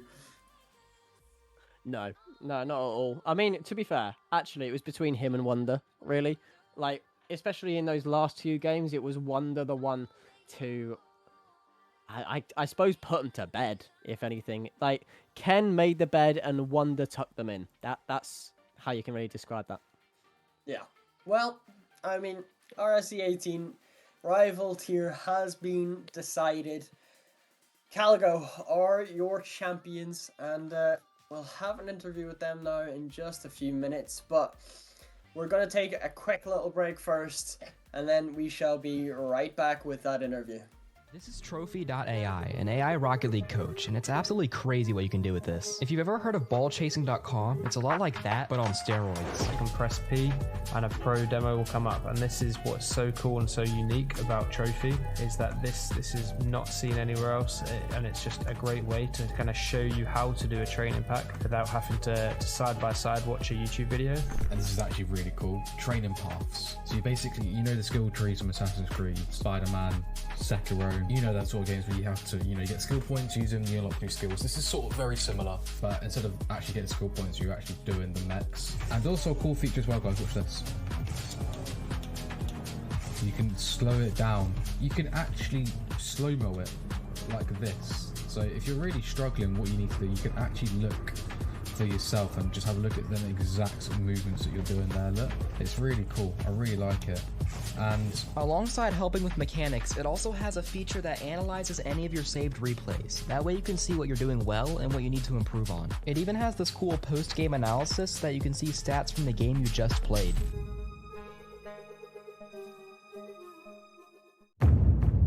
This isn't just merch. It's what teams wear when they mean business.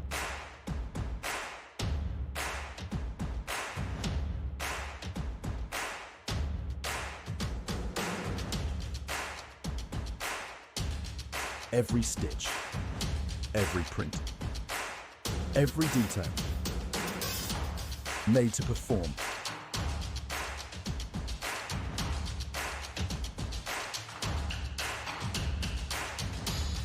Trusted by the grind, from grassroots to championship halls.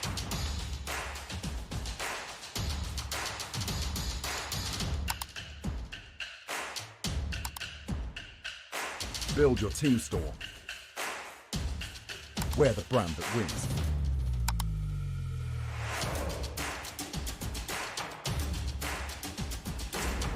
SpartanWare, trusted by the grind.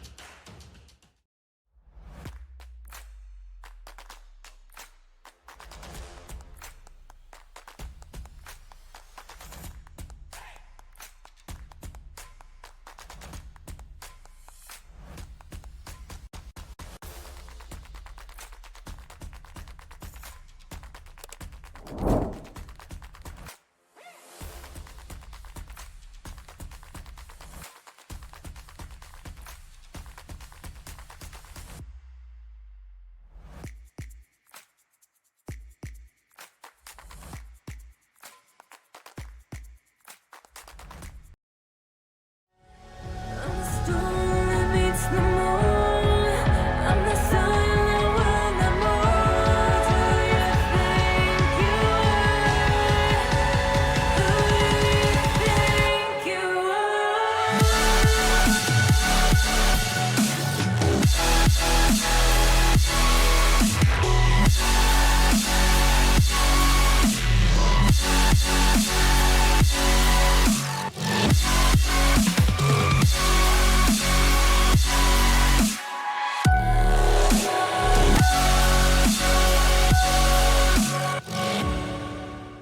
Welcome back, everybody. We are here, and we are now joined by the winners of RSC18 Rival Playoffs, the SQ Caligo. And I'm sure you guys are delighted with yourselves, and I'm going to assume as well that you guys maybe thought that one was a little bit easy towards the end.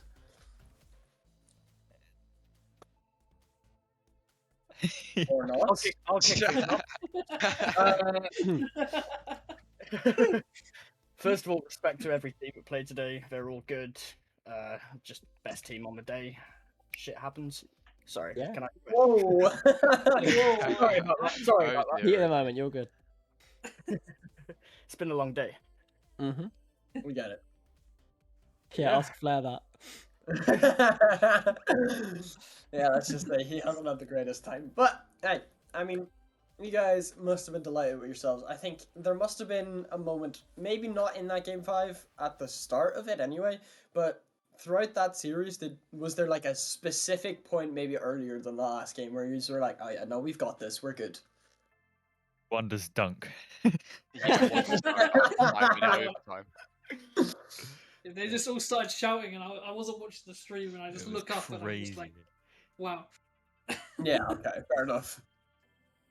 One for Bailey then. Earlier on in the series, right after that game 1, where it looked to just be all them, and even after game 2 as well, when they scored 4 on the bounce, did you have any doubts in your mind at the start of the series that, hang on a minute, they might be a bit better than we thought, or was it all the way through just we're just gonna win anyway?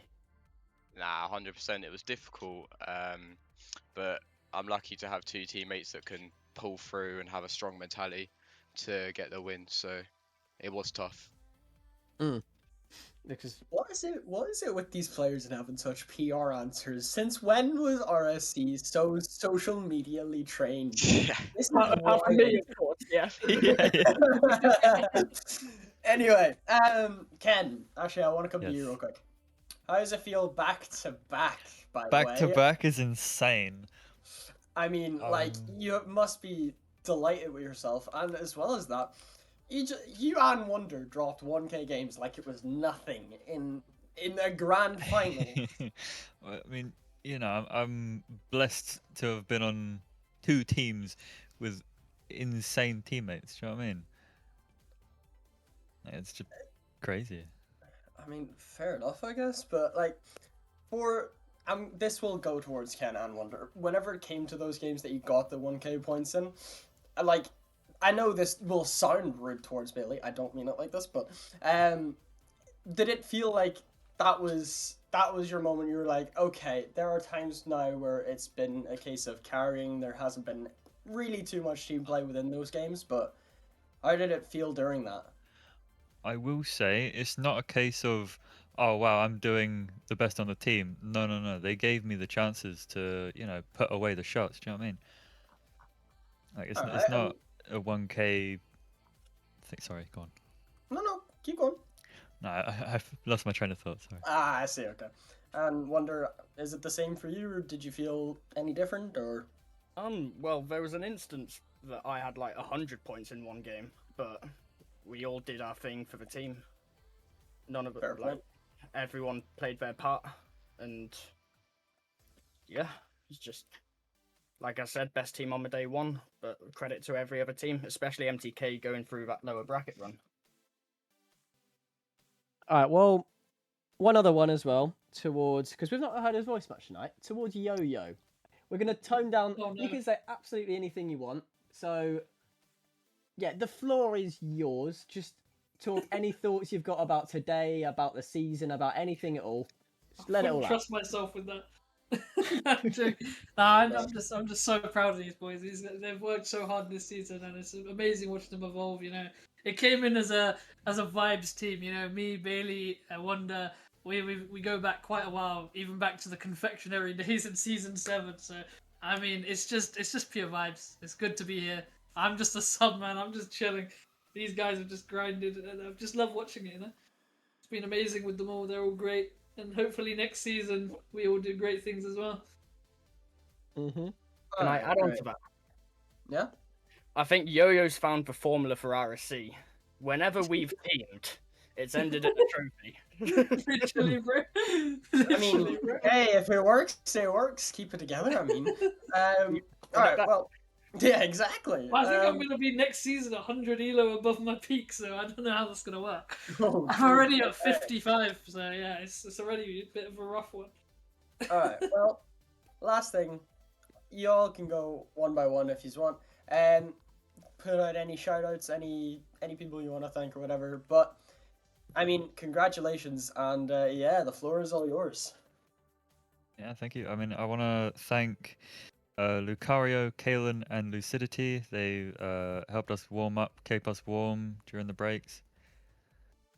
Yeah, they've been a big help. I want to say a massive shout out to Yo-Yo. He is the greatest coach, constantly through our games, conceding or scoring, or after the games, like motivating us, trying to give us pointers, and he's now helped us get rid of the DSQ curse. So yeah, second place props for to like him. 10 times, bro. It's rough. I want to shout out Mentsu in this tier above for always being ready to jump in our VC after every series. You wait patiently for us. Yeah, I want to shout out just these three. Honestly, these three have been a blast to play with. It's just, yeah, I'm just happy to be here, to be fair. Also, Nations has just been him, Customs, Dispatch on management team. Obviously, as the owner of DSQ, I work closely with them and just want to give a big shout out to them. They have been very good, and working with them, and I think all four of us can admit that they've been a pleasure to work with. So It's been a pleasure. Well, thank you very much for joining us, and congratulations once again. And go celebrate, have fun, and just have the time of your life now. Yeah, thank you very much. Thanks very much. Wonder, watch that clip back as well. You're going to want to 100 times. I'm going to rewatch all the games. Yeah. Q6. I'll do my best. I do want a bit of a breakthrough. You can't win everything, Dan. Don't win that one too, please. Come on. Leave some for the rest of us. Well, have a good one, guys. I hope you all had a good time. And before we go, what? You okay? Yeah, hang on. We're forgetting something. a couple of shout outs to make as well amongst ourselves, actually. So shout out to production. Shout out to you, Tezek. Shout out to Tekka in the chat as well. Mentioned it. All the sponsors, of course, as well. Shout out to Urzi in the chat similarly. Sorry if I did cut you off there, but it was, to be honest, it was a bit short, it was a bit sweet. It's not Germany, by the way, as well. But, you know, we've got some sponsors here. Badass, SpartanWare, HOUSEWORK, Trophy.ai, and rsc-eu in the Epic, in the Epic store. But, look, have you got any closing notes to add, Sazik? Because I'm trying to cover everything here, getting a bit pressured by some in the chat here. I see. Well, no, I think we're all good. Thank you, Flair, for the production. It was incredible, as always. But this has just been a wonderful night, and a great night for rival playoffs. Sheep, thanks for joining me on the cast, obviously, in Grand Finals. It's always been what we need to see between the two of us, anyway. And we hope everybody has a lovely, lovely night. And once again, congratulations to DSQ. And yeah, have a good night, everybody. Peace. This is trophi.ai, an AI Rocket League coach, and it's absolutely crazy what you can do with this. If you've ever heard of ballchasing.com, it's a lot like that, but on steroids. You can press P and a pro demo will come up, and this is what's so cool and so unique about Trophy, is that this is not seen anywhere else, and it's just a great way to kind of show you how to do a training pack without having to side by side watch a YouTube video. And this is actually really cool. Training paths. So you basically, you know the skill trees from Assassin's Creed, Spider-Man, Sekiro, you know that sort of games where you have to, you know, get skill points, use them, you unlock new skills. This is sort of very similar, but instead of actually getting skill points, you're actually doing the mechs. And also a cool feature as well, guys, watch this. You can slow it down. You can actually slow-mo it like this. So if you're really struggling, what you need to do, you can actually look for yourself and just have a look at them exact movements that you're doing there. Look, it's really cool. I really like it. And alongside helping with mechanics, it also has a feature that analyzes any of your saved replays. That way you can see what you're doing well and what you need to improve on. It even has this cool post-game analysis that you can see stats from the game you just played.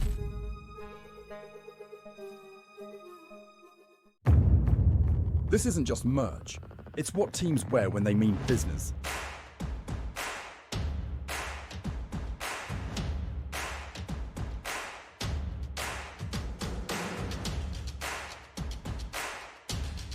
Every stitch, every print, every detail,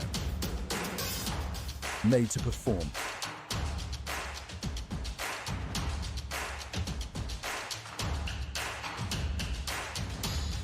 Trusted by the grind, from grassroots to championship halls.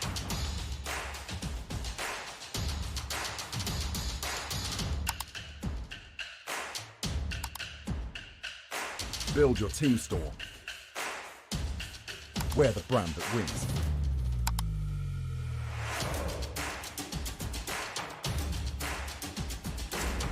SpartanWare, trusted by the grind.